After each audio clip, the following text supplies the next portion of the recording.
Time no dey wait for person o. Na why for Betano everything na sharp sharp. Play, cash out and win big. Download the Betano app on Google Play or Apple Store or visit betano.ng to start playing. Only for persons above 18. Bet responsibly. Terms and conditions. Tonight na my night, oh. I go clear the table. Red, black, red, 0. I don't crack the code. No jokes. But make I no lie for you, oh. The only thing where you fit really crack na jokes.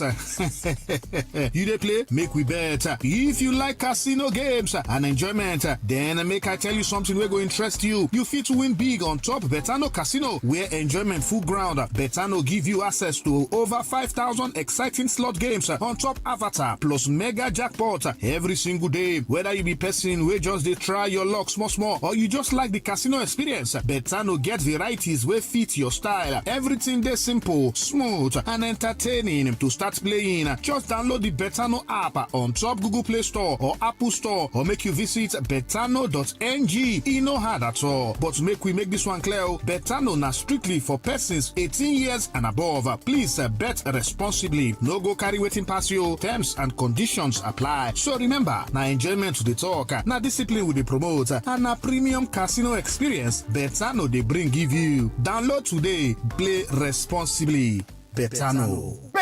Million naira for breaching the Nigeria Premier Football League framework in their clash against Rivers United. The club failed to provide adequate and effective security, resulting in unauthorized persons gaining million naira for repeated gross misconduct towards match officials, for repeated disruption and delay of the match, which led to the harassment of the center referee and stoppage of play. Kano Pillars have also been fined 2 million naira. The team will also play the remaining fixtures in the NPFL behind closed doors stadium at the weekend. The club have within 48 hours of the date of notice to appeal these sanctions. Still on the NPFL, we understand that clubs in the league will observe a break this weekend for the Nigeria Football Federation President Cup window. The chief operating officer of the league intended to ensure seamless operations free of the disruptions experienced in past seasons. Match day 36 and 37 of the NPFL will now be played on May 3 and May 10 respectively, while another President's Federation Cup window will be observed on May 16 and 17. Omi said the last games of the season will be played on May 24, and this means that the 2025-2026 season of the Nigeria Premier Football League will finish on May 24. And to the Super Falcons of Nigeria, the 10 times African champions have risen one spot in the latest FIFA ranking released on Thursday, even though they did not play during the last international break. The Super Falcons are now 36th in the world and first in Africa. South Africa are second best team in Africa and 58th in the world. Ghana third on the continent and 59th in the world, while Morocco are 62nd in the world and 4th in Africa. Zambia are the 5th best team on the continent. Spain maintained the position as the highest ranked team in the world, with the USA in second. England, Germany and Japan complete the top 5 teams in the world. And it's time to do the Nigeria Players Watch segment on the show. Nigeria international Umar Sadiq ended his goal drought as his strike held Valencia hold Mallorca to a 1-1 draw in Tuesday's La Liga tie. Before that game, Sadiq had failed to score in his last 7 matches for Valencia. The 29-year-old now has 2 goals, 2 assists in 14 games for Valencia in the Spanish top flight this season. Let's take you to Turkey to tell you that Super Eagles striker Victor Osimhen is expected to make his highly anticipated return to action for Galatasaray in the Turkish Cup. Galatasaray's last 4 games due to an arm injury. The Nigerian international was named in the matchday squad for last Saturday's league clash against Gengle Beligi, but did not make an appearance. We will come back to Turkey in a bit, but quickly let's take you to England and tell you that Frank Onyeka and Coventry City are champions of the English Championship, and they have done this in style, and that was on Tuesday night. They smashed Portsmouth 5-1 to amass 89 points from 44 matches with 2 rounds of matches to the end of the regular season. Onyeka, on loan from Brentford, started the match and was replaced in the 64th minute. He's now expected to complete his permanent transfer, left out of Atletico Madrid's tonight's clash in the La Liga against Elche as they sweat on his fitness. Ademola Lookman has been training apart from the main squad after he complained of pains around his abductor during the weekend's Copa del Rey final loss to Real Sociedad. Let's tell you that report from Germany say that one-time Super Eagles invitee Gift Orban will not sign a permanent deal with Italian club Hellas Verona. The purchase option for the attacker, who is on loan from Hoffenheim,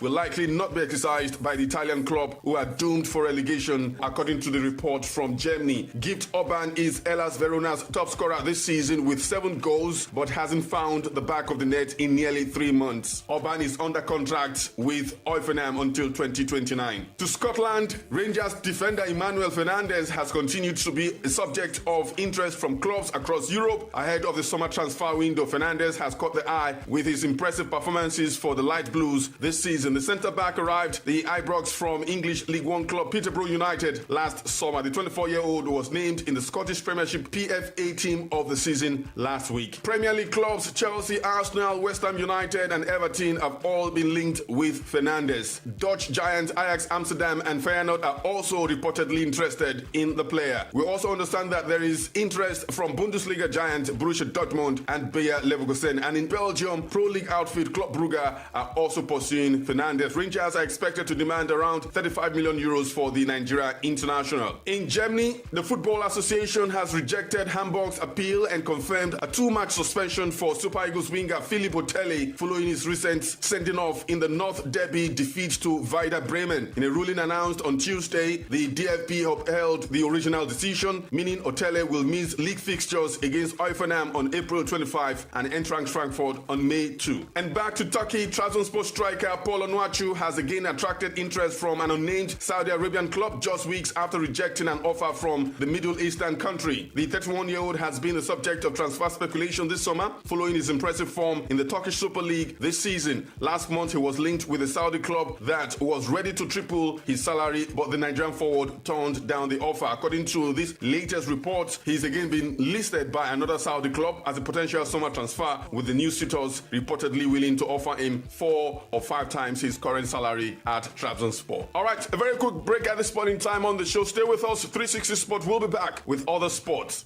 Omo, tonight na my night. I go clear the table. Red, black, red, 0. I don't crack the code. No joke. The only thing where you feel crack, now jokes. They play. Make we bet. Win big on Betano Casino. Enjoy more than 5,000 slots on Aviator and mega jackpots every day. Download the Betano app on Google Play or Apple Store, or visit betano.ng to start playing. Only for persons above 18. Bet responsibly. Terms and conditions apply. Betano.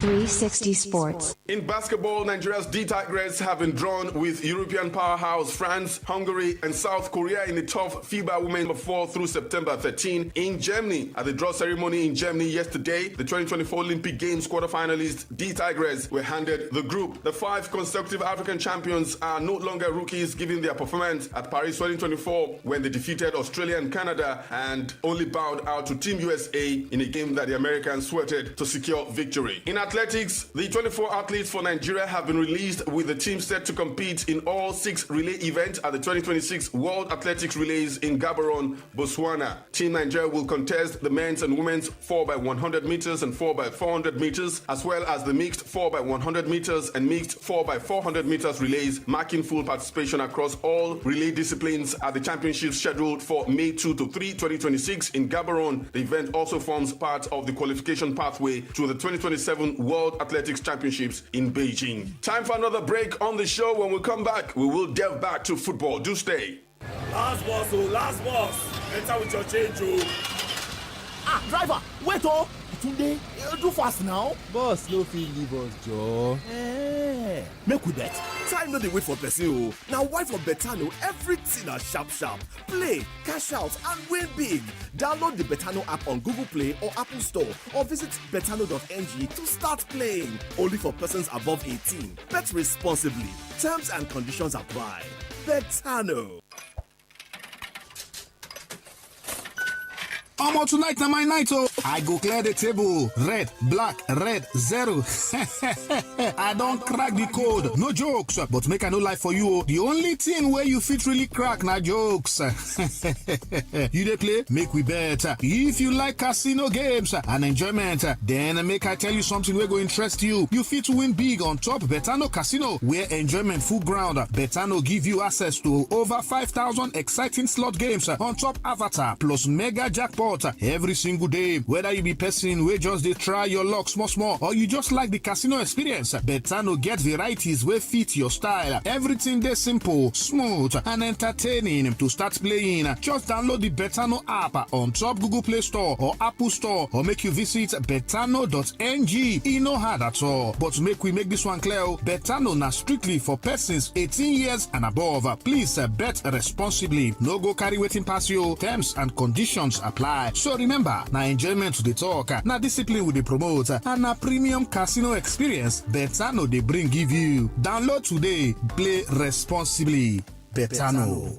Welcome back to the show and back to football on 360 Sport. We had some matches yesterday. More matches will continue today across league and cup competitions. In England, last night in the Premier League, Brighton at the Amex defeated Chelsea by 3-0. That means that qualification for Europe might now be very difficult for the Blues. In the Spanish La Liga, Athletic Bilbao at home got a red card, but they were able to win 1-0 against Osasuna. Mallorca and Valencia played out a 1-1 draw. Told you earlier, Umaru Sadiq scored the goal for Valencia. Girona lost 2-3 at home to Real Betis, and of course Real Madrid labored to a 2-1 win over Deportivo Alaves. In the Coupe de France, the cup game in France, semi-finals saw Lens, who are second on the heels of PSG in the league, are through to the final of the Coupe de France, defeating Toulouse 4-1 on Tuesday. They will face Strasbourg or Nice in the final, as Strasbourg and Nice take on each other in the second semi-final later tonight. In the Coppa Italia semi-final second leg matches played last night, Inter Milan defeated Como 3-2 after first leg ended goalless, and so on 3-2 aggregate, the Nerazzurri are through to the final of the Coppa Italia. They will face Lazio or Atalanta, who take on each other later tonight in the second semi-final of their semi-final clash. Lazio and Atalanta had played 2-2 in Rome in the first leg. Tonight we'll see one of the semi-final matches of the German Cup. Leverkusen welcome Bayern, while tomorrow Stuttgart welcome Freiburg. There are matches tonight in the English Premier League. Burnley at the Turf Moor will welcome Manchester City, and Bournemouth take on Leeds United. In France, PSG will hope to get a 4-point gap between them and Arsenal when they welcome Nantes. And of course, in the Spanish La Liga, Elche welcome Atletico Madrid. Real Sociedad, who are Copa del Rey champions, welcome Getafe. Celta Vigo will be the guest of Barcelona. And just to inform you that former Premier League champions Leicester City have been relegated to the third division of English Football League system for only the second time in their history after a 2-2 draw against Hull City on Tuesday. And this is coming just 10 years after they were crowned champions of the English Premier League in a fairy tale triumph. And that's Betano 360 Sport on this station. Thank you so much for listening in. Special thanks to our sponsors, Betano. My name is Kufre Ekwe, the CCC on the MIC. Waza.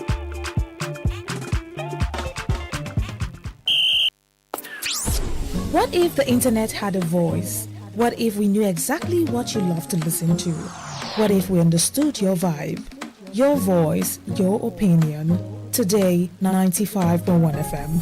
Today, 95.1 FM. We are the voice of the people. 95.1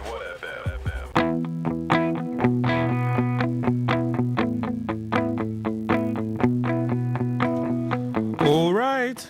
That's a little long. I told you today it's packed. So, hey, bear with us. Let us race. We have a lot to cover today, and we still have to pay a lot of bills. So I like to redirect. Office of the Secretary to the Government of the Federation. Tinubu approves minor cabinet reshuffle. Just say Tinubu sacks and appoints. So what's all this big grammar? President Bola Ahmed Tinubu has approved a minor cabinet reshuffle in the membership of the Federal Executive Council. According to a memo signed by the Secretary to the Government of the Federation, Senator George Akume, two cabinet members, Mr. Wale Edun and architect Ahmed Musa Dangiwa, are to leave the cabinet while their replacements have been named. Edun, until this latest development, was the Minister of Finance and Coordinating Minister of the Economy.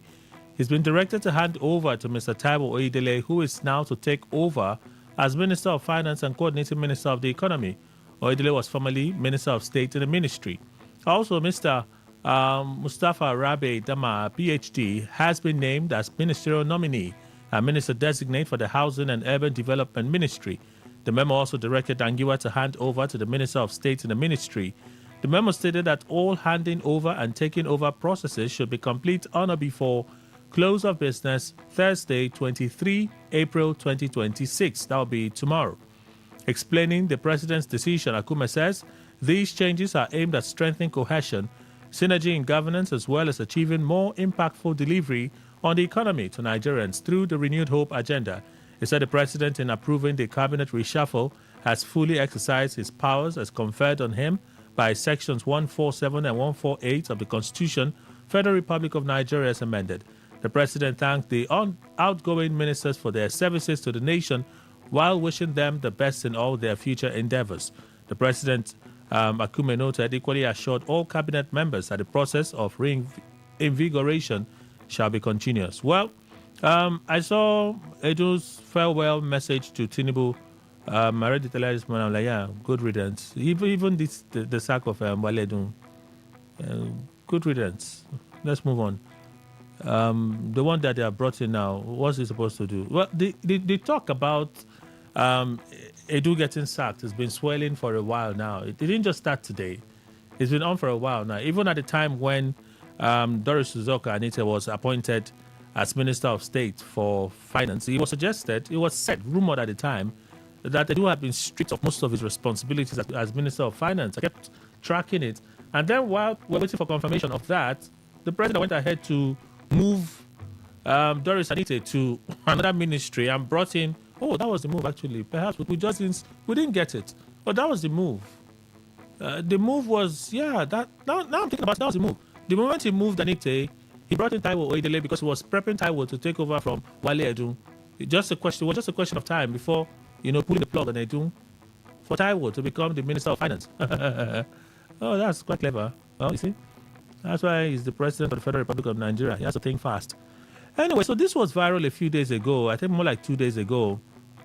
On social media, it was said that GEO Transport was involved in some kind of kidnapping thing. It was viral. So, it's with profound sadness that GEO Transport Company confirms a tragic incident involving one of our vehicles on Saturday, April 18, 2026. A Toyota Hiace bus dispatched empty from Lagos to Onitsha was ambushed by armed robbers along the Okada Benin. It's Okada now. Okada. Yes, Benin Road. We regret to confirm that the incident resulted in the loss of our driver. This is a deeply painful loss to the entire GEO family. Our immediate focus is to support his family during this difficult time, and we extend our heartfelt condolences to them. We commend the efforts of security agencies, government authorities, and we respectfully urge intensified action to address the persistent security challenges in the corridor. Okay, so they didn't have passengers in that vehicle. It was an empty vehicle, and the driver is the victim here. So sorry. This is signed by management of GEO Transport Company. So I saw that video. I kept waiting for more information as a way of confirmation. The White House released a statement yesterday. Iran's delegation have refused to leave Tehran. They have refused to leave Tehran. We heard that the Vice President of the United States is set to depart for Pakistan this morning. Would he leave for Pakistan if the Iran delegation refuses to leave? Because they say they do not have trust in the Trump administration regarding whatever negotiations they're having. Well, what is key, what is germane here, is while the U.S. continue to insist on the naval blockade of Iranian ports, barely one ship has crossed the Strait of Hormuz since Sunday. Barely one has crossed the Strait of Hormuz since Sunday. So I'm wondering, what's the rationale? What's Trump doing? What is Trump doing? If your Navy is there blocking Iranian ports, why can't the Navy ensure that the strait is open for ships to pass through? That's why it will begin to make sense to a lot of people. You see this 1,200 something that I'm buying petrol, I don't get it. Prices should have dropped by now if ships were able to cross through. You don't get... What? Oh, God. Based on the fact that the government of Iran is seriously fractured, not unexpectedly so, and upon the request of Field Marshal Asim Munir and Prime Minister Shehbaz Sharif of Pakistan, we've been asked to hold our attack on the country of Iran until such time as their leaders and representatives can come up with a unified proposal. I have therefore directed our military to continue the blockade and in all other aspects remain ready and able, and will therefore extend the ceasefire until such a time as the proposal is submitted and discussions are concluded one way or the other. President Donald Trump. So I'm just wondering, you're just releasing this statement, and I know that you like to own the narrative when it comes to the media, but freaking me, man, what's the point of all of this? I don't get it. What's the point of all of this? Your Navy, they are there. The almighty U.S. Navy, they are there. They cannot say the Strait of Hormuz has now been secure. Ships can pass. While we continue to show strength in blocking the Iranian ports. You're not doing that. So the strait is still closed. You are blocking Iranian ports. Iranians say, we are not joining you in negotiations anymore because we don't trust you. And you're extending ceasefire. I don't understand. Just fight and let the war end so that we know who has won. Can't we have peace for Trump? Now, don't talk. I don't invest the one with the investment. That doesn't make any sense what he's doing. It's affecting everything. It's affecting everything. Your ships are there. Powerful. We agree. Okay. You are blocking Iranian ports. Fine. Why not open the Strait of Hormuz while you're there? So that ships are passing and you're dealing with Iran. Everybody will say, wow, now we have seen a new strategy. But no, you're not dropping bombs. Your ships are there. You can't secure the Strait of Hormuz for ships to pass. Then what are you doing? Iranians are now telling you that Iranians are saying no ship will cross the Strait of Hormuz. No ship, enemy ship will cross. You have not been able to prove them as liars that ship can cross. I'm not going to help us beg on a Trump now. I'm not going to help us beg on a Trump. We know our government. We can't even call our government. Help us beg on a Trump so that prices will come down and at least we can return to where we were. Is it that difficult? Wow. Okay. We're due for a break shortly, but let me see if I can read a few stories before we go for that break. Daily Post, Tinubu sacks ministers Edun, Dangiwa in cabinet reshuffle. Yeah, good riddance. So what? Let's move on. NRM, court strikes out suit seeking to commit INEC chairman Professor Amobiton to jail. This is our next story. The Federal High Court in Abuja has struck out a contempt charge seeking to commit the chairman of the Independent National Electoral Commission, INEC, Professor Joash Amobiton, to prison for alleged flagrant disobedience to the order of court. Justice Joyce Abdul-Malik struck out the suit on Tuesday following the failure of the applicant, Edoze Njoku, and his team to diligently prosecute the charge as required by law. One Chief Edoze Njoku, who claimed to be the national chairman of the National Rescue Movement, NRM, a political party in the country, filed Form 48 against the INEC boss, praying the court to commit him to Kuje prison for alleged refusal to monitor the convention of the party. However, following the persistent failure of Njoku to serve the committal proceeding papers on Amobiton's person, Justice Abdul-Malik invoked the provisions of the law to throw away the request. Justice Abdul-Malik said it was not the duty of the court to help any litigant in serving court process on any defendant, but the entire duty of the applicant in such a matter. The judge held that since contempt charge is semi-criminal in nature, the Form 48 must be served on the alleged contemptor in person, adding that where the applicant failed to do the needful to help his own case, the charge would be liable to be struck as the only option for the court. She subsequently struck out the bid for Njoku against the INEC chairman. Okay, so let's take that break. When we come back, I'll read you some of the stories this morning. I told you now it's a packed Wednesday, so bear with us.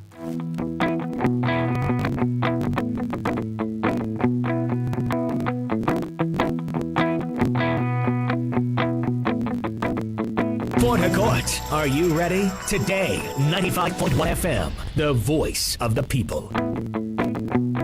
All right, thank you all for staying with us. We have Mrs. Precious from Premium Privacy joining us this morning. Madam, welcome.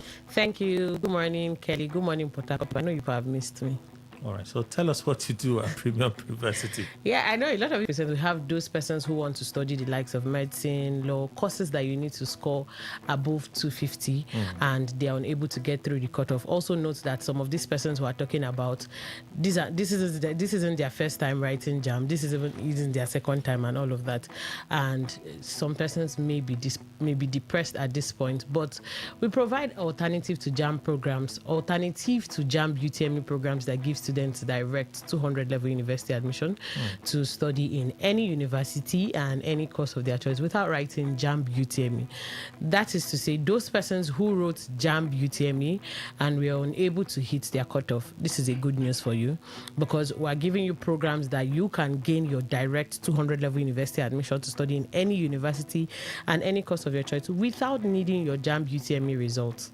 Okay. Do you understand? So, and you also know that you don't need post-UTME for you to also do these programs. And the programs we're talking about are the likes of IJMB and JUPEB programs. These are JAM direct entry programs that are nationally and internationally recognized that can give you a direct 200 level university admission to study in any university and any course of your choice without writing JAM UTME.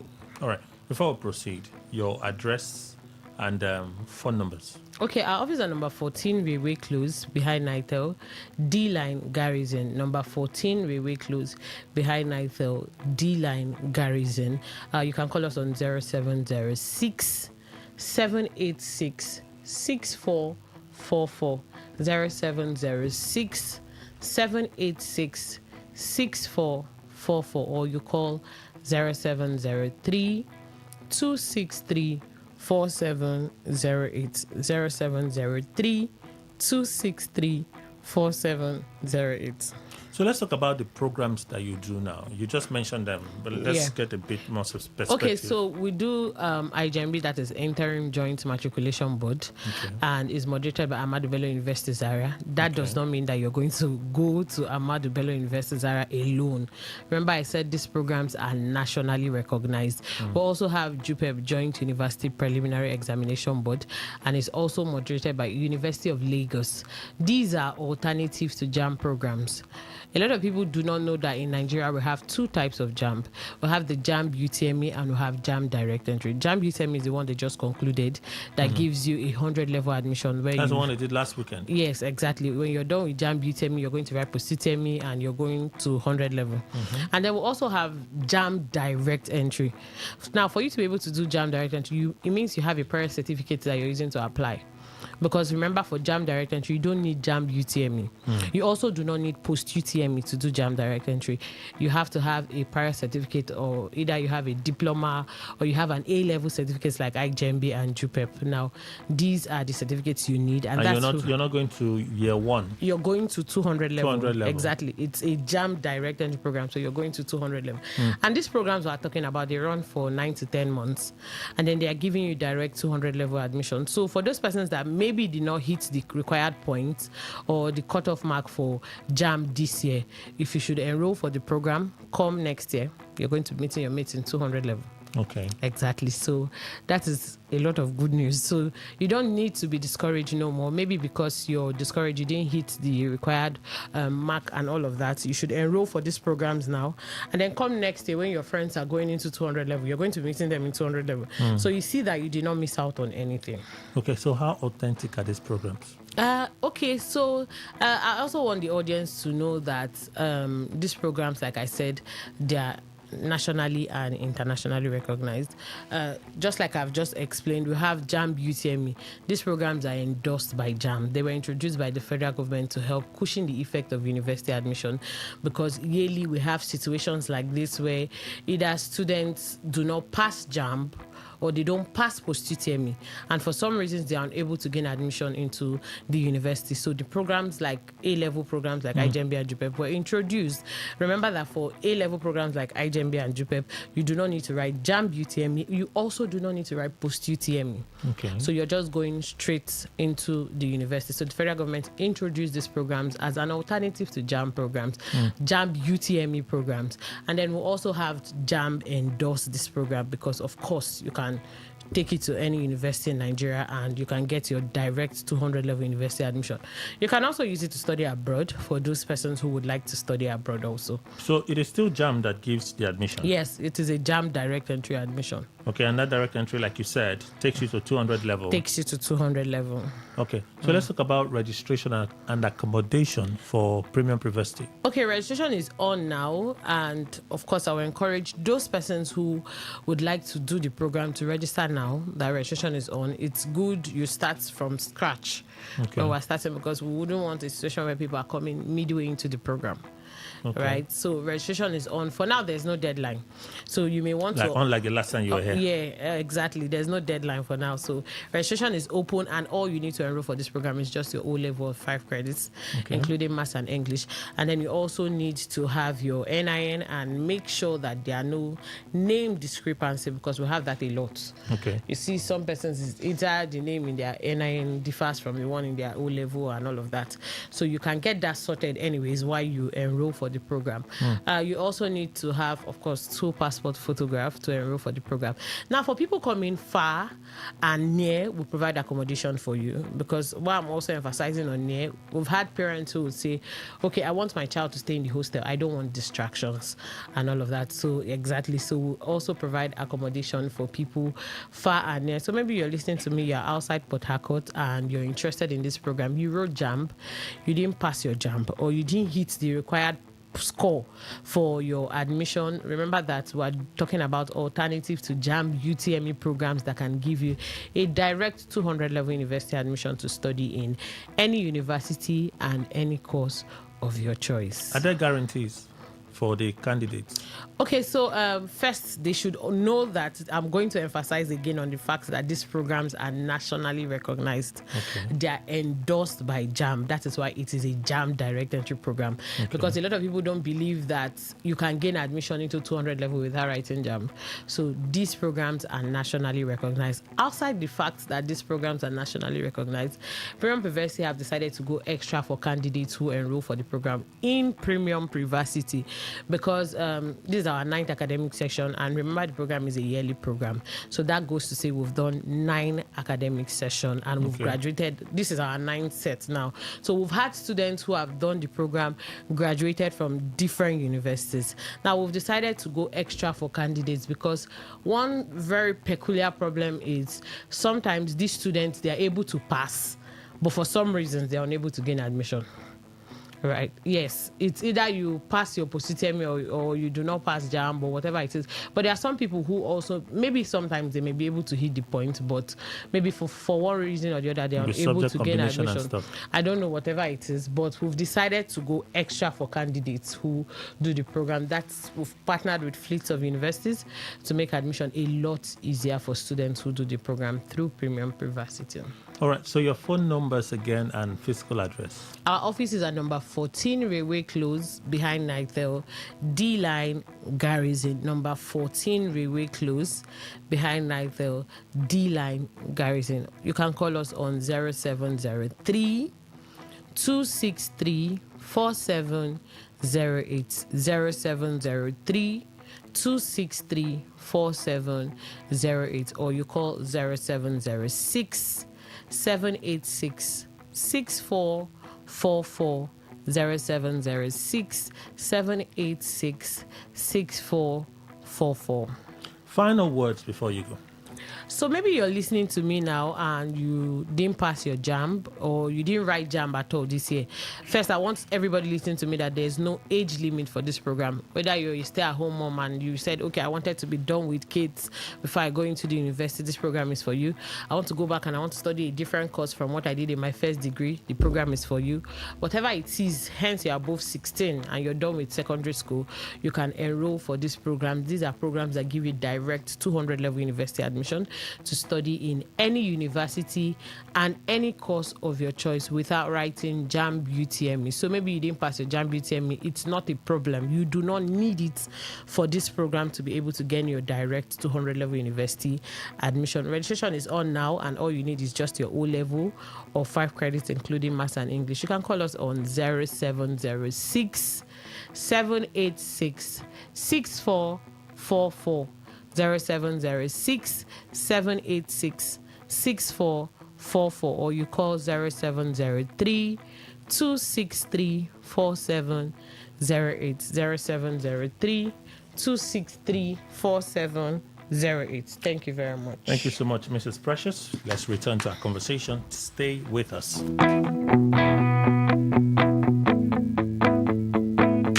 Unleash the power of the airwaves with the ultimate radio experience. Tune in to Today 95.1 FM, the voice of the people. Don't just listen, immerse yourself. That is 100% true.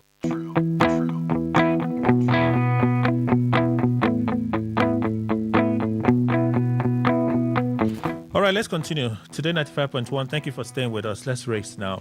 I'm concerned about election manipulation in collation centers. Atiku. Still reading story from Daily Post. Former Vice President Atiku Abubakar on Tuesday raised concerns over alleged election manipulation at collation centers, stressing the urgency of implementing effective countermeasures to address the issue.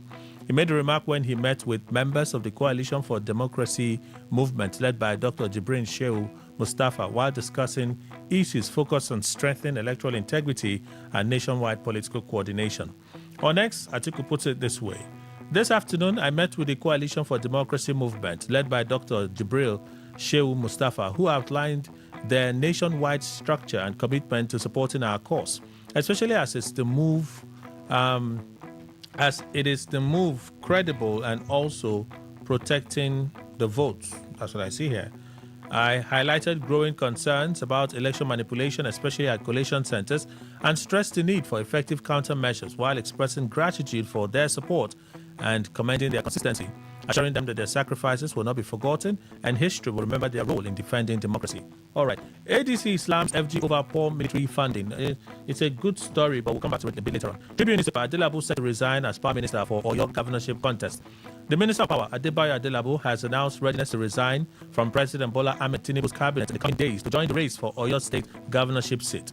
The development follows the minister's meeting with President Tinubu on Tuesday at the presidential villa, where he presented a comprehensive report on his stewardship of the power sector over the past 2.5 years. In a statement signed by his special advisor on strategic communications and media relations, Tunji Bolaji, and made available to Tribune Online News on Tuesday night, Adelabu explained that delaying his resignation was due to commitment to addressing key sectorial challenges and ensuring continuity in ongoing reforms before exiting office. Chief Adebayo Adelabu is expected to resign his position as Minister of Power in the coming days. The timing of his anticipated resignation reflects his commitment to addressing key sectoral challenges and ensuring continuity in ongoing reforms prior to exiting office. Notably, this includes efforts to stabilize the sector following recent declines in power generation due to gas supply constraints to power plants, ongoing pipeline repairs and outstanding obligations to gas suppliers, as well as the need to secure the President's approval for his intended resignation and governorship ambition in Oyo State. On meeting with the President, the statement explains that the minister outlined key milestones recorded under his leadership, including efforts to stabilize electricity generation and so on and so forth. The minister added that by expressing his profound appreciation to the President for his steadfast support and reaffirmed his commitment to the advancement of Nigeria's power sector and the overall national development. Well, President Tinubu commended the minister for his dedication and the progress recorded, particularly in laying a strong policy foundation for the transformation of the power sector. The President also granted his consent and blessing for the minister to pursue his governorship ambition. The cable newspaper, NCDC, no evidence of widespread COVID-19 transmission in Cross River State. The Nigeria Center for Disease Control and Prevention, NCDC, says there's no evidence of widespread COVID-19 transmission in Cross River State. Cross River State government had earlier announced that it had recorded a new case of COVID-19 in the state. Henry Ayuk, State Commissioner for Health, said the index case involves a 53-year-old Chinese national working with Lafarge in Akampa local government area who arrived in Nigeria on March 17 and later developed symptoms. Reacting to the development in a statement on Tuesday, Jide Idris, Director General of the NCDC, said the agency was aware of the recent media report regarding a confirmed case of COVID-19 across the state, adding that the situation is under control. According to him, the case is currently isolated and receiving care. He also noted that response measures were immediately activated after the case was confirmed in collaboration with state authorities and partners. Extra. World's largest condom maker to raise prices as Iran war affects supply chain. Brothers, just so you know. Carex Behad, the world's top condom producer, says it plans to raise its prices by 20% to 30% due to supply chain disruptions as a result of the Iran war, the same Strait of Hormuz. The company based in Malaysia produces over 5 billion condoms annually and is a supplier of leading brands like Durex and Trojan. The company also supplies to state health systems such as Britain's NHS and global aid programs run by the United Nations. Gold Mehad, the company CEO, told Reuters that since the conflict began in late February, the cost for everything from synthetic rubber and nitrile used in manufacturing condoms to packaging materials and lubricants have increased. He said Carex is also seeing a surge in condom demand due to rising freight costs and shipping delays, which have left many of its customers with lower stockpiles than usual. The situation is definitely very fragile. Prices are expensive. We have no choice but to transfer the cost right now to the customers. He also said shipments to destinations such as Europe and the United States are now almost 2 months to arrive, compared to a month previously. Wow. Vanguard newspaper, I made mistakes but did my best. Jonathan replies, Atiku, why not if not? Former President Goodluck Jonathan has countered ex-Vice President Atiku Abubakar, who criticized his leadership of the country. Atiku said, I know Jonathan very well. He's a very decent young man and also but also inexperienced. And I believe that contributed to his inability to manage the affairs of the country. Remember that interview last week? Well, reacting, Jonathan says, I was speaking at the 2025 Association of Retired Career Ambassadors of Nigeria Awards ceremony in Abuja on Monday, where he acknowledged that leadership inevitably involves errors, but rejected the notion that his age undermined his performance. So not too long ago, a very senior politician, Jonathan was too young, and probably that's why he made mistakes. If I made mistakes, yes, nobody who becomes a governor or a president will say you did not make mistakes. Even when you promote yourself to the level of a god, you become a deity. All human beings must make mistakes. I became president in 2010 at the age of 53. I left in 2015 at the age of 58. And they say I was too young. Must I have been 100 years before running the affairs of the state? The former president maintained that despite any shortcomings, he made decisions he believed were in the best interest of the country, pointing to Nigeria's diplomatic strides during his tenure, including its election to the United Nations Security Council. I'm talking to diplomats, so I can say that during my period, I knew what I did for us to appear in the United Nations Security Council 2 times. If I were so naive, I don't think I would have been able to navigate through that process. Jonathan also spoke on regional affairs, warning that political instability remains a major obstacle to economic growth across West Africa, stressing that without stable governance systems, meaningful development in the sub-region would remain elusive. All right, let's roll this over. El-Rufai bail hearing adjourned to June. Kaduna State High Court has adjourned the bail hearing of former Kaduna State Governor Nasir El-Rufai to the first week of June 2026, prolonging the legal uncertainty surrounding the detained former governor's bid for pre-trial freedom. Trial Judge Darius Kobo announced the postponement on Tuesday as El-Rufai arrived in court alongside operatives of the Independent Corrupt Practices and Other Related Offences Commission and the State Security Services. El-Rufai's counsel, Upong Akpan, expressed frustration with the repeated adjournments after the court session, describing the pattern as politically motivated, calling it a deliberate obstruction of his client's rights to a timely hearing. The latest postponement comes after Judge Kobo had on April 14 adjourned the verdict on the bail application to April 21, only to push it further to June just yesterday. And then Daily Trust, few more stories. Governor Yusuf picks Garo as deputy. Governor Abba Yusuf has named Alhaji Murtala Sule Garo as deputy governor. It follows, of course, the resignation of Comrade Abdul Salam Gwazo. Gwazo had fallen out with Yusuf after he dumped the New Nigeria People's Party NNPP for the All Progressives Congress. In a statement, the governor's chief press secretary, Mustafa Mohammed, announced that Garo had been nominated to fill the vacant deputy governor position. He said the nomination was in line with Section 191 sub 3 of the 1999 Constitution as amended, which empowers the governor to nominate a deputy governor where a vacancy exists. Garo served as chairman of the Algon, Kano State Chapter, Commissioner for Local Government and Chieftaincy Affairs, and deputy governorship candidate of the APC in the 2023 general election. So that would have been Gawuna's running mate. Gawuna has moved to ADC now. Let's move on. Digital footprints link INEC chairman to Pro APC X account. So maybe I'll leave this one for tomorrow because there are other things I will look at. So let me just roll this story over to tomorrow. So that will make 2, yeah? I don't know why, what's his name? Abure keeps getting airtime. Abure and his group should just allow somebody breathe, drink water and drop cup and have some peace. Huh? Oh, there. So I see that I'm due for a break. You guys will bear with me today. I told you today is super packed, so let's see what we need to do. We'll take a break, pay this bill. When we come back, we'll go for the news. After the news, pay some bills, come back. Give me 5 minutes. I should be done with a few stories, and then we'll talk about them. That's the plan. Please stay with us.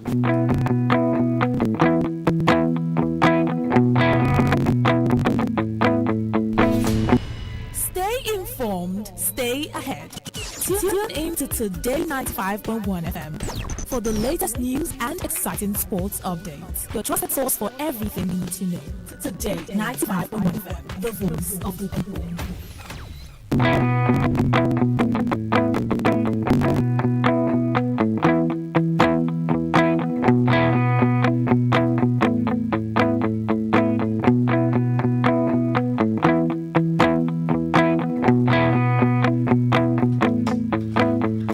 Thank you all for staying with us. We have a guest this morning from Nance Luxury Homes. Madam, good morning.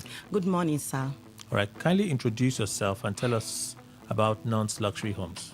My name na Ngowari Allen Jack. My country people, na good morning for this kind morning. I carry better to come from Nance Luxury Homes Limited.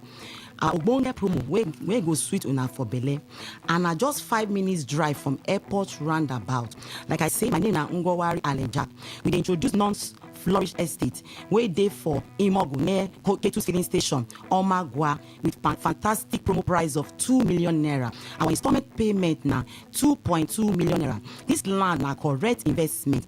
People dey rush from left and right to come buy, to come see and buy, because quality dey show himself. This land na complete dry land.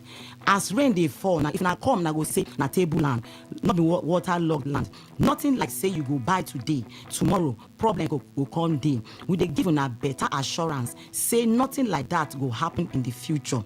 Our land, as you buy the land, you go build immediately. You no go see any harassment. Our office dey for number 120 Airport Road, Igritali. Our office number na 0913 238 2724. I go call am again. 0913 238 2724. Our second number na 0808 414 6285. I will call am again. 0808 414 6285. Non's Flourish Estate for Imogun, Omagwa. It dey available for outright payment of 2 million naira. If you no fit pay everything at once, you fit start with low as 1 million naira. Then you spread the remaining balance for 3 to 6 months. The best thing when we go do be say, as you come, we go summer you with immediate allocation and 550 blocks, 50 blocks where you go take start your building and your fencing.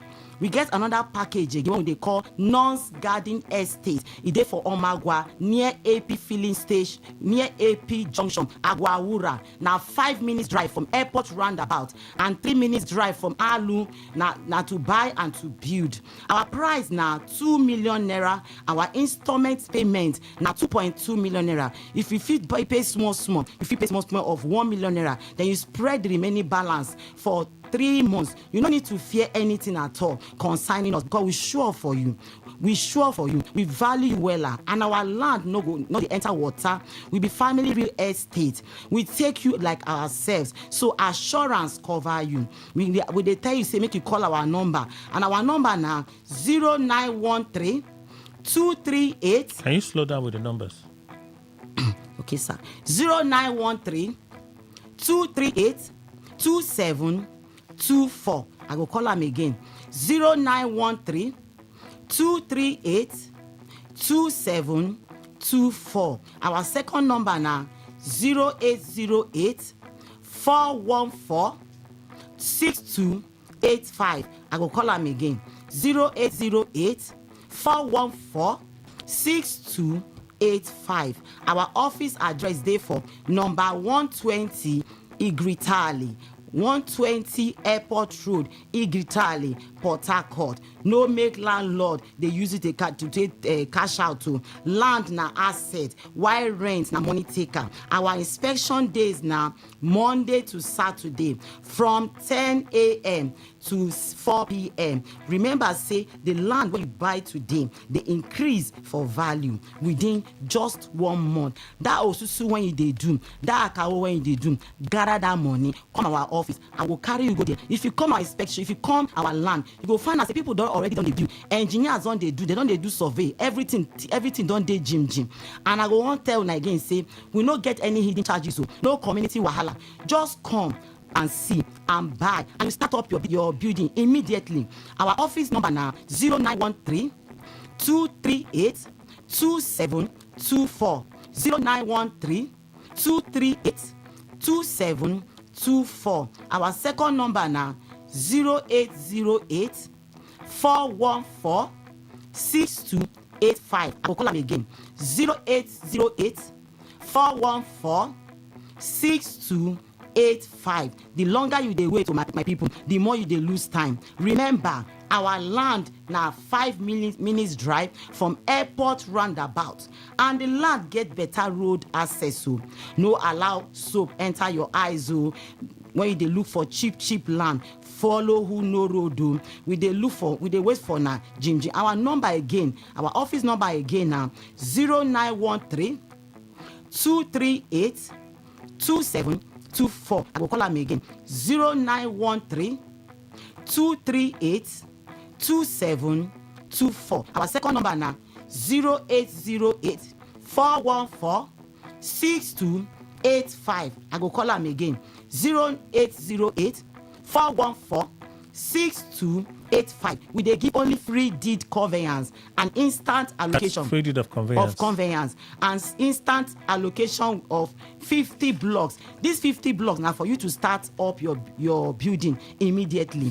I go call am again. Our number for office na 0808 414 6285.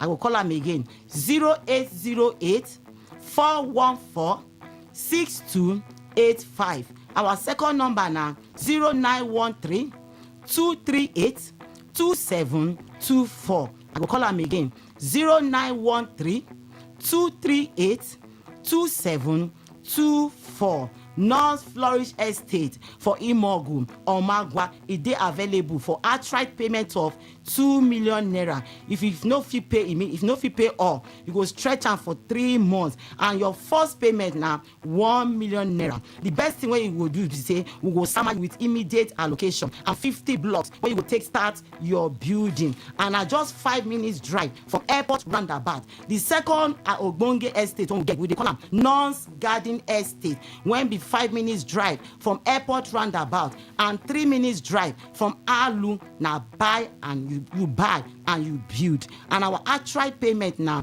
2 million naira. Installment payments now 2.2 million naira. Our phone number again now 0913 238 2724. I go call am again 0913 238 2724. Our second number now 0808 414 6285. 0808 414 6285. Our office day for number 120 Airport Road, Igritali, Port Harcourt. Like I say, we give free deed of conveyance and 50 blocks to build your building. Thank you. All right, your inspection day before we go. Our inspection day now, Monday to Friday, from 10 a.m. to 5. All on one station. Only on Today 95.1 FM, the voice of the people, where the streets speak and we amplify. Today, 95.1 FM, Port Harcourt. News update. Good morning. Here is a news update on Today 95.1 FM. I am Kelly Ike Menjima. The Social Democratic Party SDP has announced that its national convention will hold on May 9 in Bauchi State as part of preparations ahead of the 2027 general election.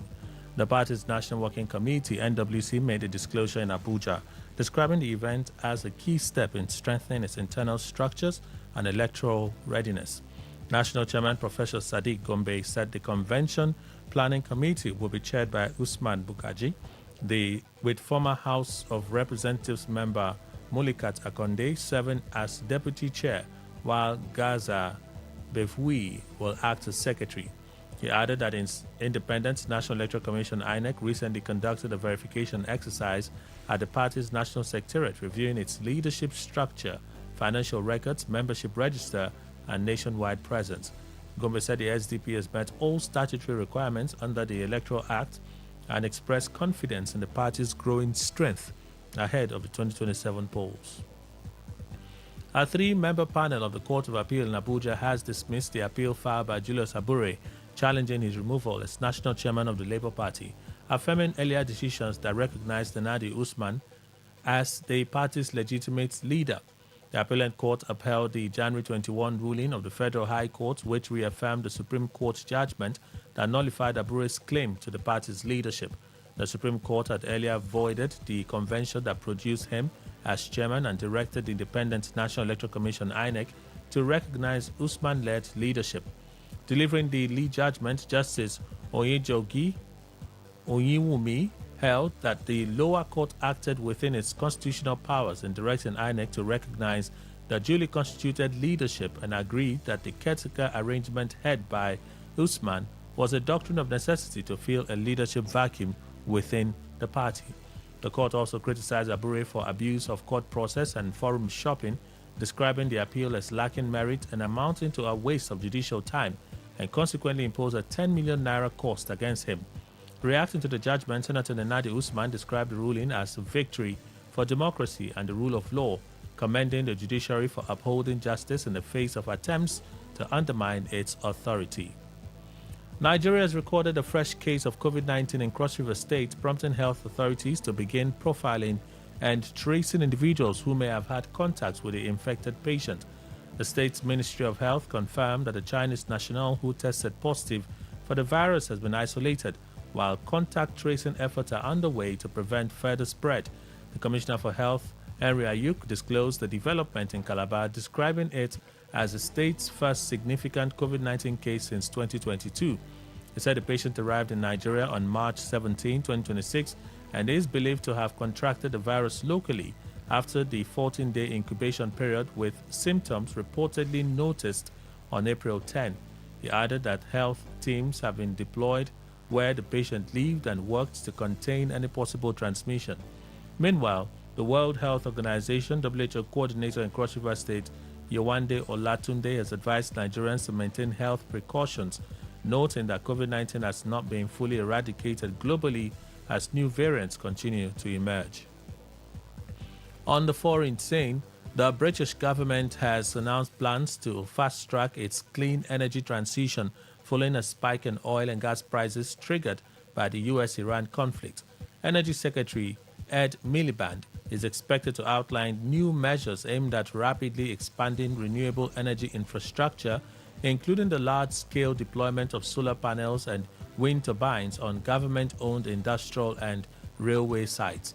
The proposal also includes reforms to planning rules, land access, and grid connection processes to speed up the rollout of clean homegrown energy. The government said it will further push policies to make electric transport and heating more accessible and affordable for households across the country. Ahead of local elections, Miliband is also expected to criticize opposition calls for renewed North Sea oil and gas exploration, arguing instead that the crisis underscores the need to reduce reliance on fossil fuels. That's it on the news updates. Today 95.1. Good morning. Thank you for your time. Port Harcourt, are you ready? Today 95.1 FM, the voice of the people. Don't let anything stop you from being active. But when a severe headache strikes, I always trust Sudrex Extra. Effective relief for severe headaches, muscle pain, and fever. Sudrex acts fast for pain relief and a non-drowsy effect. Safe and trusted for more than 20 years. Overcome pain and win your day. If symptoms persist after 3 days, consult your doctor.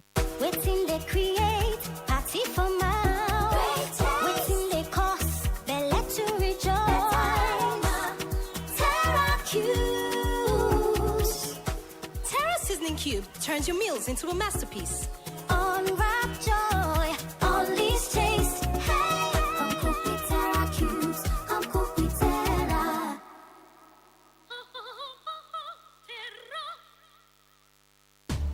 Good tasty food is worth living for. Worried about your oil every time you enjoy your favorite meal?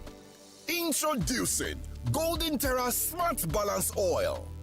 Smart Balance Rice Bran Oil is rich in gamma oryzanol. Several studies suggest that gamma oryzanol may contribute to the reduction of bad cholesterol.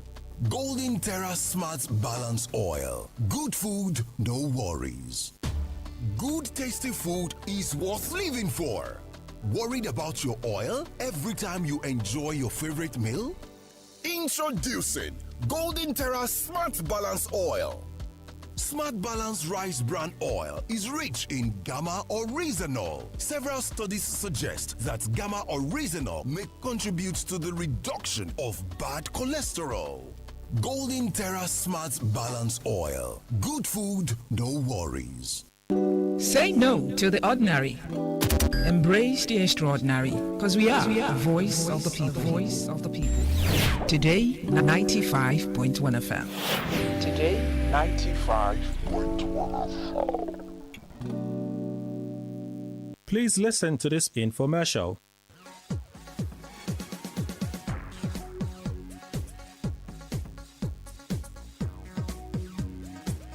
It's another super special time on radio where we'll be discussing our finances and wealth generation. Today we're diving into the exciting world of artificial intelligence and its impact on finance. Joining us to discuss all these and more is a leading expert in AI and one of the speakers at the upcoming Raleigh Academy AI Money Expo. This man is an extraordinary gentleman. He's an e-trader, an online entrepreneur. He was trained at the London Business School. He attended the London School of Business and Finance and the London Academy of Trading. He has certification in technical analysis from Cyprus. He has gathered over 15 years of experience in the financial trading and technical analysis sector and has consistently organized several hours of webinars, seminars, workshops, and coachings on trading and financial market analysis. Well, this man is a master of his trade. He's no other than Michael Akinwale. Michael, thanks for joining us. Thank you so much. Beautiful time to be here, I can tell you. So let's start from the scratch. For those who will be hearing this for the first time, the AI Money Expo. Tell us more about it. And why is this such a big deal? Okay, the AI Money Expo today? is one of the largest global events focused on interaction between artificial intelligence and financial technology, or when we talk about the interaction between artificial intelligence and money as we know it today. All right. And so what we're doing with the AI Money Expo is to bring together innovators, investors, and industry leaders to explore how AI is transforming everything from banking to investing to personal finance management, or in short, how AI is actually accelerating the rate at which we can actually make money now. AI is no longer a big deal. It's no longer a buzzword. It's actually reshaping how we interact with money. And so we're putting this event together to actually get people to use AI. So it's an event that people should actually have no reason to miss. That sounds really fascinating. Can you give us examples of how AI is currently being used in money making in several industries and how it's helping to accelerate wealth creation? I'd really love to know more about that. Absolutely. Let me give you several examples how AI is transforming, and not just transforming, but disrupting every area of business and how we make money. And I'm going to be listing several of them, all right? And because of time, I will focus on explaining maybe one or two of them. We have AI now, what we call AI-powered content creation. We have what we call AI-powered stock or online trading and investing. We have AI-powered e-commerce, AI-powered freelance and gig economy. We have AI right now in online education and coaching. We have AI in affiliate marketing. We have AI in digital art and NFTs. We have AI in online marketplaces. We have AI in coding and app development. All right, so there are several of them. I think there's almost no sort of business right now where we don't have AI. But let me now break it down to explain how you can actually make money, or how AI is helping people to accelerate money making. And I'm going to be starting with, let's say, content creation. So you are a blogger, for instance, and based on your blogging skill, personally, maybe what you can write is 2 good articles a week. All right, and let's say you are focused on maybe fitness. So every week you write 2 articles, and with those 2 articles you're able to get maybe just a small income. But with very good AI now, and there's a particular one which we use for content creation now called Jasper. You can check it out, Jasper AI. You can actually write 10 to 20 posts every week easily with that AI. So instead of writing just 2, now you are writing 20. And if you know what you are doing, you'll be getting an average of 50 monthly visitors visiting your blog. And if you are promoting what I say like fitness, you can actually be earning as much as $5,000 a month from your blog. All right, with this content creation worked on by AI. So what AI is doing actually is accelerating the rate at which people make money in that area. Now let's go to online stock-driven trading, or what I call online trading and investing. Right now, AI can analyze vast amount of data in a second. So while a human being will sit down for 3 hours, 4 hours analyzing the market, AI will do this instant in microseconds. And there are several platforms and AI platforms where investors are now going to get AI advice and AI strategies and all of that. All right, so if you are a stock trader, for instance, before You have to sit down, look at the market, you place buy, you place sell. Guess what? You won't believe it now. You can actually tell an AI, explain your strategy to an AI, and tell the AI to convert that strategy to a computer code that will be doing what they call automated trading on your behalf. So, and you don't have to be a programmer. So while you are sleeping now, that your same strategy that would have been working for you while you are awake, you've now told an AI to convert into a computer code. So while you are sleeping, you are actually making money. I keep telling anybody who cares to listen, there is no better time to be alive. Anybody who is broke now is broke because he wants to be broke. Why? AI can actually help you to make money now. And that's why we are putting together the AI Money Expo.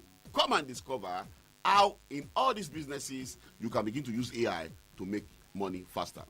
Okay, so I like the part where you said, if you don't want to make money, it's your fault. It's because you don't want to, because in this age, there are loads and loads of opportunities to make money. My worry or my concern is, if money making has become so easy with AI, why is it that everyone is not making the money they want, Michael? Okay, the truth is that when we talk actually about AI or artificial intelligence, it's not automatic money, because some people just assume that immediately you have the AI, that means it's automatic money. It's not. Okay. All right? Just the same way, if you have a car, doesn't mean you'll be able to drive. You still have to learn how to, drive the car and learn the highway code. So in the same way, there are some basic skills you need to interact with the AIs to get the best result with the AIs. The same way, there are some basic skills you need to get to be able to use AI to make money, which is why we are having the AI Money Expo. We're going to be showing you the skills that you actually need to have to actually maximize the use of AIs. Secondly is the fact that there are different AIs for different businesses. Okay. All right? So at the Money Expo, we are going to be showing you which AI pertains to which business, and experts at that event, they're going to be showing you how to use those AIs to actually get the best result when it comes to making money. So, for instance, let's say you're into graphics, or you're a graphic artist, or you're into drawing and painting and all of that. There are several AIs that actually works in this space. For instance, we have an AI called Midjourney, or an AI called Breeder. Okay. These AIs, there's a way to interact with them. There's a way to use them to get the best result very fast, so you can begin to sell your designs and art and all of that on different parts online. So at this expo, we're going to be showing you the skills and the right AIs for different parts of the business we are looking at to maximize money making. And that's why you cannot actually afford to miss this expo. Interesting. This is beginning to make more and more sense Absolutely. to me. Now, what else is unique about the AI Money Expo? And why is it a must for everyone to attend? Okay, there are several reasons why it's a must attend. Number one, like I said, is that we're bringing experts in every area of AI in different parts of different businesses and making money. So that's number one. There are experts that are coming to show you how these things work. Secondly is that we're going to be giving out different gifts that allow you to maximize the use of AI. So for instance, at this event, we're going to be giving out laptops, televisions, phones, tablets, smartwatches, power bank, t-shirts. We are going to be putting books and AIs in flash drive. And we're also going to be serving light refreshment, all right? Because we're going to be spending some time at this event. So these are two major reasons, the gifts and the experts, why you cannot afford not to be at this Riley Academy AI Money Expo. Okay, I like the part where item 7 will be involved. Really interesting. Yeah. Who can attend this event, and are there requirements to be a part of it? Well, this event is coming absolutely free for Nigerians.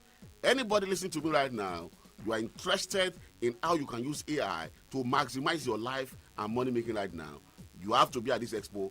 You have no excuse. It's free of charge.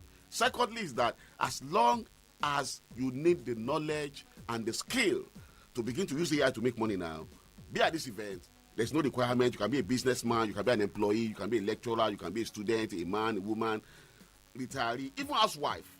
As long as you need a change, you need a transformation, it's free of charge. Be at this event. I'll be there, and I'm looking forward to seeing you. Now, tell us the dates, venue, and time of the AI Money Expo and how participants can register to attend. The Riley Academy AI Money Expo is going to be taking place for just one day.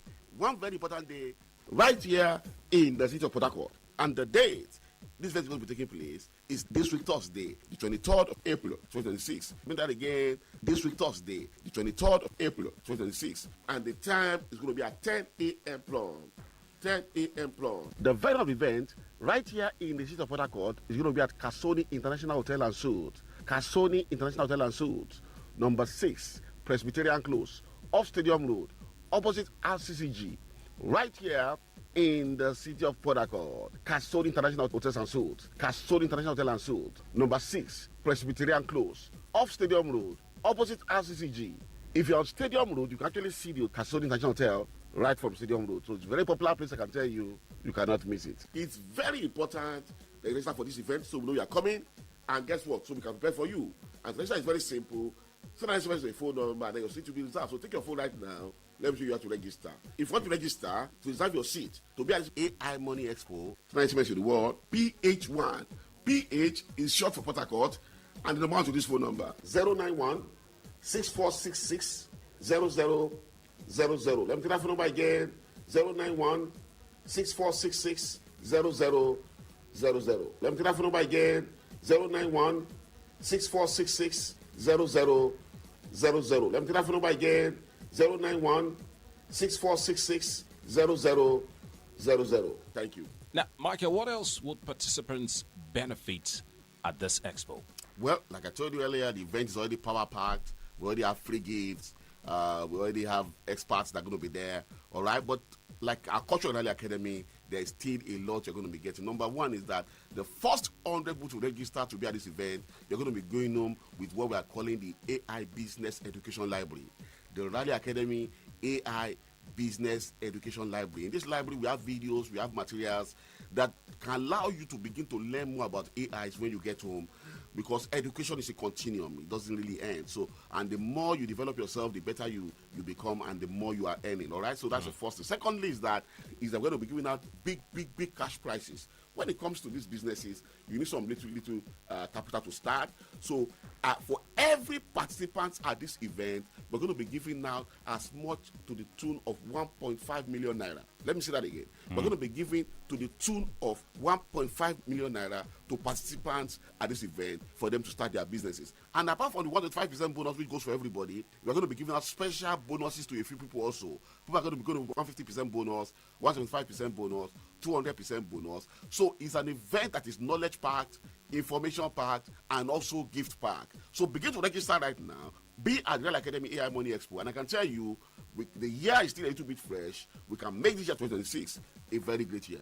Interesting. So it's an expo where you can learn, not just learn, you can also get loads and loads of freebies. Yeah, absolutely. Can you tell us again the dates, venue, and time of the AI Money Expo and how participants can register to attend? The Real Academy AI Money Expo is going to be taking place for just one day. One very important day right here in the city of Port Harcourt. And the date this event is going to be taking place is this week Thursday, the 23rd of April, 2026. Mean that again, this week Thursday, the 23rd of April, 2026. And the time is going to be at 10 a.m. prompt. 10 a.m. prompt. The venue of the event, right here in the city of Port Harcourt, is going to be at Casoni International Hotel and Suites. Casoni International Hotel and Suites, number 6, Presbyterian Close, off Stadium Road, opposite RCCG, right here in the city of Port Harcourt. Castle International Hotels and Suites. Castle International Hotel and Suites. Number 6, Presbyterian Close, off Stadium Road, opposite RCCG. If you're on Stadium Road, you can actually see the Castle International Hotel right from Stadium Road. So it's a very popular place, I can tell you. You cannot miss it. It's very important that you register for this event so we know you are coming. And guess what? So we can prepare for you. And the register is very simple. Send an SMS to a phone number, then your seat will be reserved. So take your phone right now. Let me show you how to register. If you want to register to reserve your seat to be at this AI Money Expo, send an SMS to the word PH1. PH is short for Port Harcourt, and the number to this phone number 091 6466 0000. Let me take that phone number again 091 6466 0000. Let me take that phone number again 091 6466 0000. Let me take that phone number again 091 6466 0000. Thank you. All right. AI Money Expo. I mean, I like that thing you said earlier. If you're not making money, it means you don't want to make money, because there are loads and loads of avenues that you can make money this time. Be a part of the expo. Michael, thank you very much for coming on the program today. Thank you so much for having me. It was All right. a beautiful time. See you at the expo, and let's make more money. Bye for now.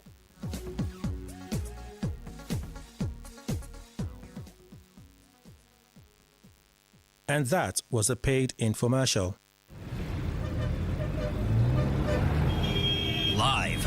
modern city of Port Harcourt, Nigeria.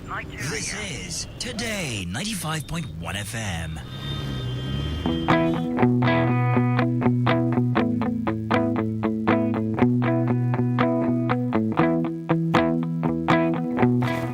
All right, thank you all for staying with us. The newspaper review segment, today's quest, Today 95.1 FM. So I was reading some of the stories. I'll just do two, and whatever is left, we'll move them to tomorrow. All right? Appeal Court affirms Usman as LP leader. Court of Appeal, Abuja Division has dismissed an appeal filed by Barrister Julius Abure challenging the leadership of the Labour Party, affirming Senator Nenadi Usman as the party's recognized leader. So he had lost the first case, and then he decided to appeal. Senior Special Advisor Media to the Interim National Chairman, Ken Eluma, in a statement following the appellant court's judgment, stated that in a unanimous decision by a three-member panel led by Justice Oyeguji Oyumumi, with Justice A.B. Mohammed and Eberechi Suzette Yesom Wike concurring, the court upheld the earlier ruling of the Federal High Court Abuja, which recognized Usman as the legitimate leader of the party. The court held that the Supreme Court had already conclusively settled the leadership dispute within the Labour Party when it nullified the convention that produced Abure as national chairman. It further agreed that the Federal High Court acted within its powers under Section 251 of the Constitution in directing the Independent National Electoral Commission to recognize Usman, noting that the caretaker committee led by her was a doctrine of necessity needed to provide leadership in the party when there seemed to be a vacuum. While reacting, Usman described the ruling as a victory for democracy and the rule of law. Abure, however, rejected the ruling of the Court of Appeal, saying the decision is unacceptable and will be challenged at the Supreme Court. Making go the Supreme Court. Moku here. Tinubu blames poor planning for Nigeria's challenges. So that's what you listen to when the delegation from Enugu State paid him a visit, led by its governor, at the villa. So this will be the final story. Premium Times. The 13 coup charges against retired Army General and others in full. I can't read the full thing. The Nigerian government has filed 13 charges against 6 individuals accused of plotting to overthrow the administration of President Bola Tinubu. The defendants, including retired military officers and civilians, are scheduled to be arraigned before the Federal High Court in Abuja on Wednesday. The charges were filed on Monday, although the case was first reported on Tuesday. The charges range from treason and terrorism to failure to disclose information and money laundering. They were filed by the Director of Public Prosecutions of the Federation, Rotimi Oyedepo, a senior advocate of Nigeria, on behalf of the Office of the Attorney General of the Federation. The defendants charged in the case are Mohammed Ibrahim Ghana, a retired Major General, Erasmus Victor, a retired Navy Captain, Ahmed Ibrahim, a police inspector, and Zekiri Umuru, an electrician at the Presidential Villa. Others are Bukar, Kashim, Goni, and Abdul Kader Sani, a Zaria-based Islamic cleric. Timipre Silva, former governor of Bayelsa State, was named in 7 of the 13 counts, but is yet to be charged as a defendant.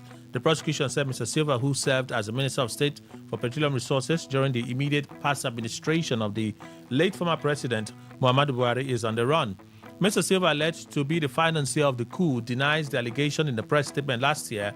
He said at the time that he was abroad and would return, to clear his name, but he is yet to fulfill the promise. Premium Times earlier reported that at least 40 suspects, including 7 and retired military personnel, as well as civilians, were arrested in connection with the alleged coup plot last year, while 7 officers had to face court-martial. As the known practice with the military, retired personnel and civilians will be prosecuted in civilian courts. Okay, so we'll begin from this story. Let's start our conversation from here, and then we'll just keep making progress. Maybe some will be more legal today. Dr. Obidima Obidima is here. He's a journalist, international affairs analyst, lecturer in international diplomacy, Rivers State University. Doctor, good morning. Welcome. Good morning. J.C. Williams, Esquire, legal practitioner, chairman, Rivers Link. Good morning, sir. Welcome. Thank you, Kelly. Good morning. Chief Lovedo Okere, JP Square, political analyst and social commentator, voice of a Chain Nation, living in Rivers State. Chief, good morning. Good morning, Kelly. Good morning. Okay, so let's begin with the charges here. Yesterday, when we just read out the headline, we said there was going to be respite for all of them. Well, 7 military officers will face the court-martial, and then the retired ones and civilians will follow prosecution. Does it change anything for you? Ms. Andiko, since you were here yesterday, let's begin from there. Well, I don't think it changes. I have said whatever is their law. As far as coup plotting is concerned, let them go through it. That's it. But the problem is that as what's his name? The one that says on the run. Silver. Good. Because of the fear, maybe of what was happening during the military. Once there is any snippet of coup plotting, the people may go through is it news? The news of the hangman. Yes. It could be that Silva is afraid and thinking that it's going to be the same.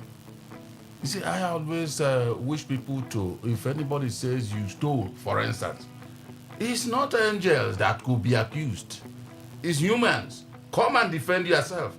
But if he's afraid because of the tradition of the military and all that, and he's on the run, well, maybe we'll be blaming him halfly. But I'm telling you, those who were going in for such thing already know the implication. Mr. Williams, they filed 13 charges against them. Does it come to you as a surprise, or you think it's about time that this case finally got to court? No, it's actually long overdue. Long overdue? Yes, it's long overdue because they've been in cell. If I'm not mistaken, it's over 2 months. More than 2 months. If I'm not mistaken, it's over 2 months. I think the only thing to me they got right was to separate the charges. Okay. Why the serving military personnel should be court-martial. That's practice now. That is the practice as provided even in the constitution. Then the other one, retired and civilians, our conventional courts. Just like Oga Ima said, the fear of this government is the beginning of wisdom. The case of Silva, with what is happening today, most regrettably so, with our judiciary. The beginning of it's very important that you stay wherever you are to watch. Most regrettably, with what is happening in our judiciary today, even the people that will be arraigned in the conventional courts, don't be surprised that even the court martial, the people that will appear before the court, may even get justice. They may even get justice. Well, in any case, they've been arraigned. That is where I will stop. So let me ask you, if the penalty for the military procedure is a death sentence, there's a lot of call against capital punishment. Would it be strange if the military decided to follow that rule? No, it wouldn't be strange at all, because so in this age we're going to shoot soldiers for alleged coup. Shoot them dead. Written law is written law. Written law is written law. My only worry here is the offense of the serving military, the alleged offense committed by the serving military personnel. It's also the alleged offense committed by the retired and civilians who are alleged to have been involved in that coup. So some lighter. Yes. Some is we knew something was happening. We did not say anything. Conspiracy. Okay. Whatever it is. The point I'm making is, you see, in our conventional courts, it is proved beyond reasonable doubt. I don't know how they prove in their court martial. If it is proved beyond reasonable, that's why I'm saying that if two persons is alleged to have committed the same offense, but charged in different courts, of course, the judges sitting in these different courts will give different interpretations how they understand the law. The two courts may not exactly give the same judgment because they may understand the law differently. That is the problem we have. And in our conventional court today, a lot of things will come to play. Politics will come in.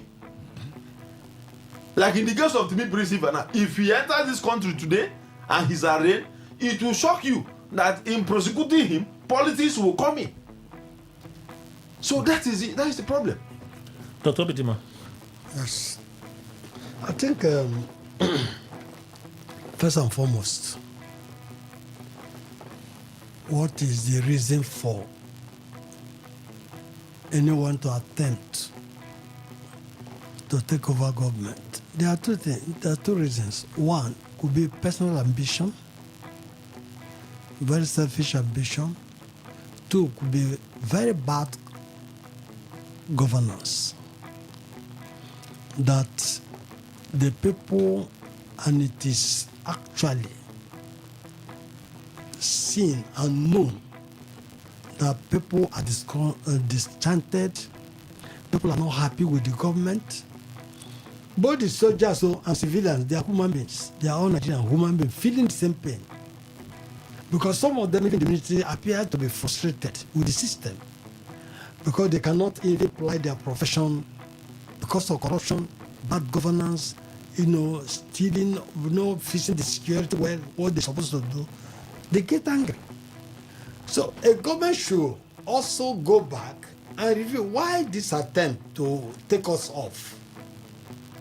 I mean, if they have succeeded, what would have been the reaction of Nigerians? They will be happy. And now they have failed. What will be the reaction of Nigerians? Nigerians are not even important about what is going on. So, according to the law, yes,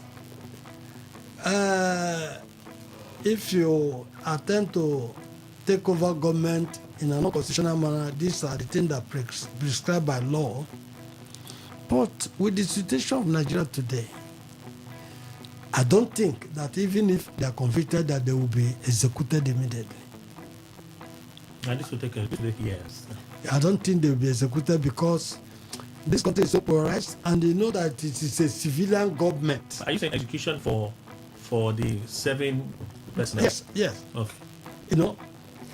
By a civilian government, I don't think there will be execution. And two, even the military is polarized along political, ethnic, and religious line. Presently. Okay. And most of these people that were mentioned, especially serving this thing, majority of them are from a certain section of the country. So what will be the response or the emotion of maybe a particular, say, if a kid executes that number of military personnel that were arrested. So the point is this: let them do this thing. It may end either life imprisonment, and they may stay in jail for quite some time. Maybe somebody will come. Clemency. Yes, and granted this, and that is all that. Convicted, yeah, if they are convicted. Okay. You see, Kelly, I don't love injustice. If, for instance, they are convicted, and then instead of the normal death sentence, they are handed over maybe 2, 3, 5, 10 years, or even if you like, life sentence. Has the law been changed? Because if, for instance, I remember vividly. Is it not the judge that gives interpretation to the law? No, if the judge, the judge will interpret from something else than what is written in black and white. Sorry, Mr. Williams, isn't it the judge that gives interpretation to the law? Of course, it is how the judge understands the law. So if the prosecuting counsel is asking for a death sentence, right, and the other counsel is able to get the conscience of the judge, play into the conscience of the judge, and the judge say, well, in the spirit of mercy, rather than sentencing you to death, let's sentence you to life. Basically, the law is at the bosom of the judge. Oh, great. Yeah, you've Now, answered it. Thank you. Even if I understand it this way, because I know that they are the, if you like, Alpha and Omega in courts. But I ask one question. If, assuming this thing has sailed through successfully, and then the people they were coming after were eliminated, can you now give a judgment that will save somebody that is dead already? Well, what is happening? This kind of thing, any business you are going to kill or topple government, you should know the implication. So I'm not having any message for anybody that is involved in it. Okay. Chief Okere. Okay. Are you okay? Very much. All right. His school figure. Very much. He just returned from Abuja. They went for a meeting. Oh, okay. The fall of any government is the happiness of the people. And the success of any government is also the happiness of the people. The foiling of any coup is the happiness of the government. And the unhappiness of the coupists, because they know the implication clearly spelled out in our constitution. So the hiding of whoever, including Timothy Siba, who has not been arraigned, is not surprising to me because they know the implication. Only mere accusation that you were involved in a coup, that you didn't also participate, you know what it takes. Because the same procedure that will be taken by law to arraign or prosecute those who actually participated is the same procedure that will be used on you. Now it is not left for you to, show your innocence on the whole thing. But be it as it may, recall that when this news broke out initially, the government denied it, that there was nothing like coup.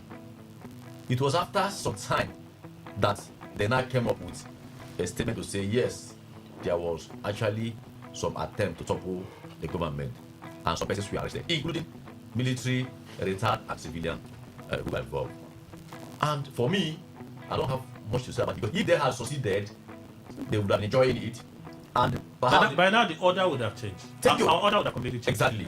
My sharp mouth would have been tamed the list. Exactly. Who told you? So people who felt that the government was not treating them well would have been happy, even though they didn't know what will also come up by whomever that is succeeding. People would have been happy. That's why I started by saying that the fall of every government or any government is the happiness of the people. Because the people would have assumed that, yes, what is coming will be better than what we have been into. But when I look at what happened in Nigeria when we are experiencing change government through coup, it wasn't getting better at all. It's better than this civilian government. So when Babangida came, we had hope and it wasn't better. Abacha came the same.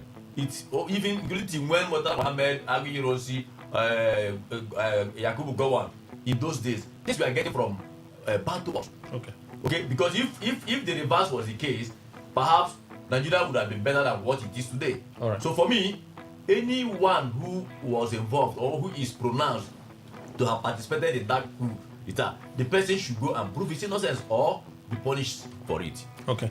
Interestingly, most of our notable infrastructure were built by the military. Exactly. Most in fact, things were better. They were built by the military.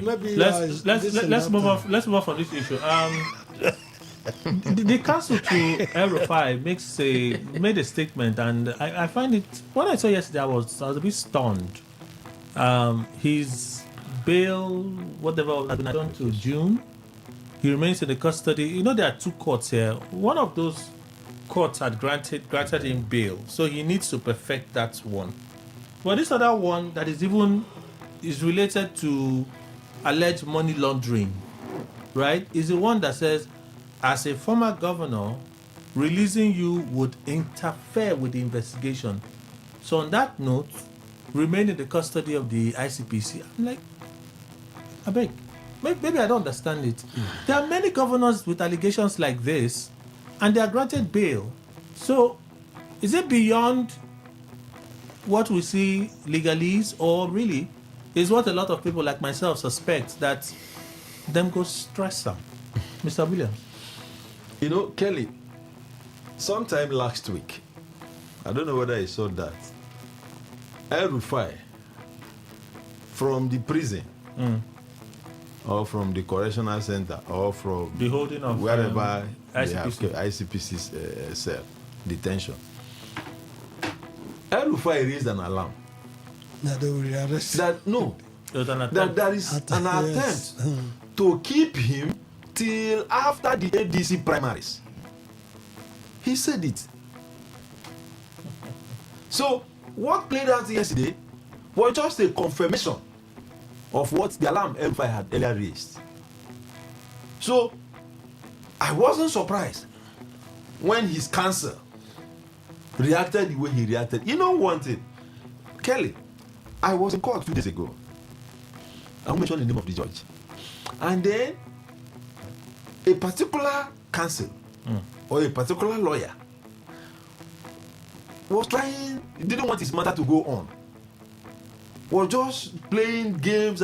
So the judge sat and said, "Look, come, do you know what it takes me to dress the way I dress every day to come to court?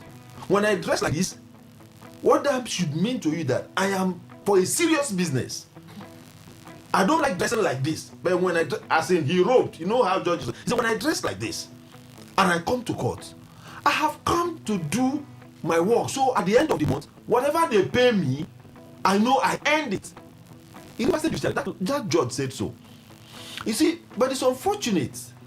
That's why I say the fear of this government is the beginning of wisdom. Because it cannot tell me that a bail application, just like the earlier one, was moved and granted. And let me tell you why even that earlier one has not been perfected. Because El-Rufai and his counsel envisaged, because even if he perfected the other bail, they will not release him. Because there's a pending matter where bail has not been granted. What am I saying in a nutshell? But I'm sorry, in the case of Malami, right? There's a recent case again, one of the cases now, right? They wanted to hold him. His counsel just pleaded. He's already on bail. He's been granted bail by a court. Let him continue to enjoy that freedom and come to court. And the prosecuting counsel did not oppose it, and the judge granted it. Kelly, you know, the granting of bail is purely the discretion of the judge. Yes. And that's why I tell you that the law is at the bosom of the judge. No one, you know, just a few minutes ago, I said that arraigning the military in court martial and civilian and retired in our conventional court, even if the crime or the alleged offense may be the same, there's no likelihood that the judgment will be the same. Because the judges will give their judgment based on how they understand the law. So in this case of El-Rufai, you can see it is obvious that is politics at play. Chief Okere, so sorry, let me just conclude. So you know, it happens to me. The way I saw that counsel react yesterday, I had once reacted like that.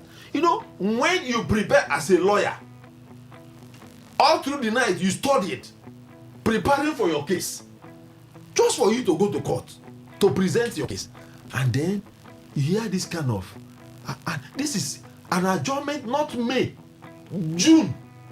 And there's no... We've not even entered May. We have not even entered May. And how are you even sure that application will be taken by June? It's a question when people talk about the undue interference of politicians in judiciary. But he still has judicial options now. Like? Can't you go to the Court of Appeal? No!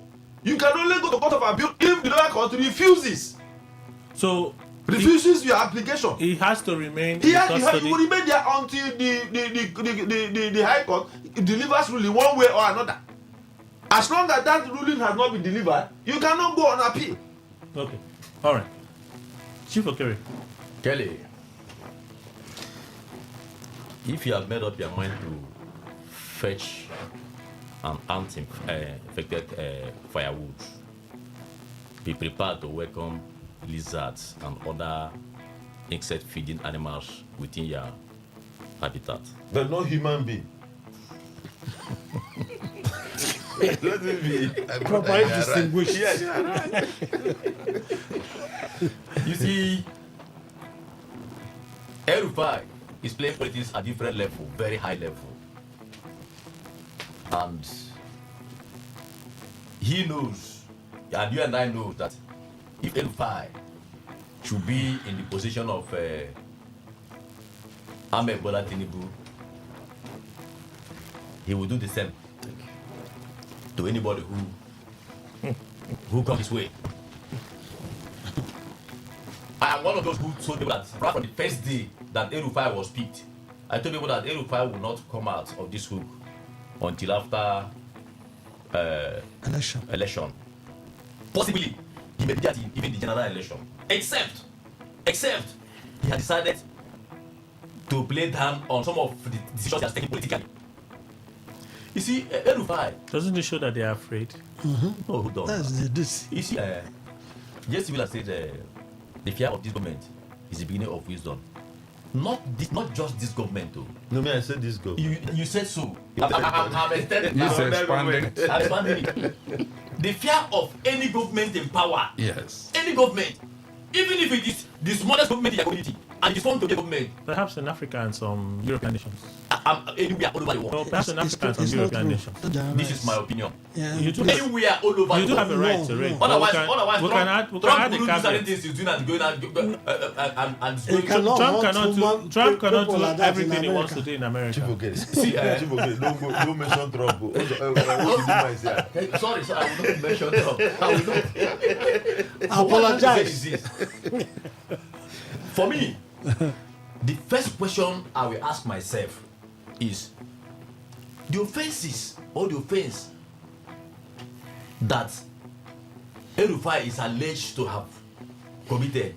Has he denied it? Is it true? Is it wrong in the first place? He has denied them now. Thank you. He will definitely even offense so. But because he is trying to use his political, technical know-how or whatever to rubbish us or to stop us from so thing politically. It's not okay. Is agreeing with us that this government interferes. No. But he said it now. But it's implied. It is implied. He said it. No. It is implied. Don't. He said it. Don't misquote me. Your supporters are No, we listening. said it is implied. Don't interpret what I'm saying. Why? Take it who line and sinker what I have said. That's- I started by saying that Jesse Wheeler Esquire said the fear of this government. And I said not just this government, any government in power. See, let me tell you. And I added a caveat. Now, in some European and African nations. That is you now. Now, let me tell you. Chief Ndukwe will always tell you that. Oh, you have roped in him. If you allow him now, it's only a tree that we hear that they want to come and cut that tree down. It will still be standing. His father told him that. So there is no politics, including El-Rufai became aggressive and angry when he was denied the opportunity to be a minister. Otherwise, by today, he will be singing the same song that other people who are working with Tinubu is singing. It's all right. So he is very active to what he feel that he was denied to continue to be in government, to enjoy, those largesse in government. He's not enjoying it. So he vowed that he was going to bring the government down, and he started mobilizing. He left the party, joined another party. Then, and let me tell you, there is no way you will occupy public position 1, 2, 3, 4, 5 years, expend public fund, that if government want to catch you that you have misappropriated one way or the other, then they won't catch you. So El-Rufai, especially when your successor is no more your friend. Thank you very much. Yes, you see, El-Rufai has marched on the. Recall that from Adam, El-Rufai has not been the associate of Tinubu. Okay. He fell into Tinubu because of Buhari's, merger in the APC. Then I came together. Otherwise, El-Rufai narrowly himself, I would say, is even a product of Obasanjo. Or even Atiku. Atiku. It's Atiku. So he is not a friend of Ahmed Bola Tinubu at all. But he bought into it because of what they were doing. So what I'm trying to say is that I'm not just fine is taking back what he has sold.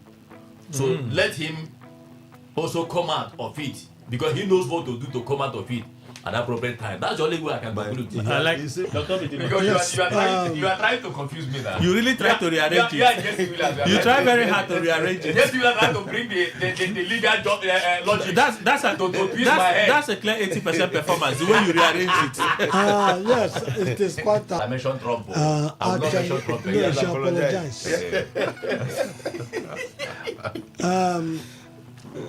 Actually, El-Rufai played a very prominent role for Tinubu to be the presidential candidate of APC.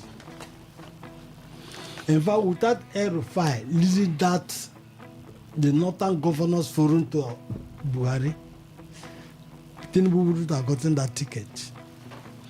And two, and I was taking the questions of Tinubu, answering the questions in Chatham House. Tinubu will say El-Rufai, I will watch it, and this is where they are today. Tinubu is afraid of El-Rufai. That is Tinubu is very much afraid of El-Rufai. But to the extent they are going, with them also this man. His incarceration. It can't break him. It's causing a problem for But No, it's not. you see, the continued persecution of El-Rufai and Malami is going to create another silent opposition against Tinubu in the north, going towards 2027. So you believe that he's being persecuted? Yes. The point is that this pure persecution. Because he's a good man now because no, I understand now. When you were making your position, Chief Okere, he did not interject. No, he did. No, he did not. He did not. Yes, he did not. For the most part, he did not interject. So please allow the to make his point. So when they talk of money laundering, who is in Tinubu cabinet, including Tinubu himself, who are not laundered money? You are the one alleging them. No, yes, I'm done. Did I say you are the one? Who is not laundered? In River State, our money laundered continue to be laundered till now. As alleged by you? Yes. Not any other person. Yes. Who are the people laundering? You are one of them. Yes. You see, you are friends now. Mention them. You are mentioning me. You know. No, I cannot do anything. He cannot mention them here because I will counter him. He knows I cannot do him anything. He cannot mention them here because now mention them now. Let us. I would ask him for evidence. No, I can't do him anything. He knows. Let him go to court. You have mentioned him. A friend of a thief is a thief. Oh my God. A friend of a thief is a thief. That is the issue. This country, I don't know whether I read an account. World Bank said that about 85 or 87 trillion naira has come into the federal government this year. Out of it, 30-something trillion is missing. And the federal government is denying. And how can you deny a World Bank that no more than you monitors monitoring money movement, financial transactions? No, that's because you believe the World Bank. I will believe the World Bank. This one. No, I will believe the You World can believe Bank. whoever you want to believe. Look, you believe the World Bank. I believe it because these are people who deal with statistics. Are you going to believe federal government? Well, you believe the World Bank. Yes. That's all I would say. So the point is that money is what Nigeria should be asking the federal government to account. Okay, so let's come back. So for El-Rufai, the point I'm making is that I'm not a fan of El-Rufai. He has his own way of politics and all those things, but that politics fits the politics of Tinubu and group. Until when Obi was coming, he had not generated this at that time. I said Obi needs, if Obi have people like El-Rufai in his group, have people like that have also, do I say, nuisance value in his group, in 2023, Tinubu wouldn't have been sworn in. Tinubu wouldn't have been sworn in as the president of this country. So where he is now, that is why Obi, if he moves to another party, without characters like this, he will be on his own. So that when they manipulate whatever, there are people who are in the unit of mercy. There are people who are also in the unit of war. So El-Rufai, let him, I don't think he has been broken. That it's like he goes a bit ahead of them before they do what they are doing. He has his own network of intel. You know, such a person. I see El-Rufai that in terms of even security intelligence, that El-Rufai has more than most of them in government. We have to go for the news. When we come back, we'll take more views and continue. Please stay with us.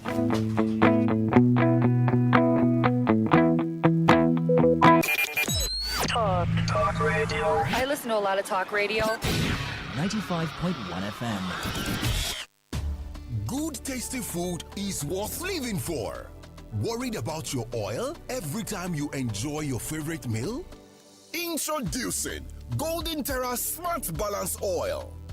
Smart Balance Rice Bran Oil is rich in gamma oryzanol. Several studies suggest that gamma oryzanol may contribute to the reduction of bad cholesterol. Golden Terra Smart Balance Oil. Good food, no worries. Okay, all right. All you need to know about this one is that 95.1 FM. Such a unique dial. Today, 95.1 FM, Port Harcourt. News update.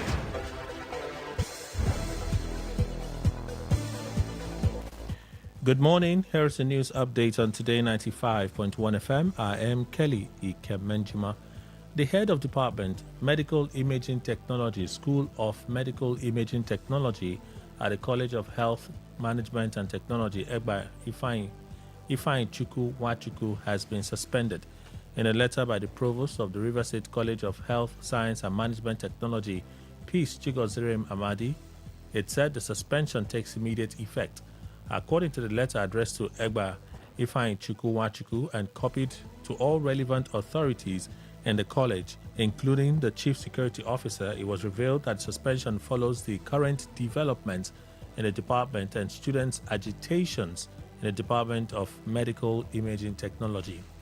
While the letter obtained by Today FM correspondent advised Egba Ifeanyi Chukwu to hand over all college property in his custody as head of department to the Dean, School of Medical Imaging Technology, it also disclosed that the suspension will remain pending further administrative procedures. The federal government will today arraign 6 individuals, including 2 retired senior military officers and a 7th police inspector, before the Federal High Court in Abuja over an alleged plot to wage war against Nigeria and overthrow the president.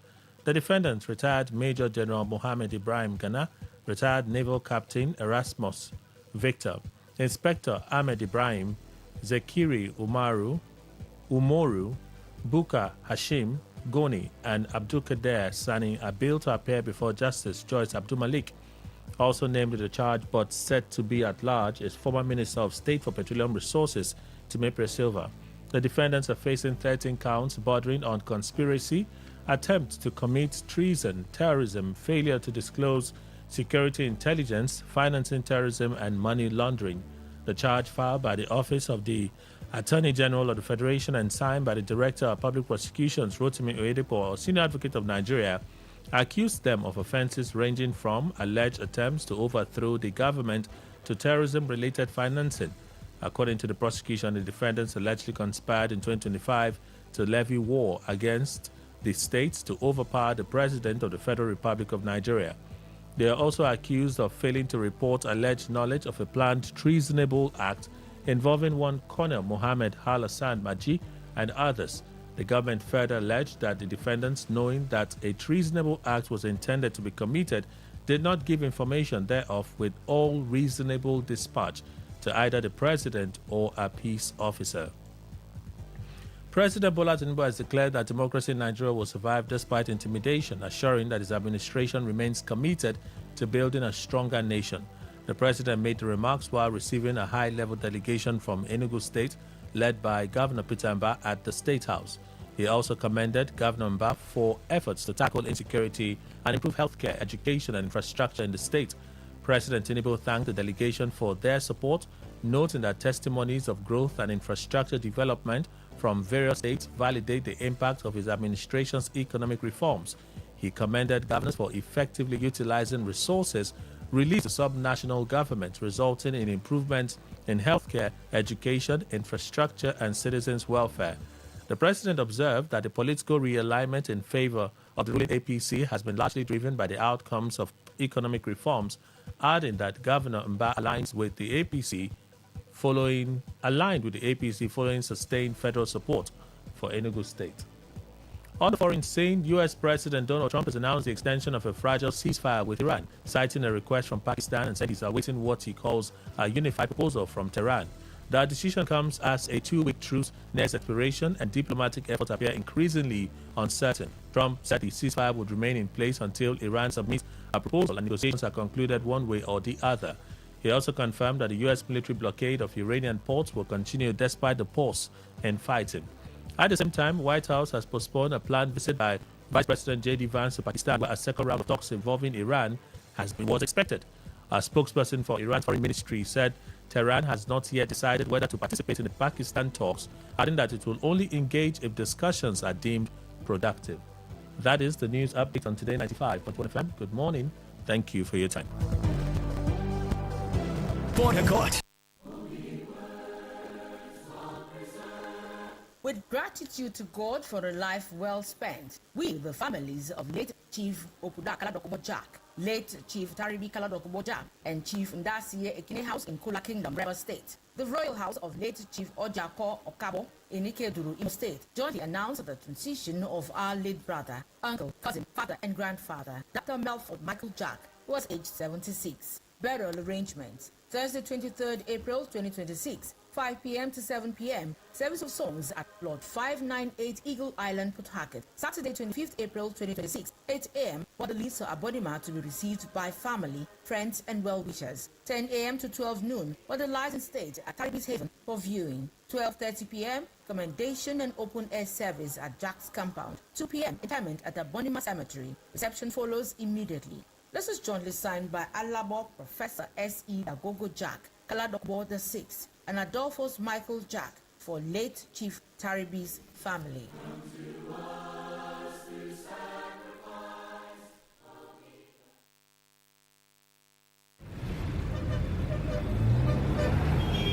Live. All right, so my name is Mrs. Faith Oba, and I come from Lambert Twist Global Services Limited. Lambert Twist Global Services Limited na real estate company where they fully registered under CAC. We sit down gidigba for this Port Harcourt. Wetin would they do now to make sure say we give people cheap land to ensure say everybody don't get in own property. You where they listing it don't say where don't they plan them. But no opportunity don't come meet you for your house. So as it be like this now, we they say one of our correct and obonge estate where we they call New Hope Global Estate. New Hope Global Estate where they inside big Elele town. Big Elele town, that one where they for Owerri Road. So how much you can they say this land though? Now just 700,000 naira per plot. And we can say if you no get the 700,000 complete, never gather and maybe they plan say so time you go complete them. Say come bring 400,000 as initial deposit. Then after 3 months you go come complete them.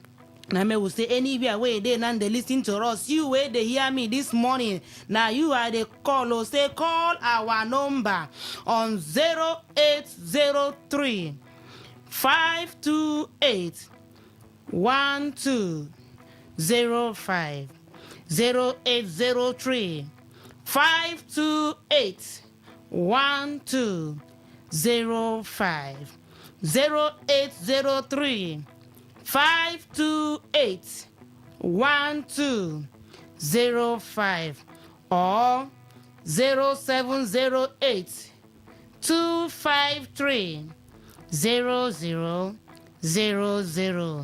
0708 253 0000. All right, so where are the properties located? Our property day now, this New Hope Global Estate where we talk about is there for inside big Elele town. Big Elele where they for Ikwere local government, no be small Elele.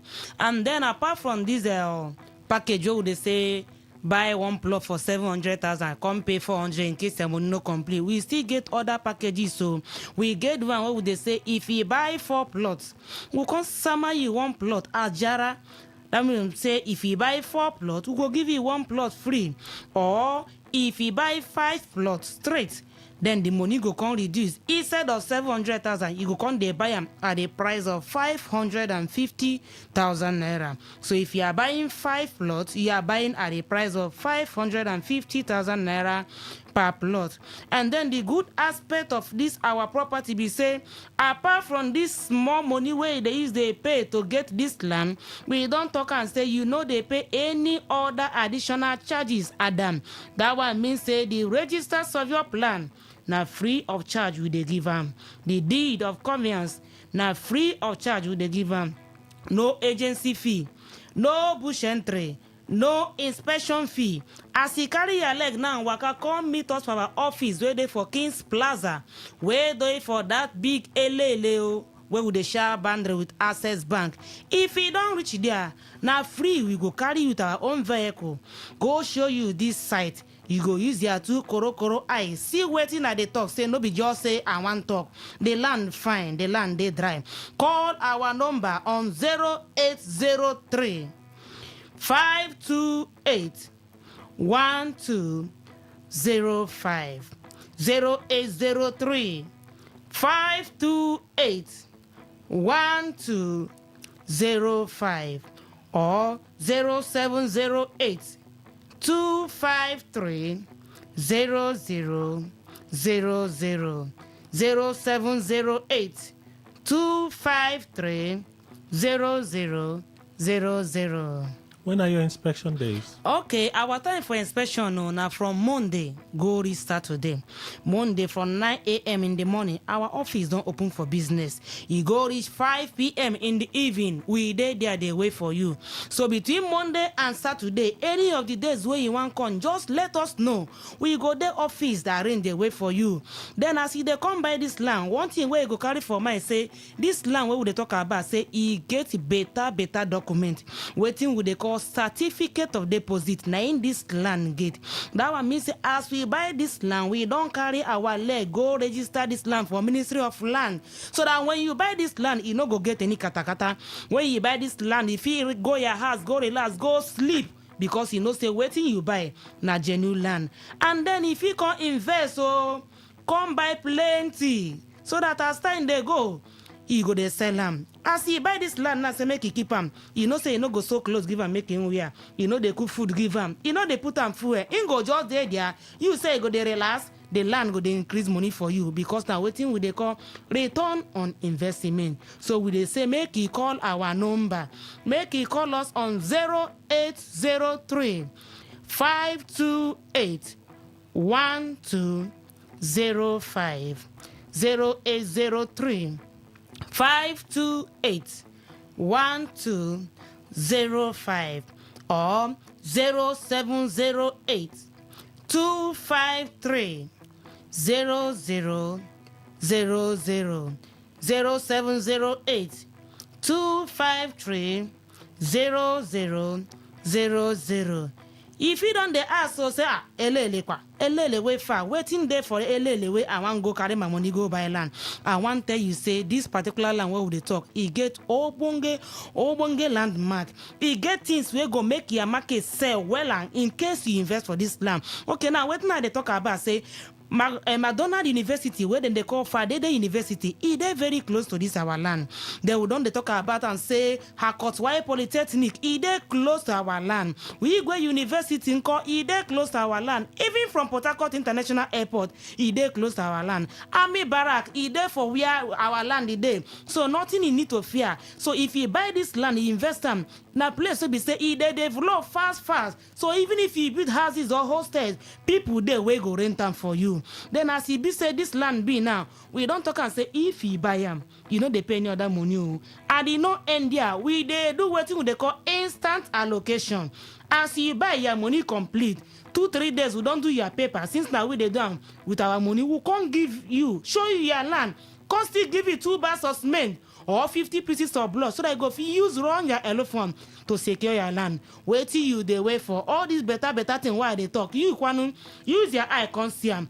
Call our number again for the last time on 0803 528 1205, 0803 528 1205, or 0708 253 0000,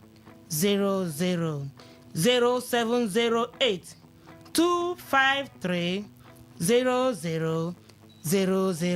Remember, say our office there for Kings Plaza. Kings Plaza there for inside Big Elele town. Assuming say they come from inside town like Port Harcourt, as the intermotor where they go Rukboko Igrita, tell them say make them drop it for Access Bank where they for Big Elele. You go look up, you go see 2-story building where they paint with yellow. You go see where we put our banner there, New Hope Global Estate. Or if they come from places like Owerri, Omagwo, Omapu, Obrinze, Omarelu, as he reach Elele roundabout there, he no need to enter bike. Just waka go front like say they go Port Harcourt Road. Now there you go see us. We there from Monday to Saturday. We dey wait for you. Come invest today with Lambert Wiz Global Services Limited, so that tomorrow too you go enjoy them. Okay, so let's go over a few things again. Those that pay outright, what do they get? If you pay outright, like as you say, would they give you the free, the registers of your plan free of charge, the deed of conveyance free of charge, and we'll show you your land immediately. We will still give you 2 bags of cement to use run your L form. Okay. So even if you pay 400 as part payment, anytime where your money complete, you go still enjoy all these benefits where people will pay outrightly pay. If your money still not even reach 400, if it still come tell us how your pocket be, we go make sure say we carry everybody along, so that everybody go get your own personal property. We no one here say by this time next year say you see they cry say landlord they increase rent too. So you go call us again for the last time, as we don't give this opportunity now.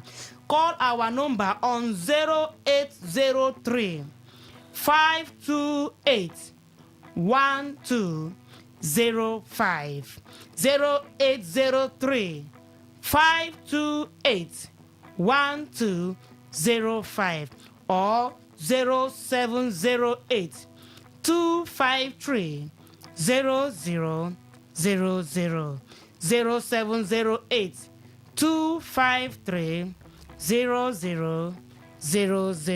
Madam, thank you so much. Thank you so much, Kelly. Let's continue in a bit. Please stay with us.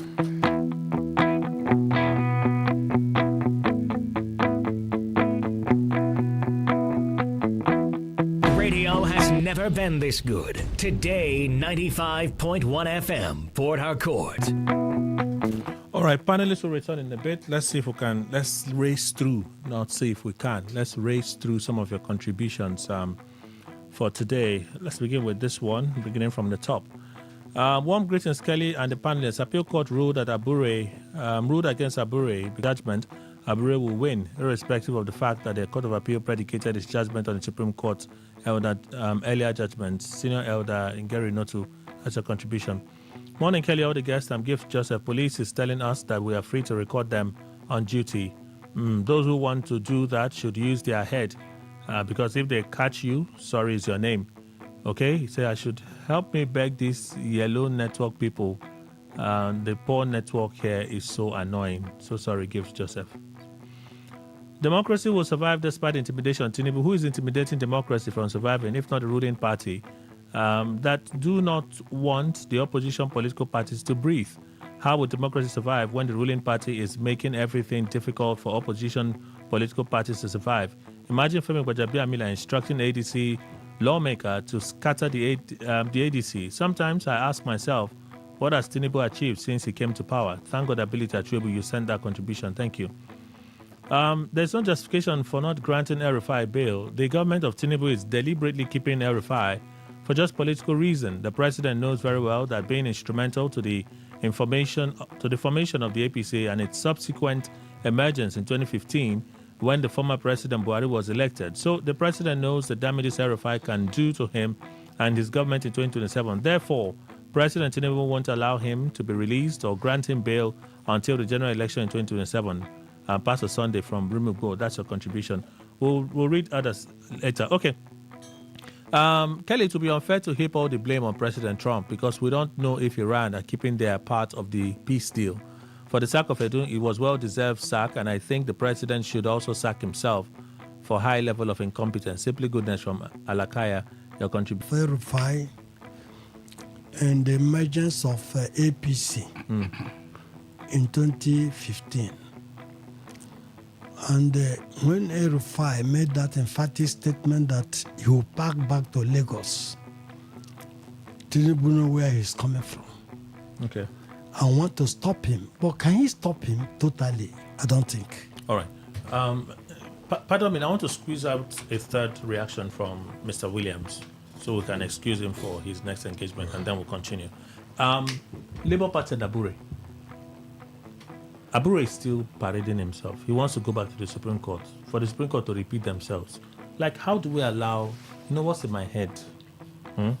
Is how do we allow this nuisance value to continue to gain space? So I've not said he's a nuisance, but what he's doing. How do we explain now? It's a nuisance value. I have to. Sometimes you have to break it down because somebody will hear another thing, right? He has a whole group of people following him.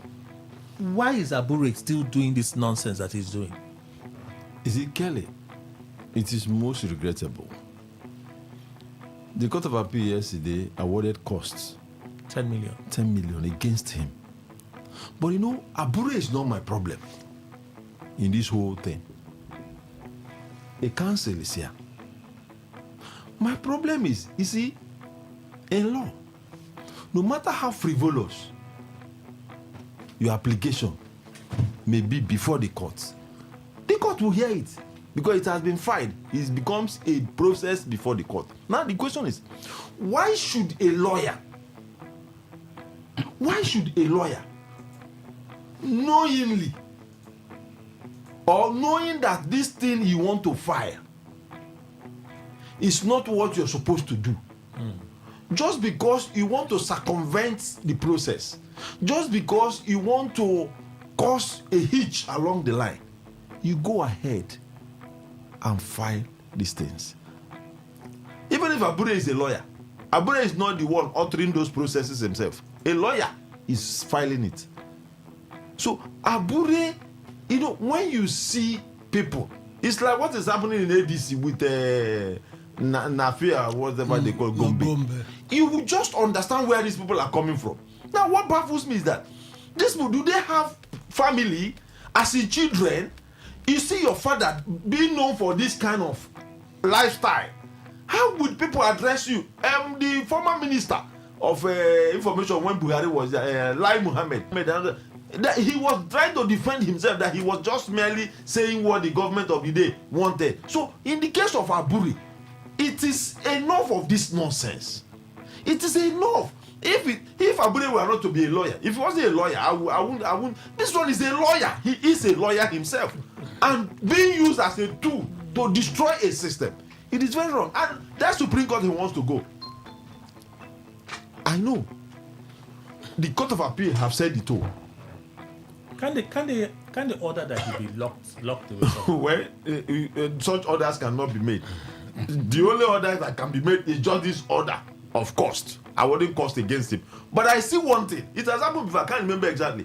Where somebody was going from High Court, Court of Appeal, Supreme Court, will come back in another phase, start the matter again. He got to a point in Supreme Court where Supreme Court so reprimanded that lawyer. Yes, I think it was even recently. It's been happening. Supreme Court threatened to even derobe that lawyer. So I believe that it may get to that if Abure, at this point, haven't taken the hint of the Court of Appeal, still want to go to Supreme Court to display his ignorance. I think the Supreme Court, if it is the Supreme Court that ought to be Supreme Court, they will take a punitive measure against Abure and those lawyers that are filing those frivolous things. Democracy will survive despite intimidation. Tinubu, an apt message to self, if you understand. Sorry? Democracy will survive despite intimidation. President Tinubu said so. Do you think it's an apt message coming from Tinubu? Yes. To himself? Yes. Or to Nigerians? You see, the question is, who is intimidating who? Yes, that's what I'm saying. So the fact that this, for the president, who is alleged to be intimidating everybody in the country, to say democracy will survive despite intimidation, he's clearly saying the obvious, that despite all he's doing against Nigerians, Democracy will not die. Democracy will not die. That is the truth. We can release you now. Thank you, sir. Thank you. Let me introduce Dr. Innocent Eku, legal practitioner. The situation with El-Rufai. All right. What do you think is happening with El-Rufai? That bill thing, I don't know if you've heard it before. This is not a terrorism thing. No, this is financial crimes, money laundering. According to the counsel to El-Rufai, the judge fears that he would interfere with the case, with the investigation. So he should be remanded. He should stay in the ICPC holding. Yes, the problem with Nigeria is complex. But the most fundamental that have subjugated Nigeria into the animalism we see, state of affairs, is the fact that the process of choosing our leadership has failed the nation. Because nation rises and falls with leadership. Nation rises and falls with the leadership. The character, the style, the pattern, the excesses of leadership is what flows from top to down. And that is how everybody behaves. If the president is not corrupt, all the cabinet ministers will be afraid to be corrupt. The judicial officers at the epic courts, they will be afraid to be corrupt. But when the corruption indices of the leadership is very obvious and manifest, everybody will be free to indulge. And in 2027. And so they fear that if they give El-Rufai some liberty, they will be seen as working against the president. I have discussed with some senior judges. I'm a senior member of the bar. I have practiced for 25 years and a seasoned A-class legal practitioner in this country and consulting in many other jurisdictions. I specialize in international law. I consult for many jurisdictions and do legal opinion for many international agencies. Now, El-Rufai, by our constitution, is entitled to bail. Even in capital offenses, a high court is competent to grant bail. But it's still at the discretion of the judge, isn't it? Yeah, that's the discretion. Discretion will be exercised judiciously and judicially. That means that in giving bail, give fair terms, uphold the principle of the Constitution, that is the fundamental rights, Chapter 4 of the Constitution, give regard to them.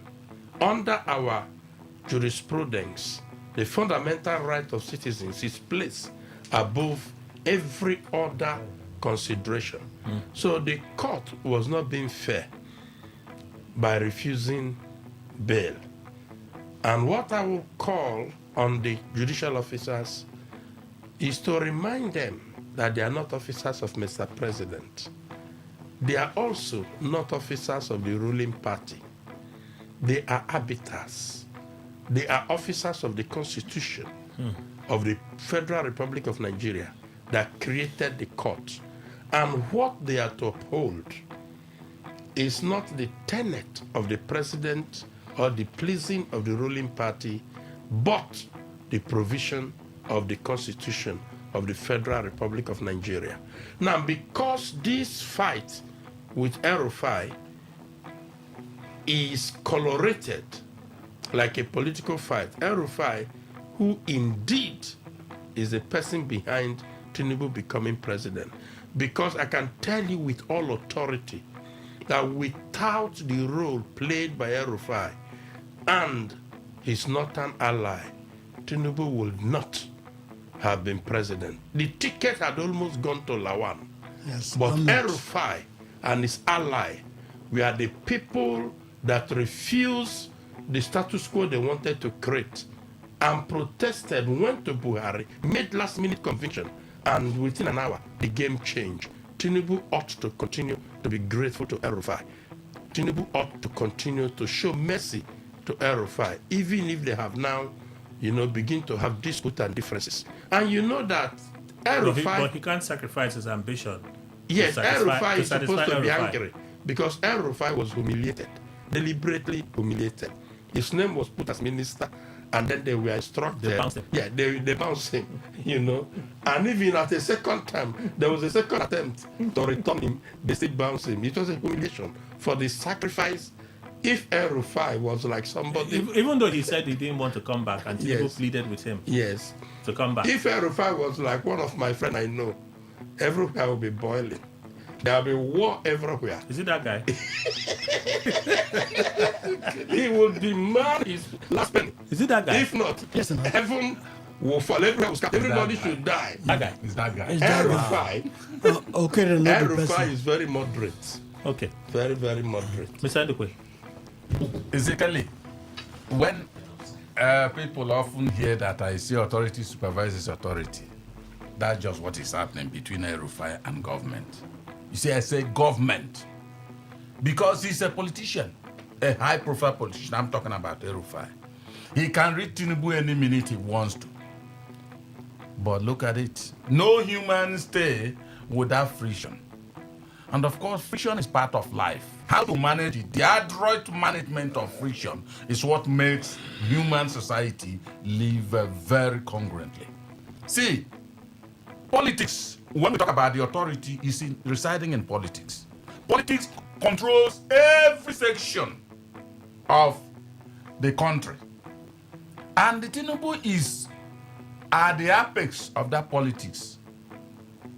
Little wonder the highest book for me, which is the Bible, says that you bridle your tongue. When El-Rufai, even though he may have been wrong, you always remember my analogy of picking your opponent.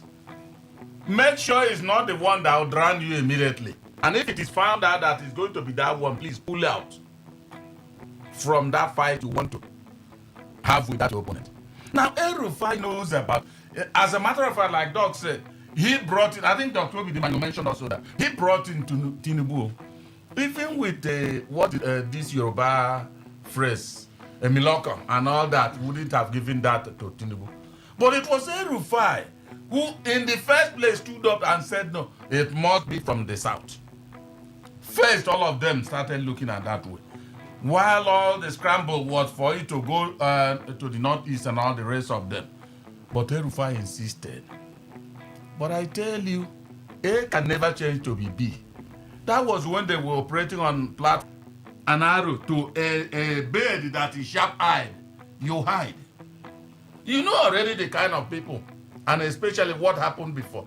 He said that Tinubu told him, no, don't go when he planned to go to whether Egypt or wherever. I need you in my government. That means whatever binds them is serious, two of them. As much as El-Rufai knows, Tinubu does. But now, one is above.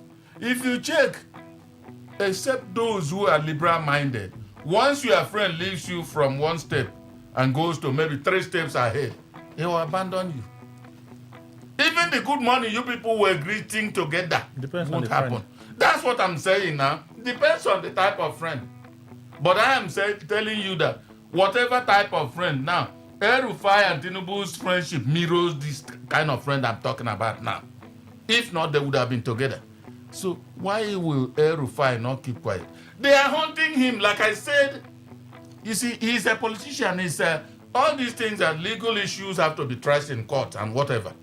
He has gone there now. But politics that control almost everything has come in. And they will control him.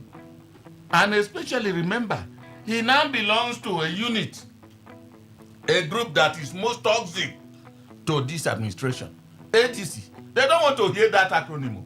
ADC, they don't want to hear that. They think now that he belongs to that, and he's saying, we are sending you back to Lagos.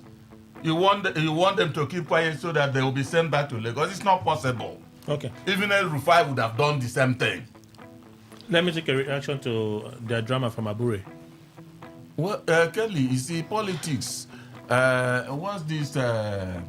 Is it a German philosopher?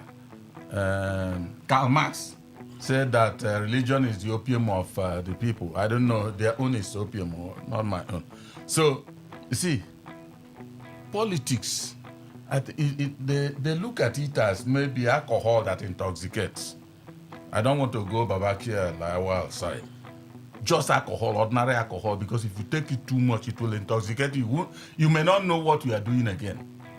If not, why would I have asked this question severally on this platform? Is Labour Party Abure's household, where he is chairman by nature? He is the father of his home, and he is the chairman.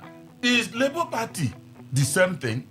Why is he not leaving? And even everything seemed to be against him, he will still go. Well, maybe because I think Jesse said he's a lawyer. Maybe because he's a lawyer, he will still win in Supreme Court if that's the way it stands. But I am saying, what is he going to do further? Now that the appeal court, well, it could be given to him at Supreme Court. So let's wait. All I'm saying, for me, that action is unnecessary. Chief Okere, this dance by Julius Abure, Supreme Court sacked you and your team. You started carrying cases to lower courts, interpreting the Supreme Court judgment to say, it's our internal matter. We can decide how to do this thing, right? You went to a first court. The court sacked you. You took an appeal to the Court of Appeal. You have been sacked again. You still want to go to the Supreme Court to go and do what? That's what we did last party. That Labour Party. Yes, Labour Party. The person you brought to destroy the party is in problem now. Go and give him 10 million. That is where I always agree with Oga Imam when he tell you that all politicians are the same and behave the same way. So you can only depend where you pitch your tent. Just like go within my dog. You know, if the one he like enters into the worst political party, will begin to sing their praises. Those people will automatically turn to angels, group of angels. It has always been we heard of Apapa and Abure. Now there's a third person here now. The current Osman. Nenadi Osman or whatever. You know. So, and sometimes I don't blame them. Though the court is always there to entertain anything you bring. Their duty is to interpret it and give you judgment in one way or the other. But sometimes I'm sorry, there's a professional lawyer here. You know, if I say, I don't know what I will say, you will say I'm trying to. They are also looking for their own. You will see in Nigeria today, Supreme Court will deliver a judgment. And you will see two senior advocates of Nigeria will also come and begin to give us different interpretation of that judgment. Confusing Nigeria. I don't know how, Nigeria bar association can look into that and see how to, control that kind of narrative to Nigeria. Because we see them as the learned people now. We see them as the people who can, who will, uphold whatever judgment or decision that is coming from the court. But instead of that, they will divide themselves into different groups and give us different interpretation. Don't be surprised. The person who has taken this matter to Supreme Court on behalf of or representing Abure is Baby Adisen, who has seen the judgment from Supreme Court.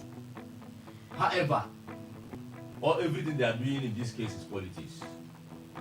Even when they know that this thing is wrong, but they have something they want to achieve at the end part of it. They want to do it either to distract or to disable or to put certain persons out of balance. That's what they do. Or to keep themselves relevant in the system. Otherwise, I don't know why the highest court of the land will deliver judgment against you. Now you find another window to get that same matter again. To see how, and unfortunately for him, the lower court has fed him. Court of Appeal has also fed him. Let him go back to that Supreme Court again. Let's see what he's going to get there. Abio. Looking at the time, okay, what are they going to give now? If already, I think APC's timetable from early part of May. It started yesterday. Thank you. Started on Monday. Monday was 20th. Okay. So when are they going to start their own? Who will be signing whatever? No, there's already the party with authority and legal authority. What if the court of turn after doing whatever they are doing? See, this matter. This is the confusion. As far as I'm certain, the Supreme Court has closed this matter. I believe that when he gets back there, they will knock him on the head and send him away. Kelly, I agree with you, but let me tell you. Supreme Court is the only authority that has power to look at you in the court and say, based on what I see here, Kelly is a woman. And legally speaking, everybody will see you as a woman. So Supreme Court can, what if Supreme Court goes to board and say, looking at what to reverse themselves, right? They have the power. To reverse themselves. No, I'm not saying it's not likely to happen. Every APC man, they wish. Let's wait for the shock. My prayer is that the disappointment that has followed Abure from lower court to court of appeal should follow him up to there, so that let us have peace. Let us have a sound election in the country. This shenanigans. All these distractions shouldn't be take us to nowhere. This shenanigans should stop. Dr. Bijima. Yes, Kelly. I was thinking loud yesterday. I've come to that conclusion that, sometimes we really, in our discussions, we encourage these elements in the political class, the way they behave, the way they say, look, this person can't win this state, it can't win the other state. Let's see now, that impunity, if you look very well, and we encourage, we say didn't get power and all those things, you look at the whole thing, no power. Other than that, the institutions, INEC, police are captured. Now, can you or can Nigerians in their right thinking minds see these people are different from kidnappers and armed robbers? They are the same, it's just the same people, the same modus operandi. When you are hijacking election results, when you are making the vote of the people not to count, only to capture a state, only to capture a political party, you are worse than a kidnapper. You are worse than an armed robber, because it is terror. All ends. In fact, when kidnappers kill their captors or their victims, people get angry. That is sadly, but when they do this, we should get angry with them, because the same thing they are doing, we should not encourage them. We should begin to a kind of say how things should be done in a sane society. And all this going to Supreme Court, come back, start from lower court, come back, crisis here and there, started with this Tinubu administration. A lawyer is here. If this lawyer disagrees with you, I'll be very shocked. I want to say because something. the moment you say Tinubu administration, I can just predict his response. Yes, excuse me. Kelly, it's easy to predict his response. No, that's not. Let him finish, doctor, please. Yes. During the time of Obasanjo, during the time of Jonathan, during the time of Buhari, we've never seen this madness, this kind of madness. It's quite rascally what bullying opposition and planting people in funding them to do what they are doing, and a kind of discrediting the courts. The judges are also behaving in the way they are instructing them to do. That's alleged. Nothing is new in Nigerian politics. That a matter was decided at Supreme Court. When Tambuwa Clan first was it? Because that is where we say when matter gets there and it is pronounced, that is final. It cannot even attempt to come to lower court. The difference is he has lost in multiple courts at the lower court level. Yeah, multiple courts. It's the same thing happened PDP. The same thing. No, we're talking about Labour Party now. Now, Labour. which party are you? I have, is it APC or PDP? I have more stories and I have to take calls. So let's what we are saying is that what we are saying, we should not just be looking at Abure. We should be looking at the madness within the political system. Abure, if it gets to Supreme Court, I know they will not throw him to prison at once. They will also go through some other. Let Supreme Court hit him with 100 million. So that you will stop once and for all, Abi. Both those who are funding him. I think I agree with you on that. Do they usually pay this money and all these costs? They will enforce it now. Because this man is abuse of court process. Because the madness is getting to Bala Gombe is getting. In fact, they are hearing the matter. It's today. already in psychiatric hospital. Psychiatric hospital.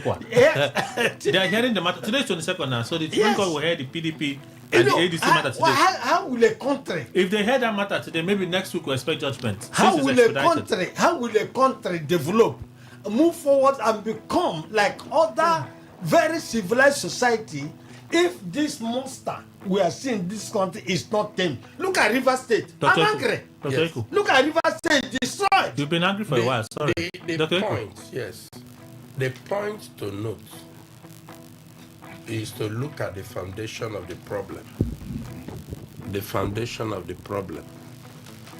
These people you see are dramatis persona.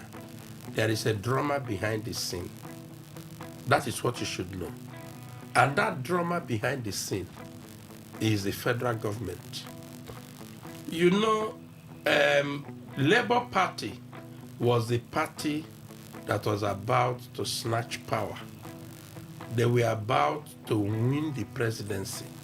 And truly, from the votes and evidence available, Labour Party won the presidential election. But the elections were rewritten and reordered. Tinubu given first, Atiku given second, Obi given third. This is the true fact. Now, that's by your perspective. No, that's by empirical evidence. Well, I haven't seen that evidence. But that's by your perspective. It's available. It was in court. It's available. You do have a right to that perspective. It is your perspective, sir. No, I'm speaking of records available. No, I'm not speaking opinion. No, we need to see those records. So yes. If those records are only seen by you. Yeah, because we know that Obi won River State. Exactly. But the man who changed it confessed that he changed it. Well, the man could have just been doing it for political reasons. No. The man convinced, it's documented. But the man could have done it for political reasons. That he changed it to was it probed? Was it tested? He wasn't probed. Now, exactly. So how will he be probed? He may have done it. He may have done it for political reasons. When the people are in authority. He may have done it for political reasons. So that is it. Now the point I'm making is that the government of the day determines how the country develop or slide. This Abure was planted to destabilize Labour Party. When Labour Party was prime and was to deliver a president to Nigeria, and Abure had been doing that music, he is enjoying it because it's a contract. But now Labour Party have been so crushed and they are trying to reverberate. That reverberation is what they do not want. The last game is to block them so that the time for candidacy will expire, so that Labour Party will not have. So he's a contractor and he's doing the job. He's doing the job. Now, go to ADC.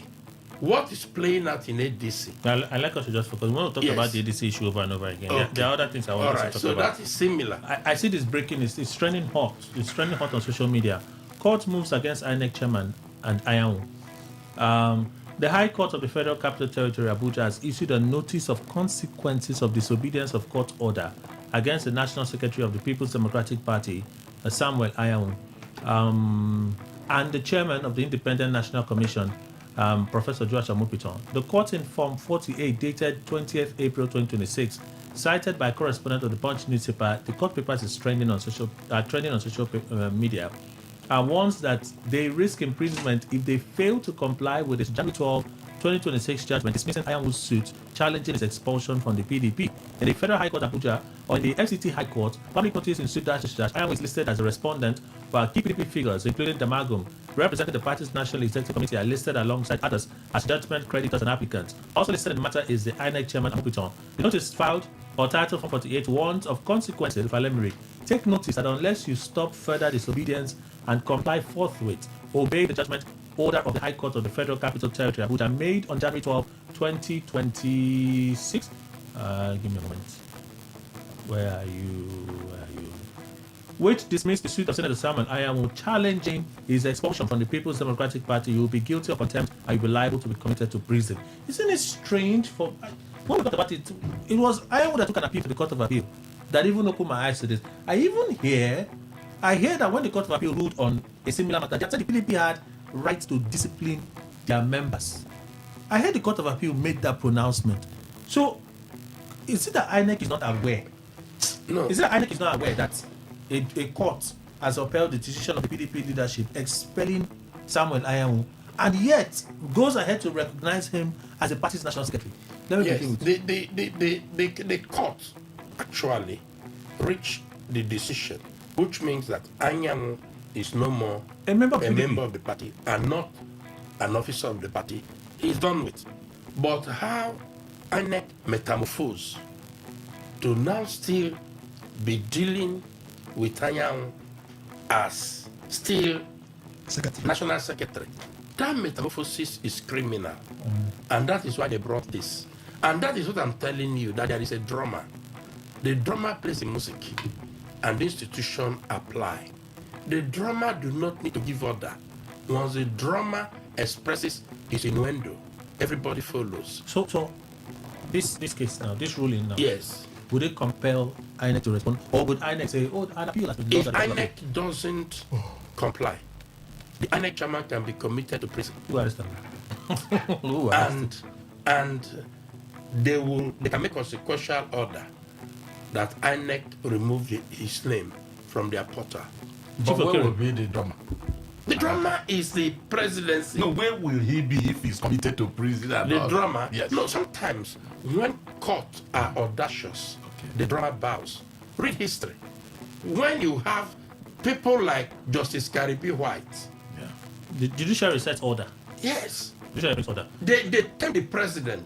Chief of But the people we have now, the president tames them. Chief of Kerry. Well, Kelly, I don't know the source of the script you read here, but I know it's in this day. I didn't ask you. It's in this day paper. I have a copy of it. I'm speaking to Mr. Kelly. If you don't know. Assuming, but without considering that I should agree with that piece. A real protege. Yes.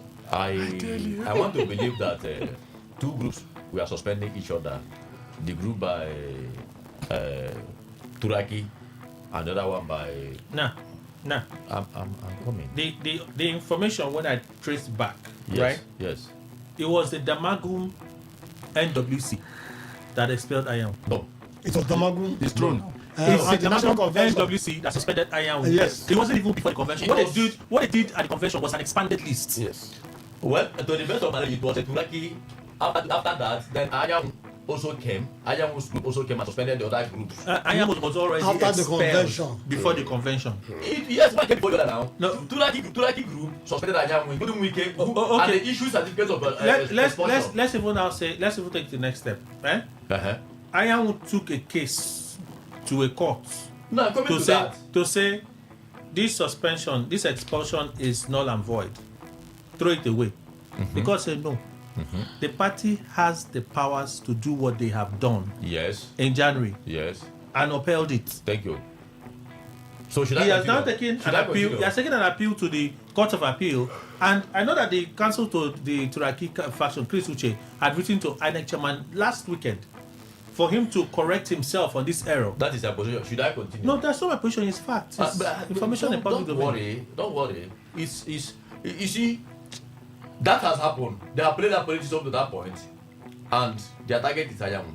Now, assuming but without conceding that everything you have said is in order, The expulsion of Anyanwu, was it perpetual? Was it until infinity? They will have condemned you not to be in PDP forever. Expulsion is expulsion. No, hold that on. you are no more a member. Hold on. In fact, it is forever. Hold on. Hold on. It can be forever. Now, in Nigeria, I'm aware that even when somebody has committed an offense, that the president has the power to grant amnesty to the person. Now, I'm also aware that in political parties, even when you are expelled, in those days, there are a lot of people who are expelled from PDP and whatever. They are still back to the party.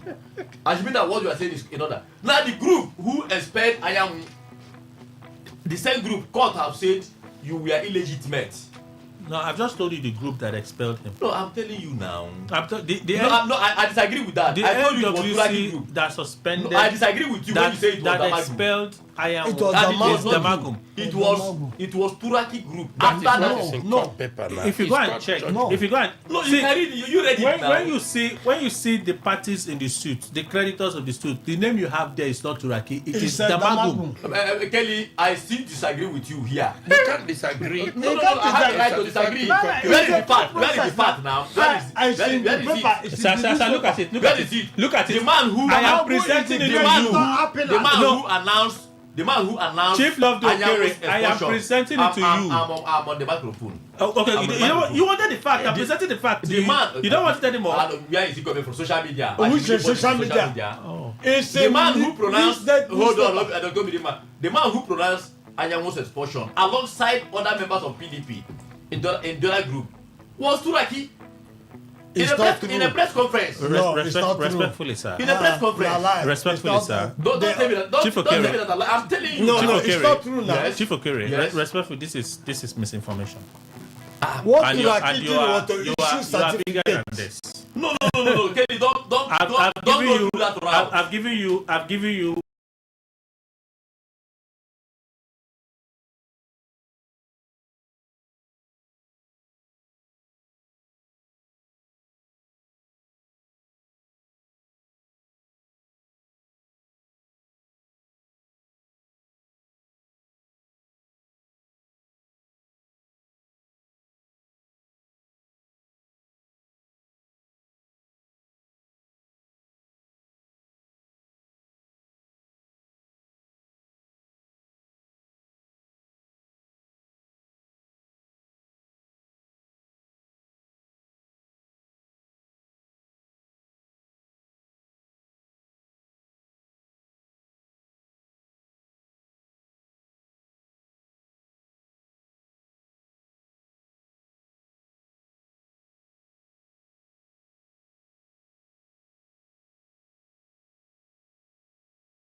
multiple sources of information as to when we raised this thing for the first time. I too was confused. When I went back and checked, it was clear that it was Damagum NWC that took the action.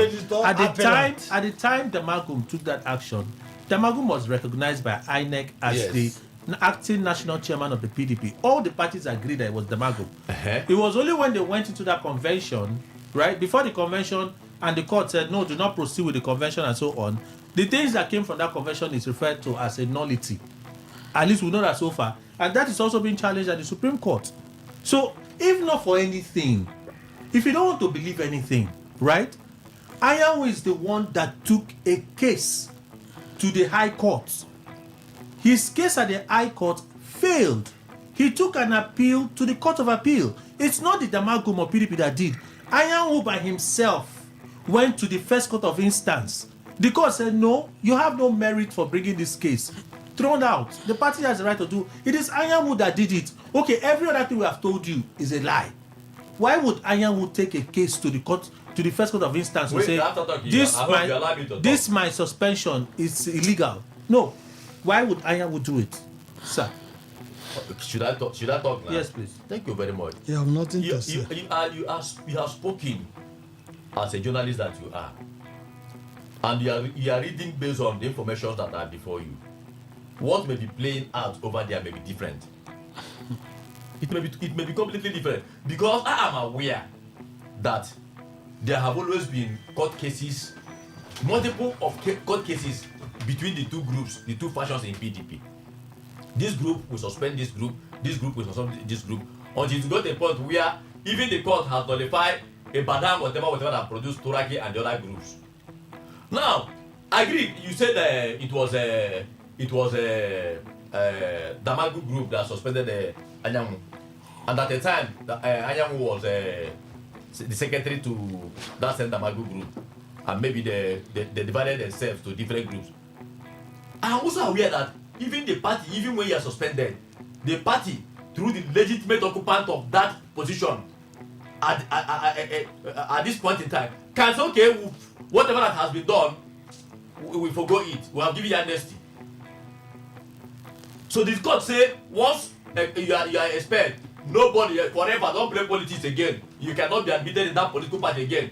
Whatever you are doing is not and void. Even when president has the power to grant amnesty to criminals, those who have been convicted in one way or the other. So, but it is subject to further verification and outcome in the nearest future. Okay. Let me leave it here. Because I wanted to ask a simple question. If the president, whatever your admirers do is good to you, and whatever that those you heard do, you condemn it. Give him water. Yes. But I was just curious though. Yes. I'm still curious, right? If at any point PDP wanted to grant Anyanwu clemency, to say, well, whoever expelled you from the party, we have revoked it.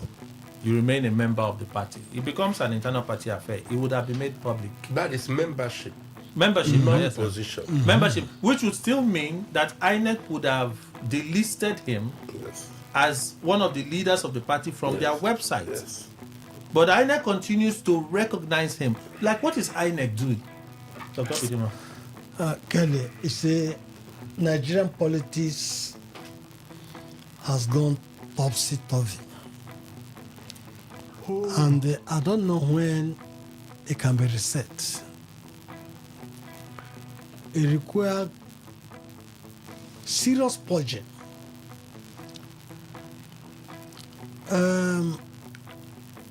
Growing up in this country, as a young man in the 70s, 80s, you enjoy politicians. You even mimic them. You want to buy Nigerian Tide, Nigerian Herald, New Nigeria, Daily Times, Sketch, Statesman, reading what they are saying. You see philosopher, politicians. You quote them. They make statement and you can quote them. But today, what do you have? Somebody wrote a novel, say, "Weep not my country." This one is that we should weep for this country. This country has gone back into the medieval age. And it's not civilized. The political class is also not civilized. The institutions are not civilized. The followers, majority of the followers are not civilized. And the country like that, Kelly, nobody, no same country can take it serious. That's why Donald Trump can look at us and say it's a disgraced country. Because of they had the facts that we don't have about us. Okay. So, people like Anyanwu, when they come on television, like what somebody said here before, I think Williams, your children are watching, and when they go to school, they hear conversations about your father, how he's behaving, and all those. Are these kind of politicians in this country? Will you not be ashamed? He has been used. He has been used to destroy his own image. He thinks he's destroying a PDP. Like Julius Abule, like Bala Gombe. You see, history has really recorded these characters. And at the appropriate time, they'll be very ashamed to come to the public. All right. To face the people. They are abusing all the processes that some of us who are not even lawyers know that court processes have been abused. And the lawyers that are handling these cases to them don't even cancel. Look, this case is not right to pursue. All is in name of collecting money. Let's collect money. All right. Let the court, because I read that story clearly, and the court said yes, they won't appeal, but there was no stay of execution, and the matter is in appeal. And if INEC chairman, this man that just came yesterday, want to destroy this country, he should be thrown into the prison. Mr. Ndukwe. Well, Kelly, I think I have always looked at the PDP as a Fuji house of commotion, and it's quite difficult indeed to quell whatever fire is burning in the PDP. You see, all the things they are doing, that this side have been left, this side is they have been taken away, and all that. They have not. See, you have to look inward by themselves, all of them, all the factions, and then see. Let us not be behaving like this. They said before that the umbrella was big. They were the biggest political parties in West Africa or Africa. Good. But you can see, and they're also the biggest troublemakers in Africa, the way I'm seeing them. If you are saying about Nyamu, you know, the other day, was it last Friday or so, I asked a question that, he said, Nyamu, why is he not getting tired of going to court? Every time, be in court, whatever. They say, people said, if you always go to court, people will now look at you as a troublemaker, so long as you are not a lawyer. But every time you are dragged to court, you are looked upon as a troublemaker. You may be right, but try to moderate it. See, if you are talking about Anyanwu and all that, I heard you people telling Chief Okere, who refused to believe, it was Abure. And is it NWC they call them or what? Yeah, Damagum rather. Can you imagine? I have brought Abure again. It's Damagum. It was Damagum that removed Anyanwu. And was it suspension then? But I think it was this Turaki that gave out either the suspension letter or whatever they gave them. Expulsion letter. Good. Now, the issue is that they have gone back now. What is the answer? And when Amopito, you know, the very first day they introduced Amopito, I told Nigerians who came to listen that this may be worse than Mohammed, if that's his name, the last one. See, the judge has, I think it's from the court, that thing you read. Thank you very much. You see, a court is not a man who they cannot say, he cannot do this, he cannot do that. If they go again what they said they should do, they didn't do it, they'll commit them to prison. Simple. Democracy will survive despite intimidation. I ask quick response. Chief Okere, an apt message to self.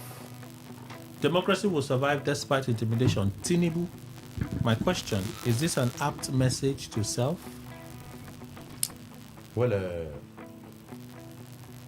every president that has governed Nigeria has always maintained that character of positivity, irrespective of the happenings in the country. You know, when people come and clamor for disintegration of the country, the president will always maintain one Nigeria. Even the military, even during the military regime, one thing they hold at highest esteem is making sure that Nigeria remains together. And whatever happens, they will tell you that that thing that is binding Nigeria, they will put it. So democracy will continue to despite intimidation. Now, who is intimidating who? Is he the one intimidating or people are intimidating him? Perhaps he may have felt intimidated or betrayed or whatever way by some group of persons. And he has seen that some of those actions are targeted in making sure that democracy is truncated. And that may have warranted him making such a speech. And for me, he has made a speech of hope to, prepare people's mind, to give people hope, to make sure that whatever they're doing, what is important is that for us to, make sure that democracy will continue to extend in this country. Otherwise, we're going back to square one. Yes. That statement by the President of the Federal Republic of Nigeria is an irony.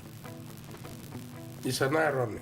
It's not a statement born out of sincerity and honesty, because his foot soldiers are the one trying to destabilize the democratic institution and the democratic process. What INEC is doing is to please him, to be on his good book. INEC know that they are destabilizing the country. What INEC is doing, hampering transparency, hampering due process, is one fastest way to plunge Nigeria into calamity. If you remember what the riot that came to this country during Abiola's election, when Abiola's election was nullified, and which I participated, because I was the campaign coordinator, presidential campaign coordinator for Abiola in the Rivers State, and I participated in the whole thing. Then when we won the primaries, all the other elite from other group, we marched together, then we formed a campaign council, and then we worked for Abiola. If you see the crisis that came, to save Nigeria from collapse, they have to concede the presidency back to Abiola's West. That was how Obasanjo became the president. It was to quench the fire, because the nation was about to sink. INEC should not take us to that route again, because Nigerians are sufficiently dissatisfied. So despite the attempt to intimidate, yes, democracy will survive. I think it's correct. No. The question is who is intimidating. You can't be saying it will survive positively when you're underneath, you are digging the grave. That is why I say that it's an irony. Because, okay, look at it. Form for president, 100 million. Now tell me, Kelly, let's be honest ourselves now. Why are we not telling ourselves the truth? That if we want to build a nation, can any career person, civil servant, you became PAMSEC, or you work in Julius Berger and retire, or you were a diplomat and retire, can you bring out 100 million cash to go and pay for 4 million? No. It does not include expression of interest. No, that's 100 million. 100 million. That's 100 million. 30 million for one, 70 million for another. Oh, okay. But it does not include printing of posters. Is it that you can afford it? It does not include. No, is it that you cannot afford it? Well, go and run for councillor. No, I'm speaking of him now. Is it that he can afford it? I am a capitalist. He can buy 2 of the forms. I am an investor now. So not me. Why is he not I'm talking of normal Nigerian. No, because he said it here now. We have the conversation and he said it here. No, I'm talking of normal Nigerian, because this is where you get proper professional. Is it every normal Nigerian that aspires to be president of the country? You can only get good president from normal Nigeria. Because is there anywhere, Dr. Eku, is there anywhere in the world where elections are cheap? No, election are especially not cheap presidential, in the true sense. A presidential system of government. You don't heighten election where you make it cumbersome for clean people, patriotic people to come and contest.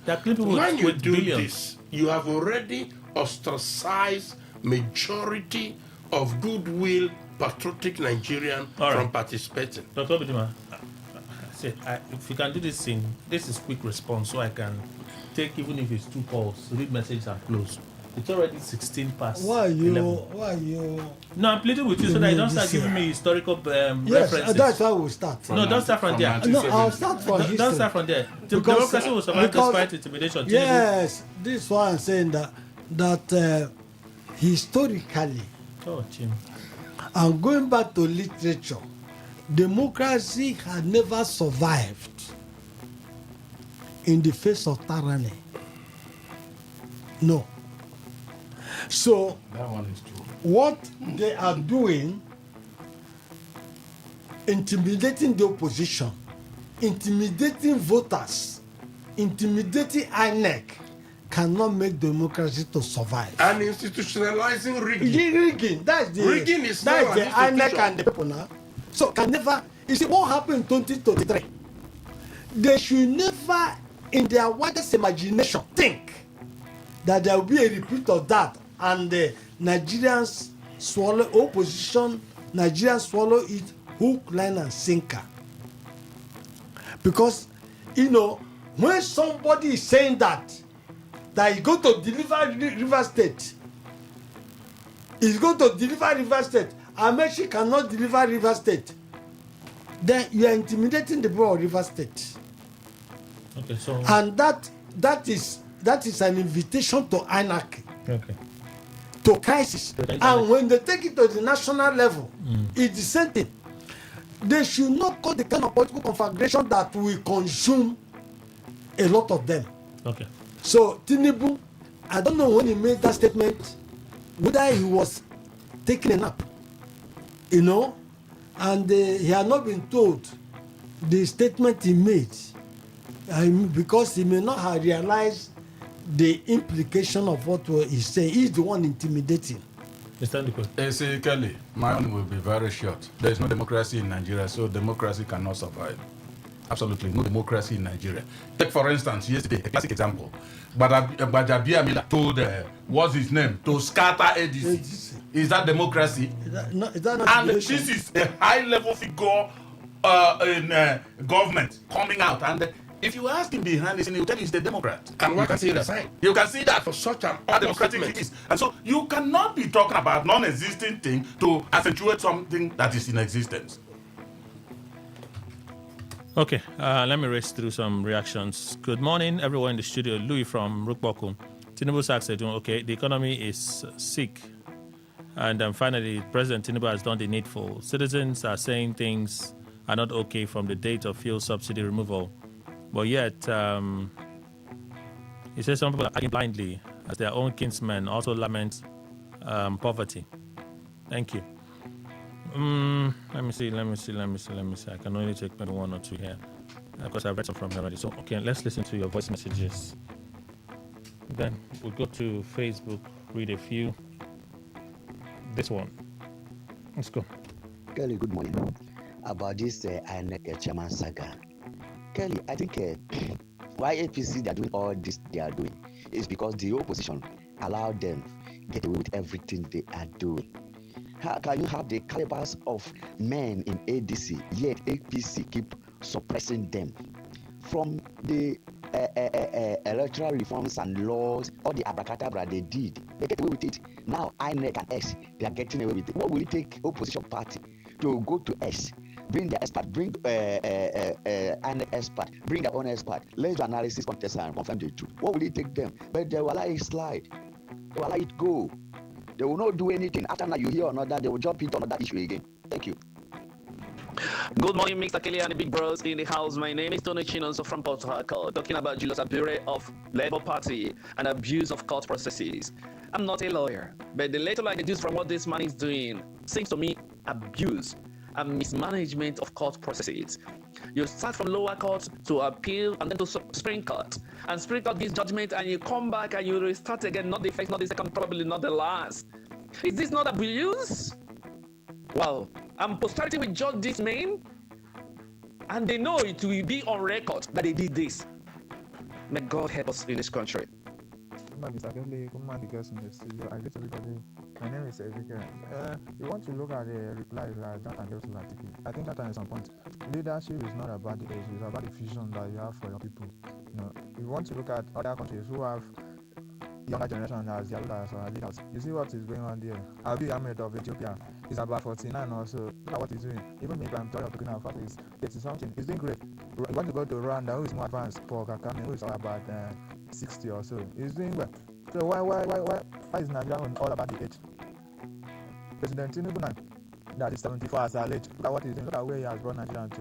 They should give for the young generation. We should try our best. You should try our own and see how it will go. Thank you. All right, thank you for reaching out. I'll take two calls, maybe three. I called the number earlier. I'm certain I did. Maybe I did not. Fastest finger. Good morning, Today95.1. Good morning, Mr. Kelly. Welcome. Yeah, I'm talking to Solomon, CEO Capital Oil. So I just let me put my own opinion about Tinubu holding the air on fire. What for? It's not the same person that fight for him that is also holding. Thank you. Thank you so much. That's really brief. Today95.1. Good morning.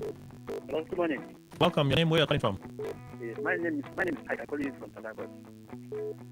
Please, what I want to contribute, all these men that are paid allegedly to scatter their political parties, have they forgotten that this train they carry, even their children, they carry upon their children, have they forgotten that the money they are making from it now, maybe after making the money, have they forgotten that their children are the one that is going to carry the load, that is going to carry the load? Prosperity will carry. All these things, that's what I want to contribute. Thank you very much. Today95.1. Good morning. Morning, Mr. Kelly. Welcome, sir. Yeah, with your my name is Kingsley, calling from Ogogoro. I want to talk about Abure appealing a matter that has already been decided by the highest court of the land. And you're going back against it, you want to appeal. You know, I do not blame this man.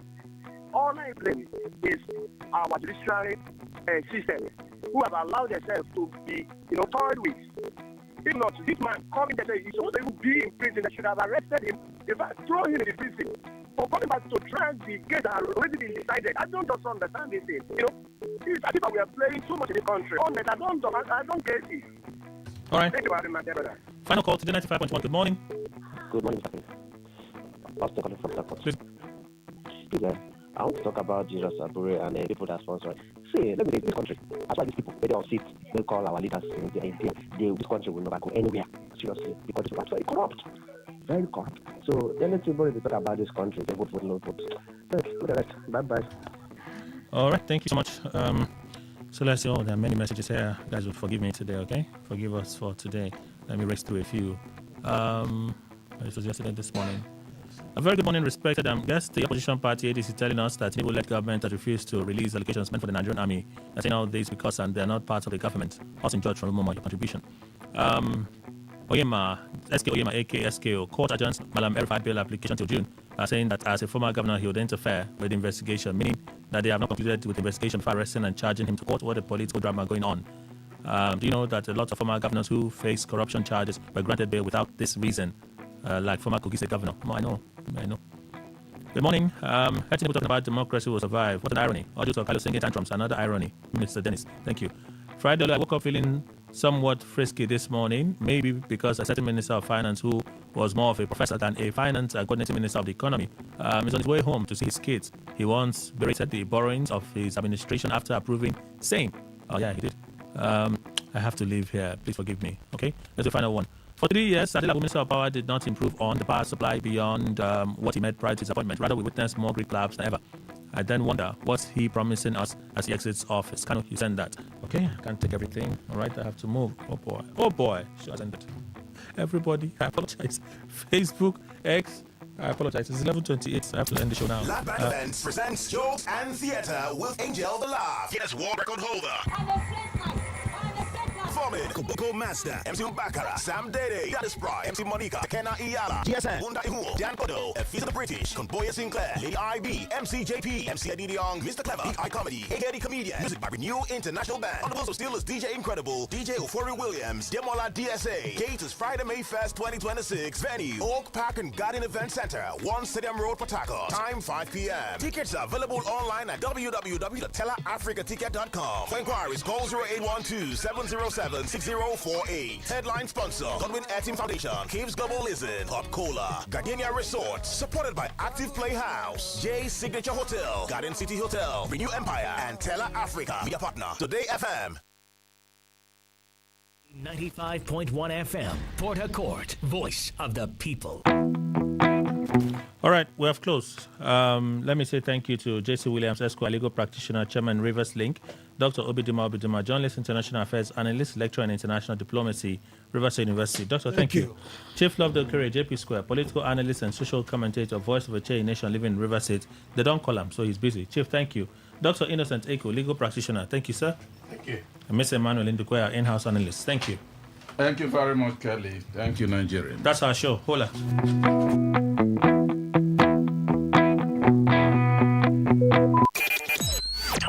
Talk radio. I listen to a lot of talk radio.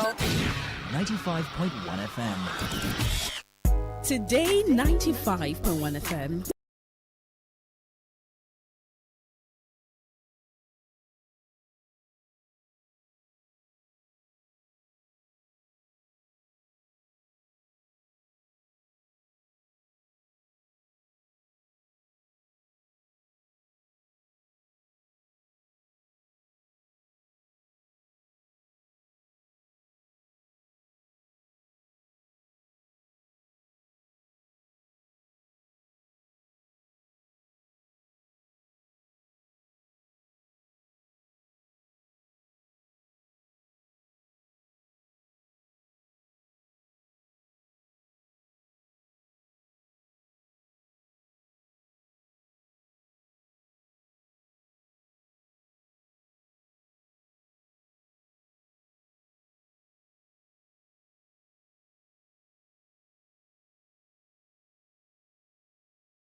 where news meets insight, sports meets passion, and entertainment meets excellence. Expert analysis from seasoned professionals and our top analysts, informing, educating, and entertaining you. Your voice, your station. We are the voice of the people.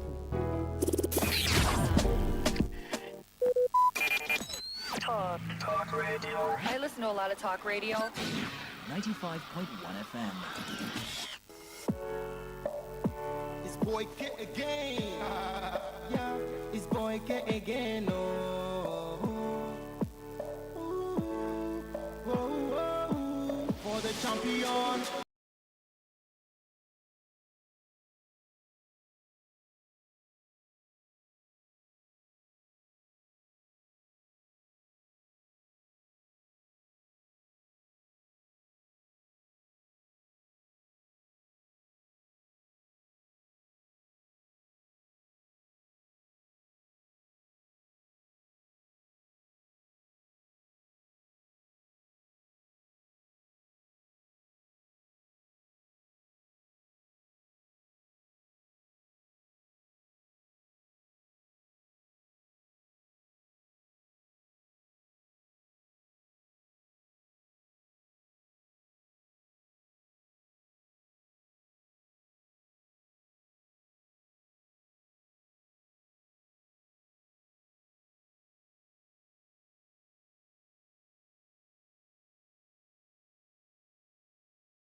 In the world's most exciting planet on radio, MTN Infocom half hour on Today FM 95.1. I remain your generously Prince Anamdi be the yellow Santa Claus. Oh, come on, every older Santa Claus comes through the yellow season, right?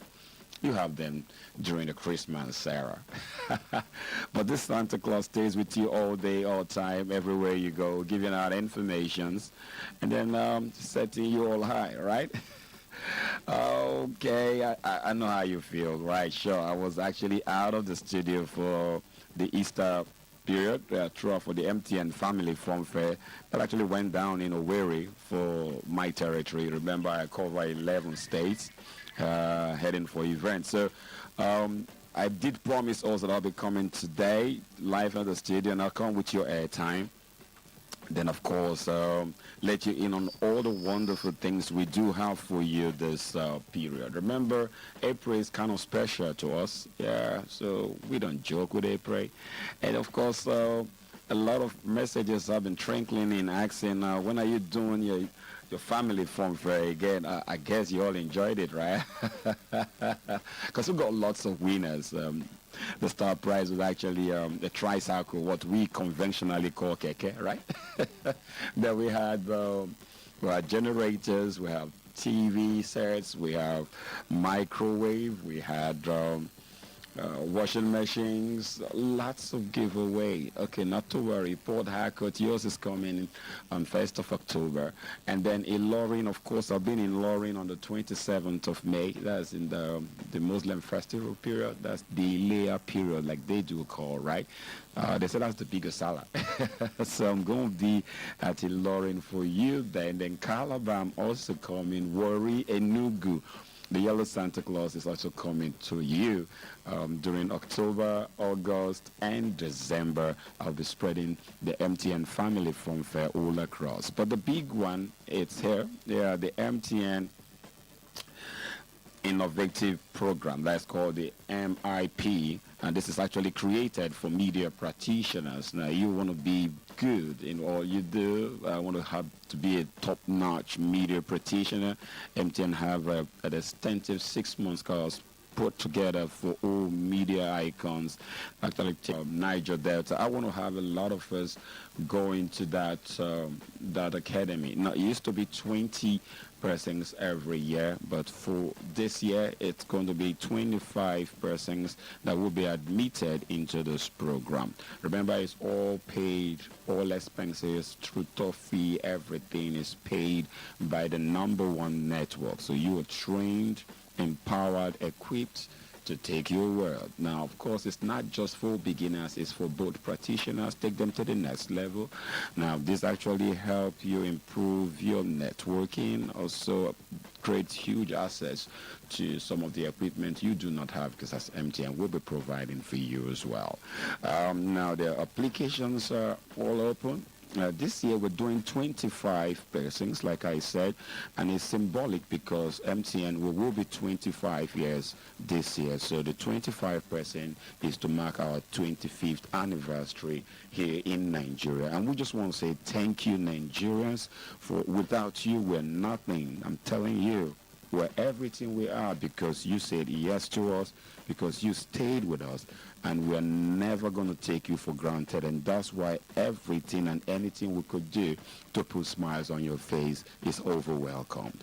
I'm so glad to let you know that the Yellow Santa Claus sure going to be there that period. So let us come, my fellow colleagues, all my media practitioners, all content creators. Let's just take advantage of this MTN Media Innovation Program and better your skill, your craft, and also build that lasting network that you couldn't push yourself to. The floodgate is open right now, right? All right, now the website to visit if you want to apply for this is www.mtnmip.smc.edu. That is edu.ng to apply. Remember, I said again, visit mtnmip.smc.edu.ng to apply. Application closes on Wednesday, 22nd of April 2026. So, well, why not? Just press the button now and apply. You might just be one of that will be going with us on that training, and of course also taking you overseas to South Africa, to University of Johannesburg for all the sections that you need to. Now remember, everything is paid. You'll be put from wherever you are, from your city, camps, and 5-star hotels, lecture halls, everything, feeding for 6 months. So you will bring it in, flying you in for lectures once in every week, once in every month rather, yeah, for six months. So that means every week you are kept, trained, empowered, network, and remember, your network is your net worth. So why not take advantage of this program and build yourself further? All right, I'll be taking a time out right now because remember, this is a Mort Talk and music station. All right, so it's the best planet to be, and that's Today FM. I guess we're all here because if you're not here, I wonder what you're doing with yourself. I'll take a time out now, pay my bills, dance a little bit, and I'll come back with more information for you.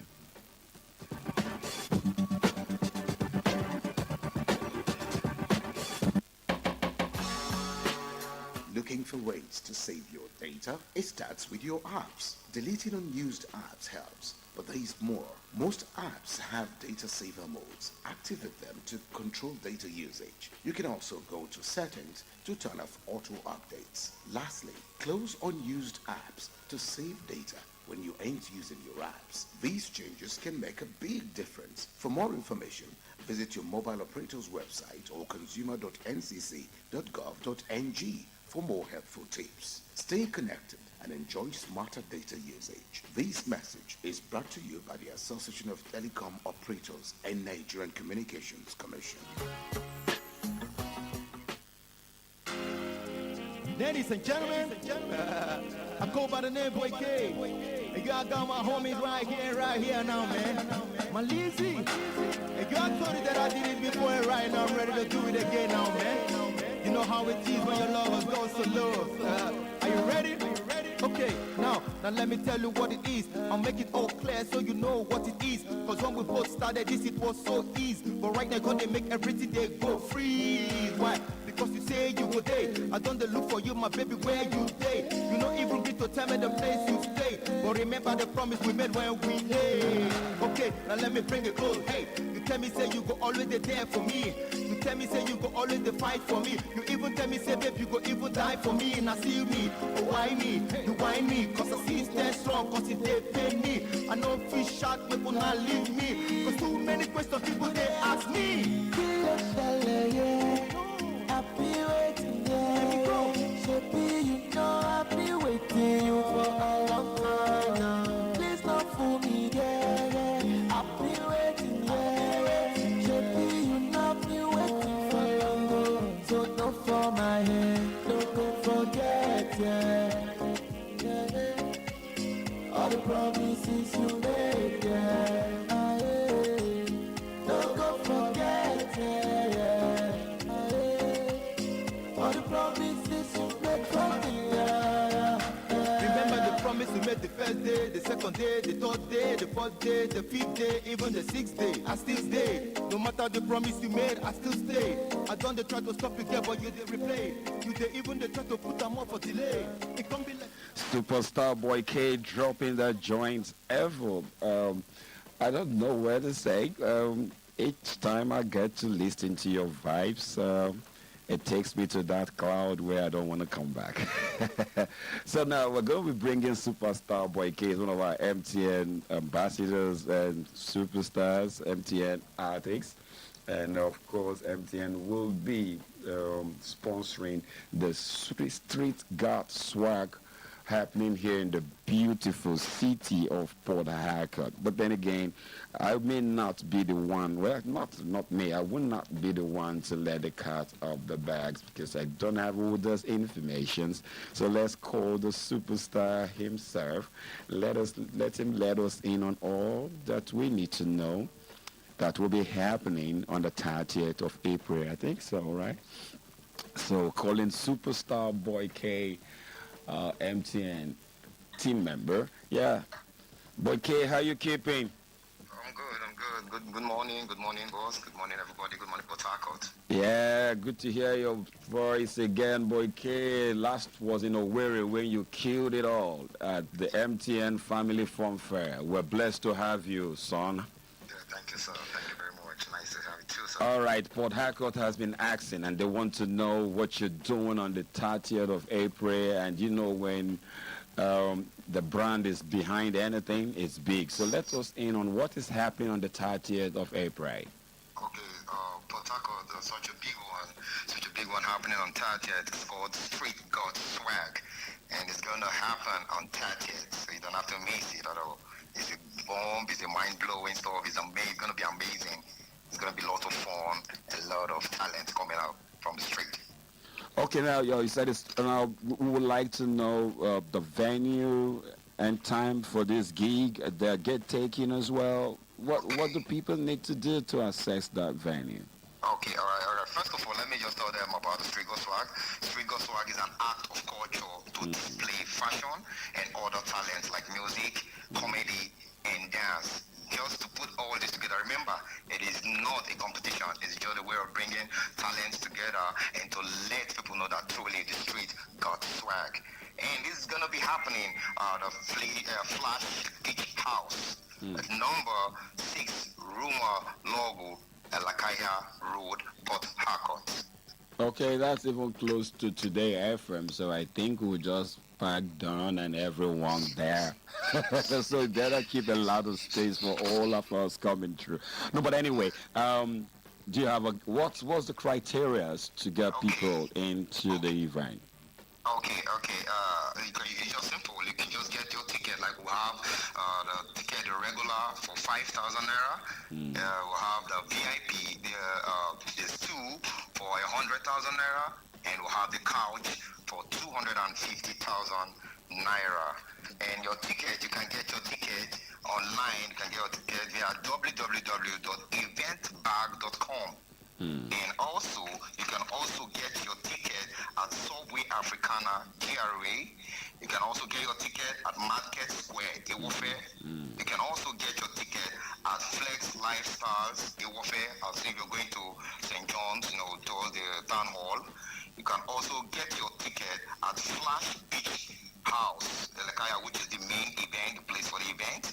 And then finally, you can also get your ticket from Friends Beach House GRA. These are the places you can get your tickets. Okay, just to let you know, you said you have a regular ticket. Okay, fine. So I'm just going to say this. I think we can also let them know that on Wednesday, I love you to come.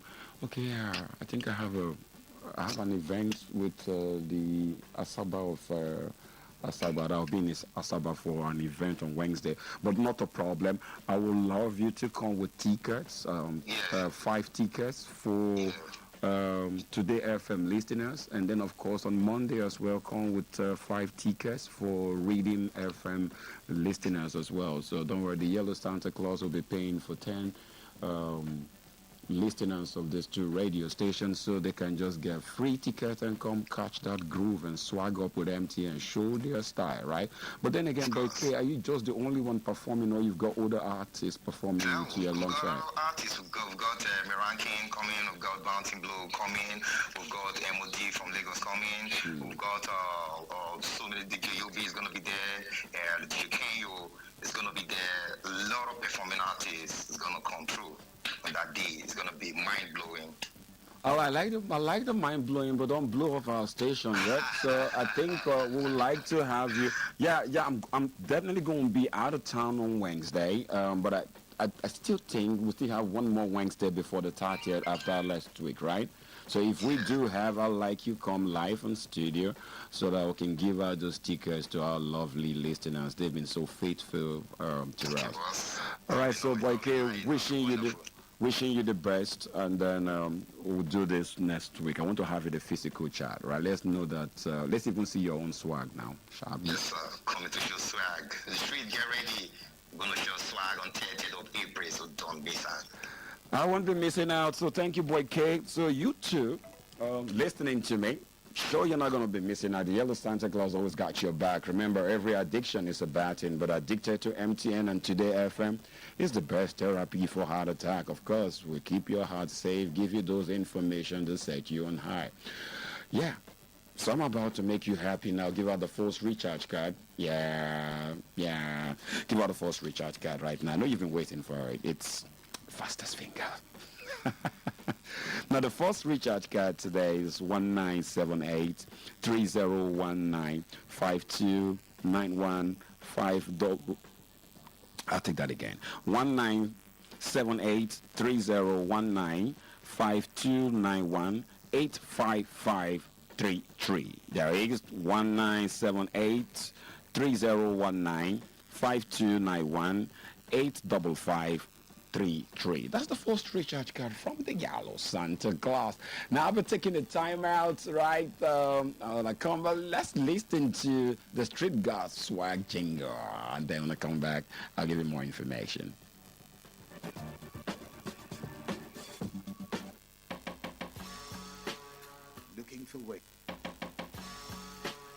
Looking for ways to save your data? It starts with your apps. Deleting unused apps helps, but there is more. Most apps have data saver modes. Activate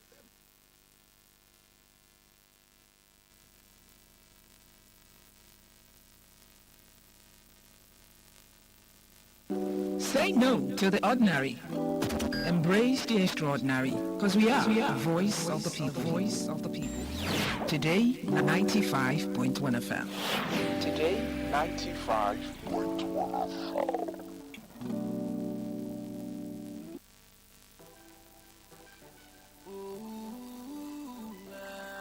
What else? You know what time it See this is. fine girl, ooh, Boy, she kid with my game. crush, ooh, me had a beg and try, This is all about a pretty love, man. yeah. You know what time it is. From the very first day I saw your pretty face, I could not go down to tie my shoelace. That's for my niggas in the hood, yeah, they will call you haste. I could not do it because of a baby face. Maybe because of that, the girl you were putting lace. I could not see you clearly because of my own lens. That's why I used to come close and just to check your face. I know you in a haste just to fix your nails. Baby, just give me with many girl of your time, girl.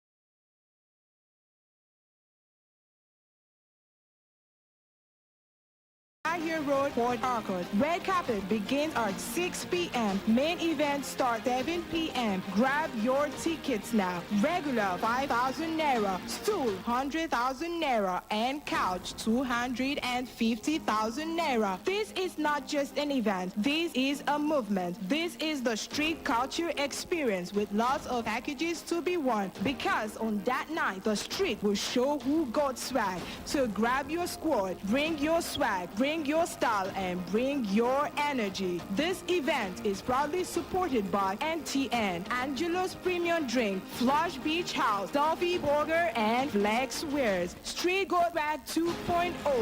Don't miss out. But of course, you're not going to be missing out, right? Still talking about MTN brightening up your day. The MTN Champs Season 4 comes to an end this weekend, and there we'll be seeing the future champions. Amazingly, even seeing that on the screen now. Out here we're done, and we're watching it as well. Yeah, the Yellow Santa Claus, I'll be jetting out to Ibadan tomorrow for the MTN Champ Finals, and then we want to invite everyone to come through to the city and watch and see and identify the next Innocent Benike. All right, of course, look, trust me, all faces you're seeing on the championship, keep an eye on them. That you're going to see them next in the future Olympics.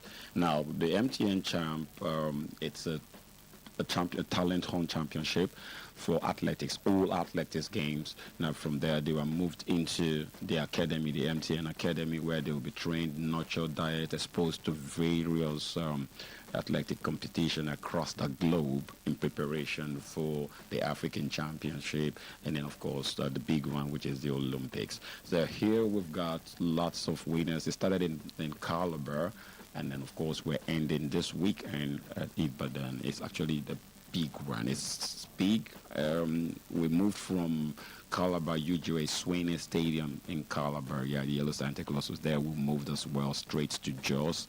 Jos was the second round for the North. It was divided into 3 major cities. Because I got a lot of people asking why it didn't go around. No, it's for the 6 geopolitical zone was divided into 3. So Calabar took full the southern side. The North actually moved it over to Jos, and Ibadan is doing that for the western region. I think that is all covered, right? But it's not static. That means next year definitely going to be moving to all the cities as well, but still 3 as well on this divides. Looking out for you all, come through. It's free. It's an open gate, and the good thing about it is both the athletes and the spectators got prizes, and so this is one event where you come to watch and then you go home with a gift. Ain't it surprising? On a 90,000 stadium, and everyone is going home with a gift. Courtesy MTN. So you're not just watching and cheering on your best athlete, you're also going home something fabulous from the #1 network and the network of choice.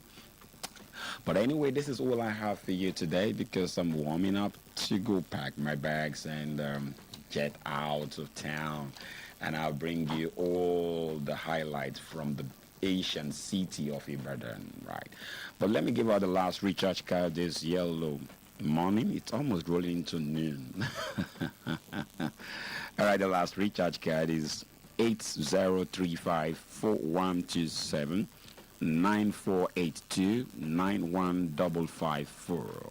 I'll take it again. 80354127 and 4. That's the second recharge card, and that's all I have the time to do and give out there. Remember to apply for the MIP, the MTN Media project that is on already. So application closes next week Wednesday, so please try and do that from today.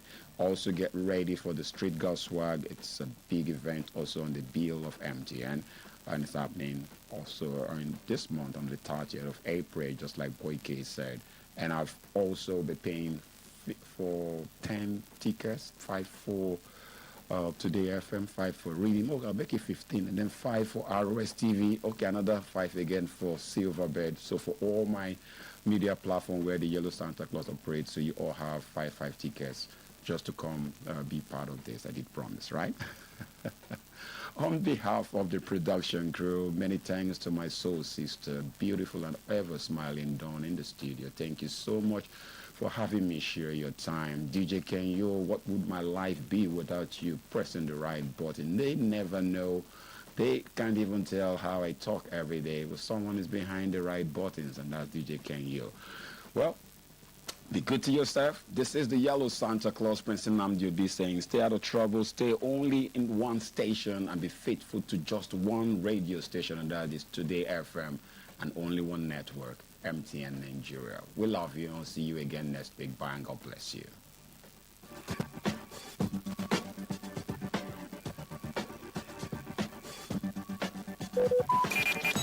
Talk radio. I listen to a lot of talk radio. 95.1 FM.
Talk radio. I listen to a lot of talk radio.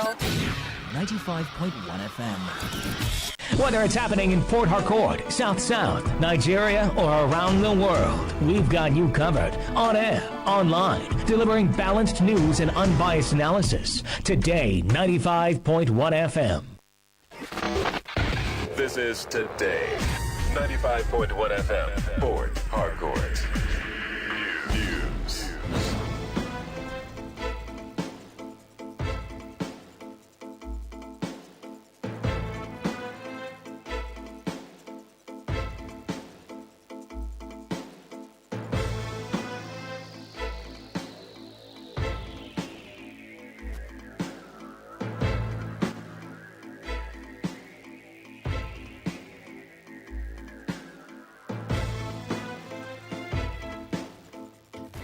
Good afternoon. This is the World News on your premium talk radio, Today 95.1 FM, Port Harcourt.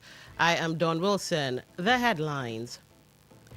Management of College of Health Management and Technology suspends Head of Department Medical Imaging Technology, EGBA, Ifeanyi Chukwu, over students' agitations. Residents of Port Harcourt raises concern over growing trend of constructing infrastructures beneath high-tension electricity poles. Former resident electoral commissioner Mike Egini urges INEC to clear doubts over partisanship allegations. On the foreign scene, Russian-Libya foreign ministers hold talks in Moscow. Now, the details.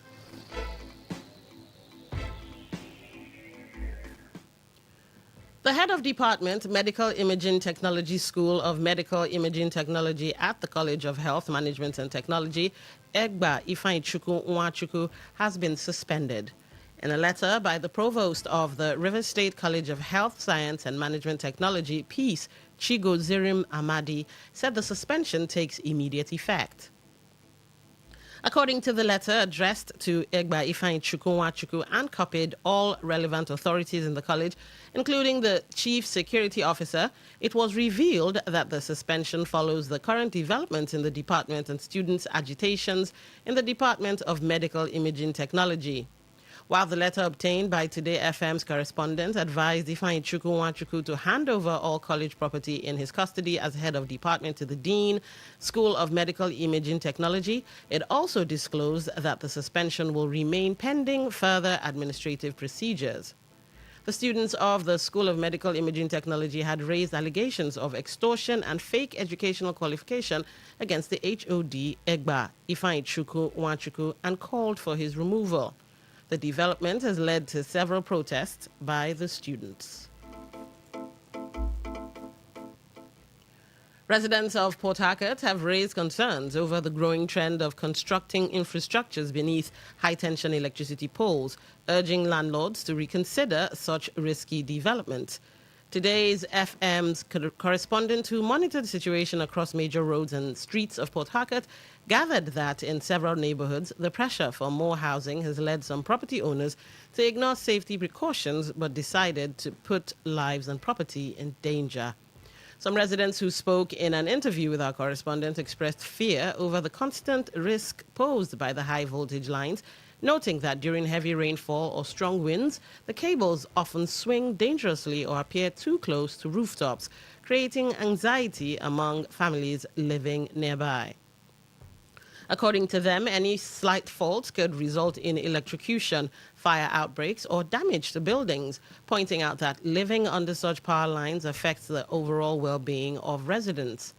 They stressed that no amount of financial gain should outweigh the safety and peace of mind of tenants and families, and therefore advised landlords to avoid building houses under high-tension poles and instead seek safer locations for development, just as they called on government and relevant authorities to set up monitoring teams to curb the situation. Let's take a listen to that developing story. The reason we voted for them is not what they are working for. They're working the opposite, far from what we expected. The NDDC, that based on housing and every stuff. During those days, if your house is on the bridge, they will come scatter it. But now they are the ones building houses, flyovers. Like most of the flyovers we built in River State here are all illegally, but not all are going under the NDDC rule. So the whole institution is just coming from the government. If it was individual people like us, the normal citizens here, we know how to handle ourselves. But since it's coming from the higher boards, something that everybody needs to come together to work. When government has planned where the high tension will pass, and everybody knows that this high tension always has current, and the current it has is not a small picking current. So if this current falls, if high tension falls, anything around that have life will die. Anything around that have life will surely die. There are lands elsewhere cannot risk people's life by building house under the high tension.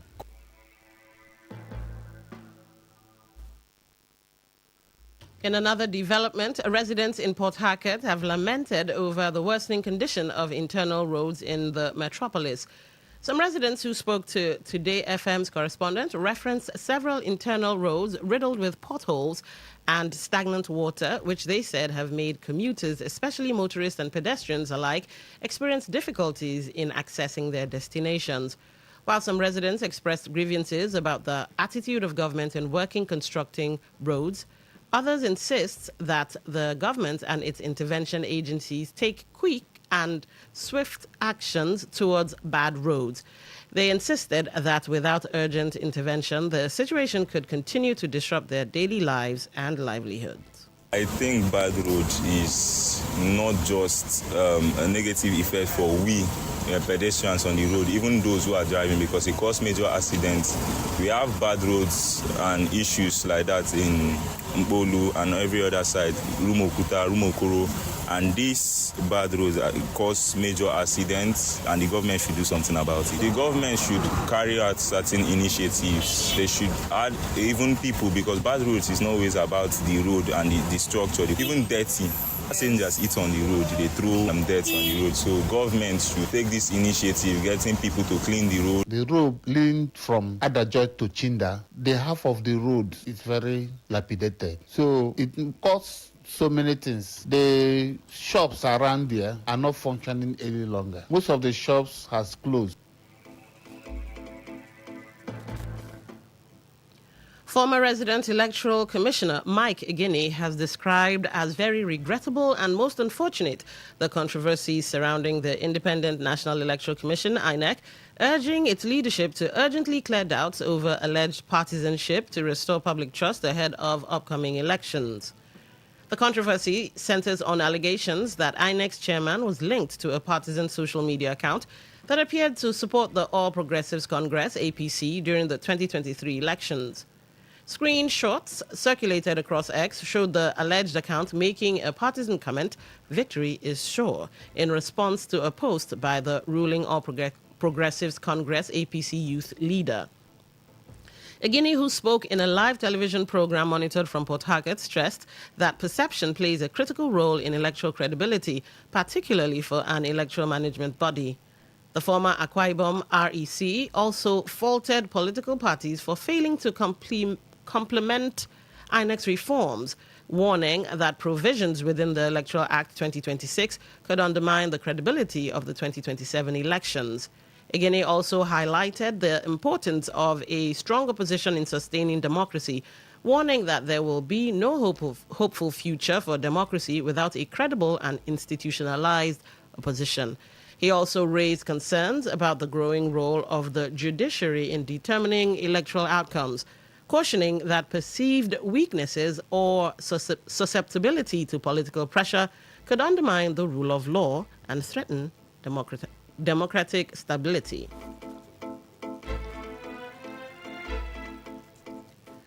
The African Democratic Congress, ADC, has criticized the federal government over reports that only about 7% of the Nigerian Army's 2025 budget for security equipment has been released, warning that the shortfall is weakening military operations and worsening insecurity across the country. In a statement by its National Publicity Secretary, Bolaji Abdullahi, the party said the situation reflects a widening gap between approved funding and actual disbursement. It claimed that out of the 336.76 billion naira approved for security equipment, only 16.71 billion naira has been released so far, with no funding disbursed for critical logistics such as transport, aircraft fuel, and military barracks. The ADC argued that the funding gap has left troops under-resourced at a time of rising attacks, citing recent abductions in Borno State where over 400 women and children were reportedly taken by Boko Haram alongside escalating ransom demands across the country. The party also accused the government of misplaced priorities, alleging that while the military struggles with funding shortages, resources are being fully committed to the presidential air fleet. The Minister of Power, Adebayo Adelabu, has indicated interest to resign from his position in the coming days following a high-level meeting with President Bola Tinubu at the Presidential Villa, Abuja. The development was confirmed in a statement issued by the Minister's Special Advisor on Strategic Communications and Media Relations, Tunji Bolaji, after the closed-door meeting held with the President. President Tinubu, during the meeting, commended the minister for his dedication and the progress recorded, particularly in laying a strong policy foundation for the transformation of the power sector. It added that the president granted Adelabu his consent and blessing to pursue his governorship ambition in Oyo State ahead of the 2027 elections. At the meeting, Adelabu presented a comprehensive report on his stewardship of the power sector over the past 2.5 years. He outlined key milestones recorded during his tenure, including efforts to stabilize electricity generation, strengthen transmission infrastructure, and implement reforms aimed at improving efficiency across the power sector value chain.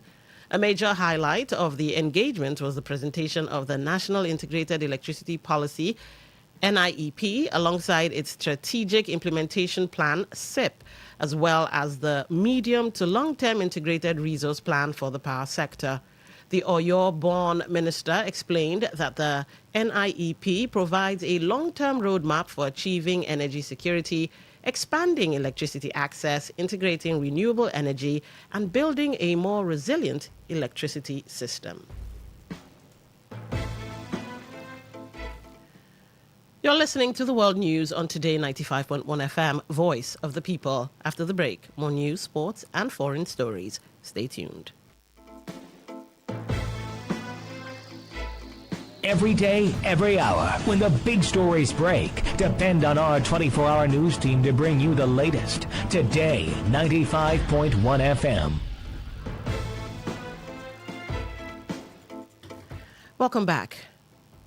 President Bola Tinubu has approved a minor reshuffle of the Federal Executive Council, removing the Minister of Finance and Coordinating Minister of the Economy, Wale Edun, as well as the Minister of Housing and Urban Development, Ahmed Dangiwa, from their cabinet positions. According to a statement by the Secretary to the Government of the Federation, George Akume, the changes were approved by President Tinubu and communicated through an official memo, which directed that all handover processes between outgoing and incoming officials be completed by Thursday, April 23. The memo also named Taiwo Oyedele as the new Minister of Finance and Coordinating Minister of the Economy, while Mutaka Dharma was appointed Minister-designate for Housing and Urban Development. The presidency said the reshuffle is aimed at improving coordination and strengthening economic delivery under the renewed Hope agenda, with Tinubu acting under his constitutional powers. President Bola Tinubu has declared that democracy in Nigeria will survive despite intimidation, assuring that his administration remains committed to building a stronger nation. The president made the remarks while receiving a high-level delegation from Enugu State led by Governor Peter Mba at the State House. He also commended Governor Mba for efforts to tackle insecurity and improve healthcare, education, and infrastructure in the state. President Tinubu thanked the delegation for their support, noting that testimonies of growth and infrastructural development from various states validate the impact of his administration's economic reforms. He commended governors for effectively utilizing resources released to subnational governments, resulting in improvements in healthcare, education, infrastructure, and citizens' welfare. The president observed that the political realignment in favor of the ruling APC has been largely driven by the outcomes of economic reforms, adding that Governor Mba aligned with the APC following sustained federal support for Enugu State. The federal government will today arraign 6 individuals, including 2 retired senior military officers and a serving police inspector, before the Federal High Court in Abuja over an alleged plot to wage war against Nigeria and overthrow the president. The defendants, retired Major General Mohammed Ibrahim Ghana, retired Naval Captain Erasmus Ojekobia Victor, Inspector Ahmed Ibrahim, Zekari Umoru, Bukar Kashem Goni, and Abdul Kadir Sani are billed to appear before Justice Joyce Abdul Malik. Also named in the charge but said to be at large is former Minister of State for Petroleum Resources Timi Silva. The defendants are facing 13 counts bordering on conspiracy, attempts to commit treason, terrorism, failure to disclose security intelligence, financing terrorism, and money laundering.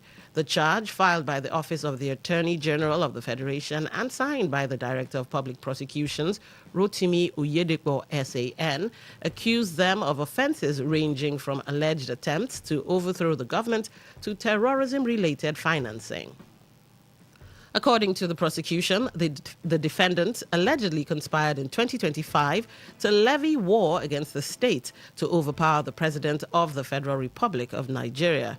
They are also accused of failing to report alleged knowledge of a planned treasonable act involving one Colonel Mohammed Al-Hassan Ma'aji and others.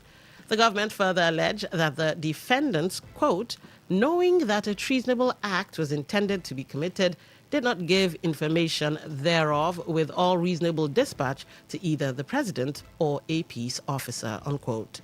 They were also accused of failing to prevent the alleged offense, stating that they, quote, did not use any reasonable endeavors to prevent the commission of the offense, unquote.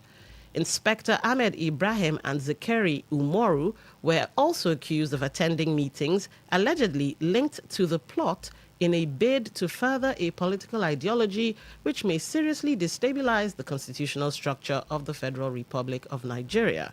The charge further alleged that the defendants knowingly and indirectly rendered support for acts of terrorism and also failed to disclose critical intelligence to security agencies.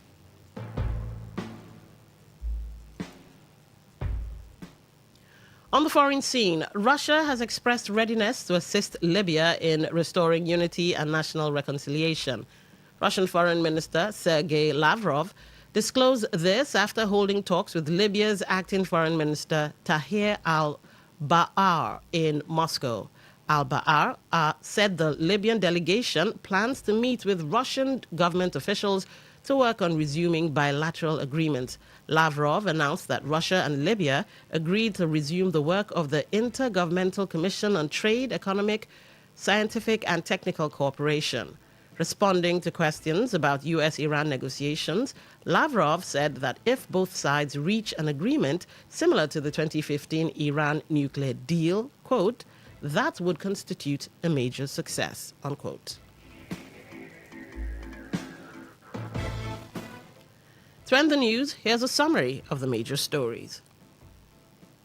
The management of College of Health, Management and Technology has suspended the head of Department, Medical Imaging Technology, Egba Ifeanyi Chukwu, over students' agitations.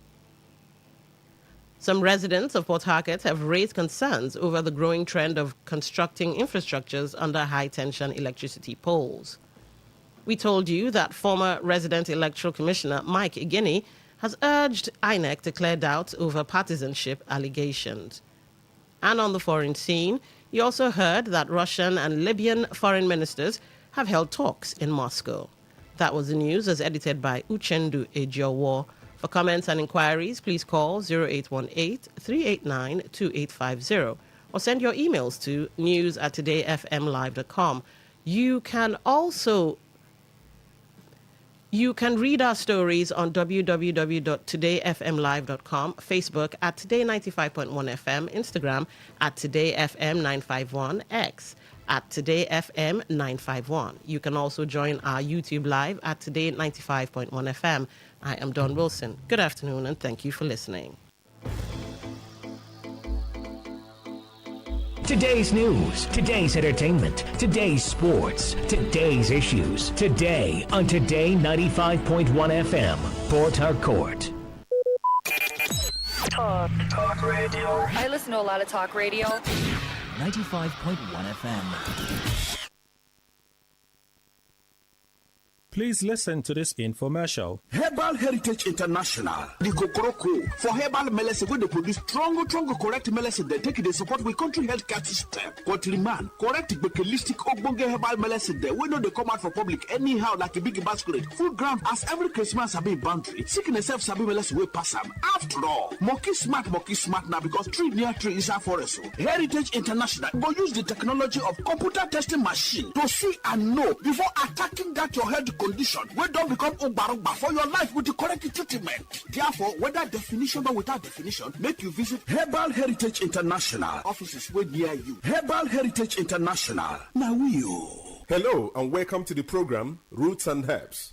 Roots and Herbs is a program that discusses health-related challenges and suggests possible ways out from the herbal medicine perspective. Roots and Herbs is put together and sponsored by Herbal Heritage International, also known as Baba Yoruba. Baba Yoruba is currently having a special promo package.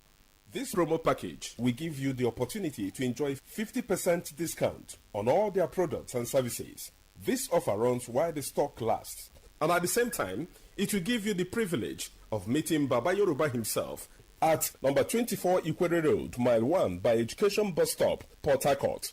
For details and inquiries, the telephone number to call is 080-33-111-946. I repeat, 080-33-111-946. 080-33-111-946.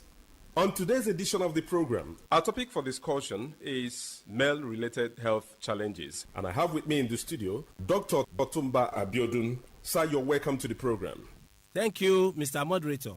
Man problem can be seen in men whenever it frequently occurs that a man is unable to satisfy his partner when it comes to man and woman interaction. It can feature in many ways. In some, it is possible for them to experience poor energy, a situation where a man is unable to get into the act at all. In some are preparing to get into the act, but unfortunately, they just discover that the energy dropped. That is called early ejaculation. It is possible for a man to get into the act and discover that he is unable to stay more than a minute. That is called premature ejaculation, as the case may be. Some may experience total loss of energy. In some, it can be as a result of excessive tiredness after the whole exercise. And some can experience total loss of the energy for even weeks or months. A number of factors can be responsible for this. In some, it can be as a result of infections, of which staphylococcal infection, gonococcal infection are inclusive. There are other infections that are capable of destroying the nerves or the blood volume, making a man to become totally weak. It is not only infections that do destroy the energy in men that have to do with satisfying their partner. When one has used some drugs for a very long period of time, it is possible for one to experience this. In some, it can be as a result of drug abuse. Drug abuse can feature in many ways. Some do abuse alcohol. Some do abuse energizers.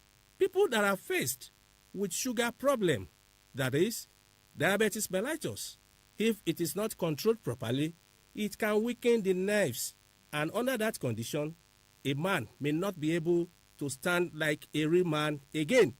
It is possible for a man suffering from pile to also be very weak in this aspect. And under this condition, there will be serious waist pains. Not only waist pains, there can be stooling of blood. In some, you discover that there can be serious constipation, a situation where a man will wake up and is unable to free his fecal waste. He has to take some regimens for him to be free from such as well. It is possible when there are hormonal changes in a man for a man to be very weak in this aspect. Stress also has a role to play. We should not forget that under depression, the energy a man needs to get into this act can disappear completely. Whichever the case may be, we have to understand this line of action in a man, that before a man is able to stand like a real man, the arousal center in the brain must be stimulated. And it is after this stimulation that energy or signal is sent to the male organ through nerves. And after getting it through nerves, we need volume of blood for engorgement of tissues in the male organ for a man to stand like a real man. And anything that is capable of destroying the blood cells, the blood volume, can also make a man to be totally weak in performing his duty in the second room. And that is why we say, whenever we are faced with any challenge, it is very important for one to visit a health caregiver who will be able to evaluate one and determine the root cause of the challenge. And after this, to know the right regimen to put together for one to be totally free from the challenge. And that is why evaluation from health caregivers is very important to pinpoint the root cause of the challenge. And once the root cause of the challenge is determined, you will discover that solution to such challenge is around the corner. Prostatic gland enlargement also have a role to play in a situation where a man is not able to stand like a real man. When the prostate starts growing after 55 years of age, in some people, you will discover that there can be frequency. A situation where when a man sleeps at night, before daybreak, he has voided urine for more than 5, 6, or even 10 times. The volume is not always a very large one, like in diabetes mellitus. But after that stage, you discover that the stream of flow of urine will not have the normal force it used to have, or it may start splitting to two. It is when nothing is done for all these challenges that such will now result to total blockage of flow of the urine. And that is why we say a stitch at a time saves 9. Having all these challenges is not the end of the road. For more enlightenment and advice, the number you can call is 080-33-111-946. I repeat, 080-33-111-946. I repeat, 080-33-111-946. Thank you. All right. You've been listening to the program Roots and Herbs. Roots and Herbs is a program that discusses health-related challenges and suggests possible ways out from the herbal medicine perspective. Roots and Herbs is put together and sponsored by Herbal Heritage International, also known as Baba Yoruba. Baba Yoruba is currently having a special promo package. This promo package will give you the opportunity to enjoy 50% discount on all their products and services. This offer runs while the stock lasts. And at the same time, it will give you the privilege of meeting Baba Yoruba himself at number 24 Ikwere Road, Mile 1 by Education Bus Stop, Port Harcourt. For details and inquiries, the telephone number to call is 080-33-111-946. I repeat, 080-33-111-946. 080-33-111-946. Let's take our sponsor's message. Don't go away. We shall be right back. Herbal Heritage International, the Kokoroko for herbal medicine where they produce strong, correct medicine. They take it, they support with country health care system. Countryman, correct bekelistic ogbonge herbal medicine. They we know they come out for public anyhow like a big basket. Full ground as every Christmas have been boundary. Sickness self sabi medicine will pass them. After all, monkey smart now because tree near tree is a forest. Heritage International go use the technology of computer testing machine to see and know before attacking that your health condition. We don't become umbarumba for your life with the correct treatment. Therefore, whether definition or without definition, make you visit Herbal Heritage International. Offices way near you. Herbal Heritage International. Now You're welcome back to Roots and Herbs. Roots and Herbs is a program that discusses health-related challenges and suggests possible ways out from the herbal medicine perspective. Baba Yoruba is currently having a special promo package. This promo package will give you the opportunity to enjoy 50% discount on all their products and services. This offer runs while the stock lasts. And at the same time, it will give you the privilege of meeting Baba Yoruba himself at number 24 Ikwere Road, Mile 1 by Education Bus Stop, Port Harcourt. For details and inquiries, the telephone number to call is 080 33 111 946. I repeat, 080 33 111 946. 080 33 111 946. Until we come your way again, remain blessed. And that was a paid infomercial.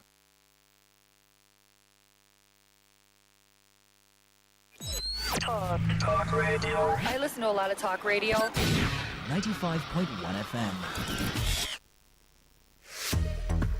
Hey, I'm Ikra, and this is What in the World from the BBC World Service. Today we're talking talc. That white powder is sometimes found in our makeup. There's been a lot of chat recently about the safety of talc, so in this episode we're going to get into all of that, why it's in so many of our makeup and cosmetic products, and whether we should be avoiding it too. Okay, so let's get into it. I'm with BBC journalist Phoebe Keane, who produced a podcast series called Talc Tales. She's done a lot of research in this area. Hey, Phoebe. Hello. So, Phoebe, before we sat down, I was having a look for talc in some of my makeup products. It's in my blush, it's in my powder, and I was quite surprised about that. What is talc? Yeah, so talc is actually a mineral. So that means it's naturally formed in the earth. So it's like, to me and you, it would just look like chalky rock. So, yeah, it's a rock and you mine for it. Yeah. And why is it in so many of our makeup products? Yeah, so it's useful because it absorbs moisture. So that's why it was originally in talcum powder. So, you know, that's what people put on after a shower, nappy changes. So it absorbs moisture. But it also, with kind of face powders and eyeshadows, it helps products glide on smoothly and stops it caking. So that's why it's used in face products too. And then there's been a lot of chat around the dangers of talc. So we'll get into some of that. I've seen a lot of videos online of people, I guess, throwing away their makeup because they have talc in them. So the main concern is that there's a risk of contamination with asbestos. So asbestos is the commercial name for something that's actually made of 6 minerals. So these minerals are naturally formed in the ground, just like talc. And so talc and the asbestos minerals are formed under the same conditions, and they're made of the same chemical elements. So they're very, very, very similar and often found together in the ground. So if you're mining for talc, there could be asbestos in the mine too. And so when asbestos contaminates talc, what's wrong with that? What does it do? Yeah, so asbestos used to be seen as a wonder material. It's fire resistant, it's used in insulation, it was used in buildings all around the world. But in the 1990s, the evidence mounted that it causes cancer. So there was lots and lots of evidence that it causes lung cancer, mesothelioma, and other chronic diseases. And now that's because asbestos is formed of tiny microscopic fibres. And they look like needles. So they're long and thin and pointy, and they're microscopic. And so we can breathe them in. And then when we breathe them in, they can get right down deep into the lungs. and the linings of our body. And as they're fire resistant, our body really struggles to get rid of them. So they can stay there and cause the genetic mutations that eventually lead to cancer. So asbestos was banned in the 90s in the UK, and then since then 50 other countries around the world have banned it. It's not banned everywhere. You know, some countries still mine for asbestos. I think Pakistan still mines for asbestos, so it's legal to use asbestos there. But broadly speaking, it's banned, and it's seen as a Category 1 carcinogen by the World Health Organization. And so, can we test for asbestos in talc then? Yeah, so there are different methods of testing the talc for asbestos. The global industry standard, though, is something called X-ray diffraction, and the experts that I spoke to said that isn't the most sensitive method. And the experts I spoke to said that using that method, thousands of asbestos fibres could still be in the talc and slip through undetected. So it's useful for industry because they're using lots and lots of talc because it's quick, but it's not the most sensitive method. So there might still be asbestos fibres in the talc using that method. There are more sensitive testing methods, so there's transmission electron microscopy. So I had some products tested using that method, and it takes a while. It does take a long time. So, you know, when I had some products tested, I had 8 products tested that I use regularly. I bought new versions, obviously. Out of 8 of the products, 2 of the products they found an asbestos fibre in. But that's the most sensitive method, and it took time. If you're a big company and using lots of talc, it would be time-consuming to use that method. And another issue that was raised by lots of the experts is that they don't specify how much talc you should test and how regularly. So you could just test one batch of talc at the start of the year using that method, and then you wouldn't need to test the rest of the talc that you process for the rest of the year, and you could technically say that you're adhering to the industry standard. Okay, so talc on its own is fine, but sometimes it can be found alongside asbestos, and it can be hard to separate the two and to test for asbestos in talc products. And for people listening, you might have heard of some of the legal cases in this area, in particular against Johnson & Johnson, the pharmaceutical company. So this issue has been highlighted by a case that happened in 2018, in which a jury found Johnson & Johnson's talcum powder contained asbestos, and that the company had failed to warn users of the risk of harm posed by the asbestos. The jury found this failure caused or directly contributed to the death or the cancers affecting 22 women. The company was ordered to pay $2 billion in damages. And there have been many other cases, though some juries have found the opposite of this, that there was no asbestos in their products. So Johnson & Johnson stopped using talc in its baby powder back in 2023. They say the product was safe and say the sales were declining due to misinformation around the safety of the product and a constant barrage of litigation advertising. Moving on to the actual health risks, what are the health risks of using talc-based cosmetic products? Yeah, so in July 2024, the World Health Organization's International Agency for Research on Cancer, they looked at all of the studies that have been done, and they classified talc as probably carcinogenic to humans, so probably cancer-causing. But it said a confounding factor that couldn't be ruled out was asbestos. They said asbestos has been reported to be present in some talc products as a contaminant, and industry standards used to assess talc-based cosmetics have often been insufficiently sensitive to rule out asbestos contamination. But just on that really specific question, if you use a blusher that has talc in it, you know, should you be worried? So I turned to Dr. Astero Klampatsa at the Institute for Cancer Research in London. So I asked her if we know how many asbestos fibres it takes to cause cancer. And she said, no, we don't know how many fibres it takes to cause cancer. And she said that's quite a hard thing to know. But she does say that cases of cancer have occurred after a really brief exposure to asbestos or exposure to a really low level of asbestos. And so she says the only real way to say that we're in a safe level is to say there is no asbestos at all. The World Health Organization also says there is no known safe level of exposure to asbestos. She said that, using a beauty product that might contain one or a few fibres of asbestos poses minimal risk, but there is a risk. If you use that product over time continuously, then the risk increases because it's additive. So every time you use it, the risk goes up. But even with multiple uses, overall, the risk is low. But then she said, saying all that, she would advise against any unnecessary exposure to asbestos, and she personally would use a talc-free product. Thank you so much for running us through that, Phoebe. Welcome.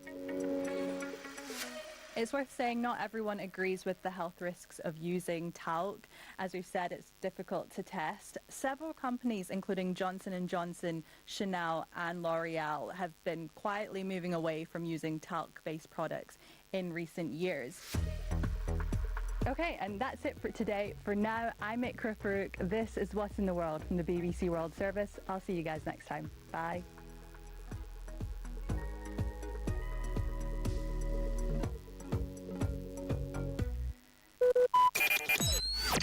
Talk radio. I listen to a lot of talk radio. 95.1 FM. Here's the breakdown from BBC Pidgin. Retired police officers for Nigeria don't continue to protest for Abuja sake of worry over pensions and welfare. Now the Retired Police Officer Forum of Nigeria and other groups like they arrange this protest. They protest for many reasons, which include to push for their removal from the contributory pension scheme, where them say they make them hard for retirees to live. Them also they ask for improvements for payments of pensions, including asking for President Bola Tinubu to sign the police exit bill into law. This no go be the first time we retired police officers don't enter road for we no go gree wakao. For July 2025, retired officers from all the Nigerian states land for Abuja to ask government to commot them from the CPS. Before 2004, Nigerians they used the Defined Benefit Scheme (DBS) to settle their workers after retirement. The system they require make government pay retirees 300% of their annual gross salary as gratuity and 80% of their last salary as pension. But the system collapsed as money no today to run up. Government can introduce the CPS will require employers and the employee to contribute small to the pension money where the worker go enjoy when he retire. The employer go contribute minimum of 10% of the worker's salary, while the worker go contribute 8% from his salary to make up 18% into the pension scheme. The law make provision for pension fund administrators to they manage the funds and possibly make the money generate more money. Enter our website for bbcpidgin.com for more to read, and don't forget to follow us for all our social media accounts, including our TikTok and WhatsApp channel. That's not the breakdown from BBC Pidgin. Talk radio. I listen to a lot of talk radio. 95.1 FM. After more than a month of attacks in the US-Israel war with Iran, things got even more tense in the last few days. President Donald Trump set a deadline for Iran to reopen the Strait of Hormuz. That's the narrow stretch of water between Iran, the UAE and Oman, which has a big influence on the global economy because it's a key shipping route. It's been a huge talking point in this war. And it wasn't just a deadline to reopen the strait from Trump. He posted on social saying, "A whole civilization will die tonight, never to be brought back again unless a deal was reached." People were just about processing those words. It's absolute madness. I agree with Trump. I like him. According to me, it's a war crime. And then a few hours later, 90 minutes before that threat came into force, both sides seemed to step back a bit and agreed a 2-week ceasefire deal, which was mediated by Pakistan. And I know what you're thinking, but what does that actually mean? What's changed now and what could happen next? And that's what we're going to explain in this episode. I'm Ikra. This is What's in the World from the BBC World Service. So just to give you an idea of the timeline, as we mentioned, 90 minutes before the deadline, President Trump announced that a temporary ceasefire had been agreed. He said he'd received a 10-point proposal from Iran, which he said was a workable basis on which to negotiate. One of the key points was agreeing to reopen the Strait of Hormuz, which President Trump had been calling for. Some of the other demands from Iran include an end to all military action in the region and paying Iran compensation. The plan has also been published by Iranian state media. So let's find out a bit more about it from the BBC's Tom Bateman. Certainly there's quite a lot of stuff in there that will be at best extremely unpalatable to the Americans, including things like complete guarantee they won't attack again, the full payment of compensation and reconstruction costs, lifting of all sanctions, release of all Iranian funds and frozen assets. This is not what Mr. Trump said he was going to do in the run-up to this war and during it. The plan also says Iran fully commits to not seeking possession of any nuclear weapons, but there are no more details on what that means. Both sides have claimed victory for the ceasefire, with Trump calling it a big day for world peace. There'll now be a 2-week period to finalise the agreement. So there's lots of opposing aims from the different countries involved here. Pakistan is mediating between Iran and the US, and they're both expected to send representatives to its capital, Islamabad, to start talks on this on Friday. We're not sure how big a role Israel has played in the current deal or if they'll be attending those talks. So we'll have to wait until negotiations start to find out if they can agree on any terms and what those could look like. Now, you might be wondering, if both sides are claiming victory, who has actually won in all of this? So let's go to the BBC's international editor, Jeremy Bowen.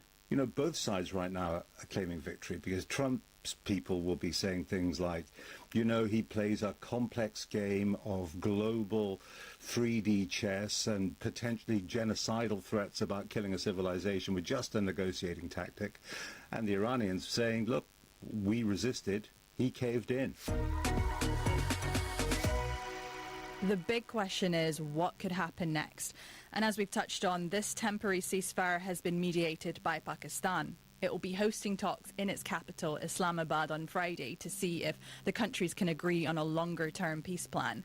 But if the plans both countries have described are anything to go by, they have very different views on how this war should end, and that could make negotiations difficult. Here's US Vice President J.D. Vance talking on Wednesday morning. What the president has also shown is that we still have clear military, diplomatic, and maybe most importantly, we have extraordinary economic leverage. So the president has told us not to use those tools. He's told us to come to the negotiating table. But if the Iranians don't do the exact same thing, they're going to find out that the president of the United States is not one to mess around.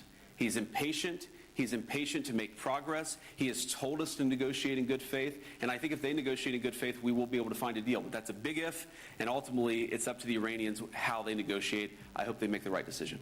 But the Iranian government has made it clear that they're willing to carry on with the war if the US doesn't meet the terms they've outlined in their plan. So let's hear more on that from the BBC's international correspondent, Lise Doucet. I think we have to be really cautious in our assessment of what these so-called peace talks can actually achieve. President Trump is saying that most of the points have now been agreed, conceded by Iran, as he would say, and that they could wrap up a peace agreement within 2 weeks. That is simply impossible. All there has been so far is indirect talks between the United States and Iran. So we're not really sure what is going to happen in that 2-week period in Islamabad. The US and Iran have very different negotiating styles. They have very different ideas about the end game. Both sides say they are winning and expecting the other side to give in. So what about Israel's involvement here? Well, the Prime Minister Benjamin Netanyahu said in a statement that he supports President Trump's decision to stop strikes against Iran for 2 weeks, if Iran stops their strikes on the US, Israel and neighbouring countries. But there's still a lot that's to be resolved, so let's go to the BBC's Daniel DeSimone, who's in Jerusalem. Well, there's been a statement this morning from the office of the Israeli Prime Minister Benjamin Netanyahu, and it's far less triumphal than the statements from President Trump and from Iran, noting only that this was a decision by President Trump and saying it supports his efforts.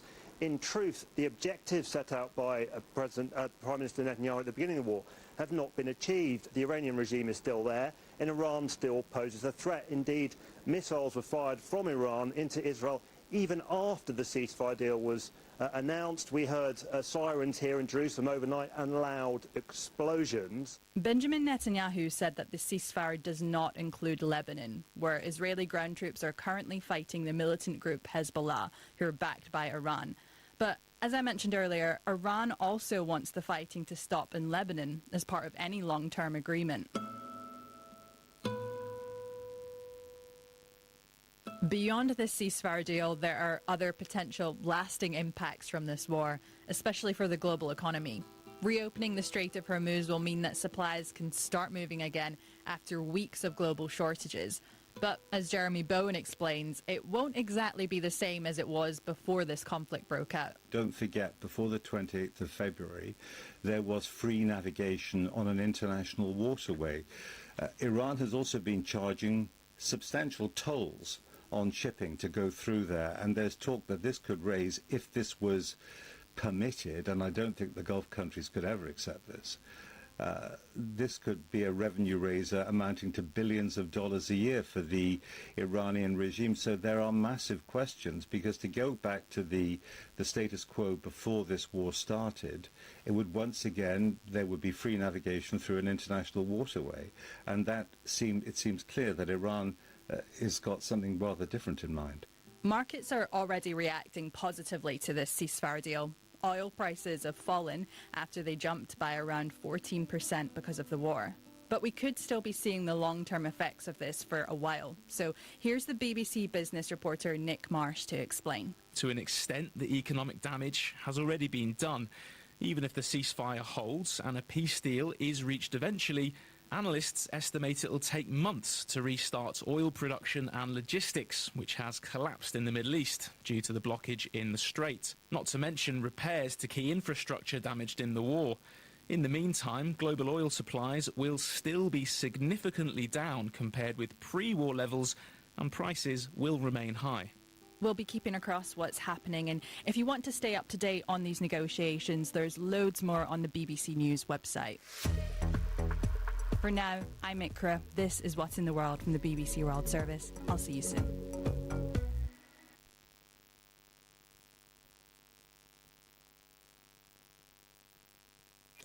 Talk radio. I listen to a lot of talk radio. 95.1 FM. Maybe home is somebody's smile when they look at you for the first time.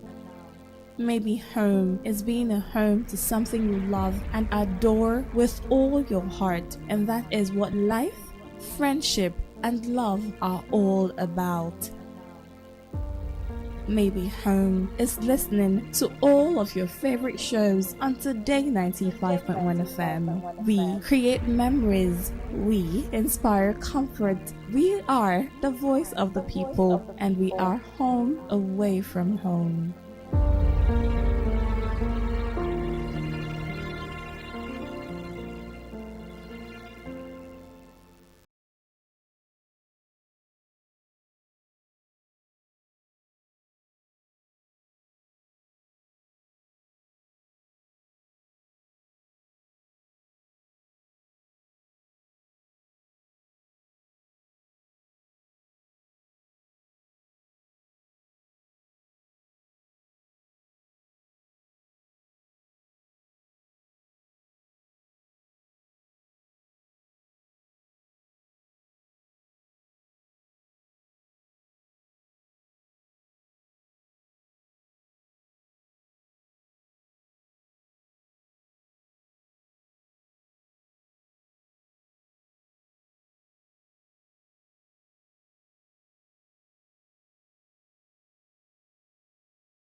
Talk radio. I listen to a lot of talk radio. 95.1 FM.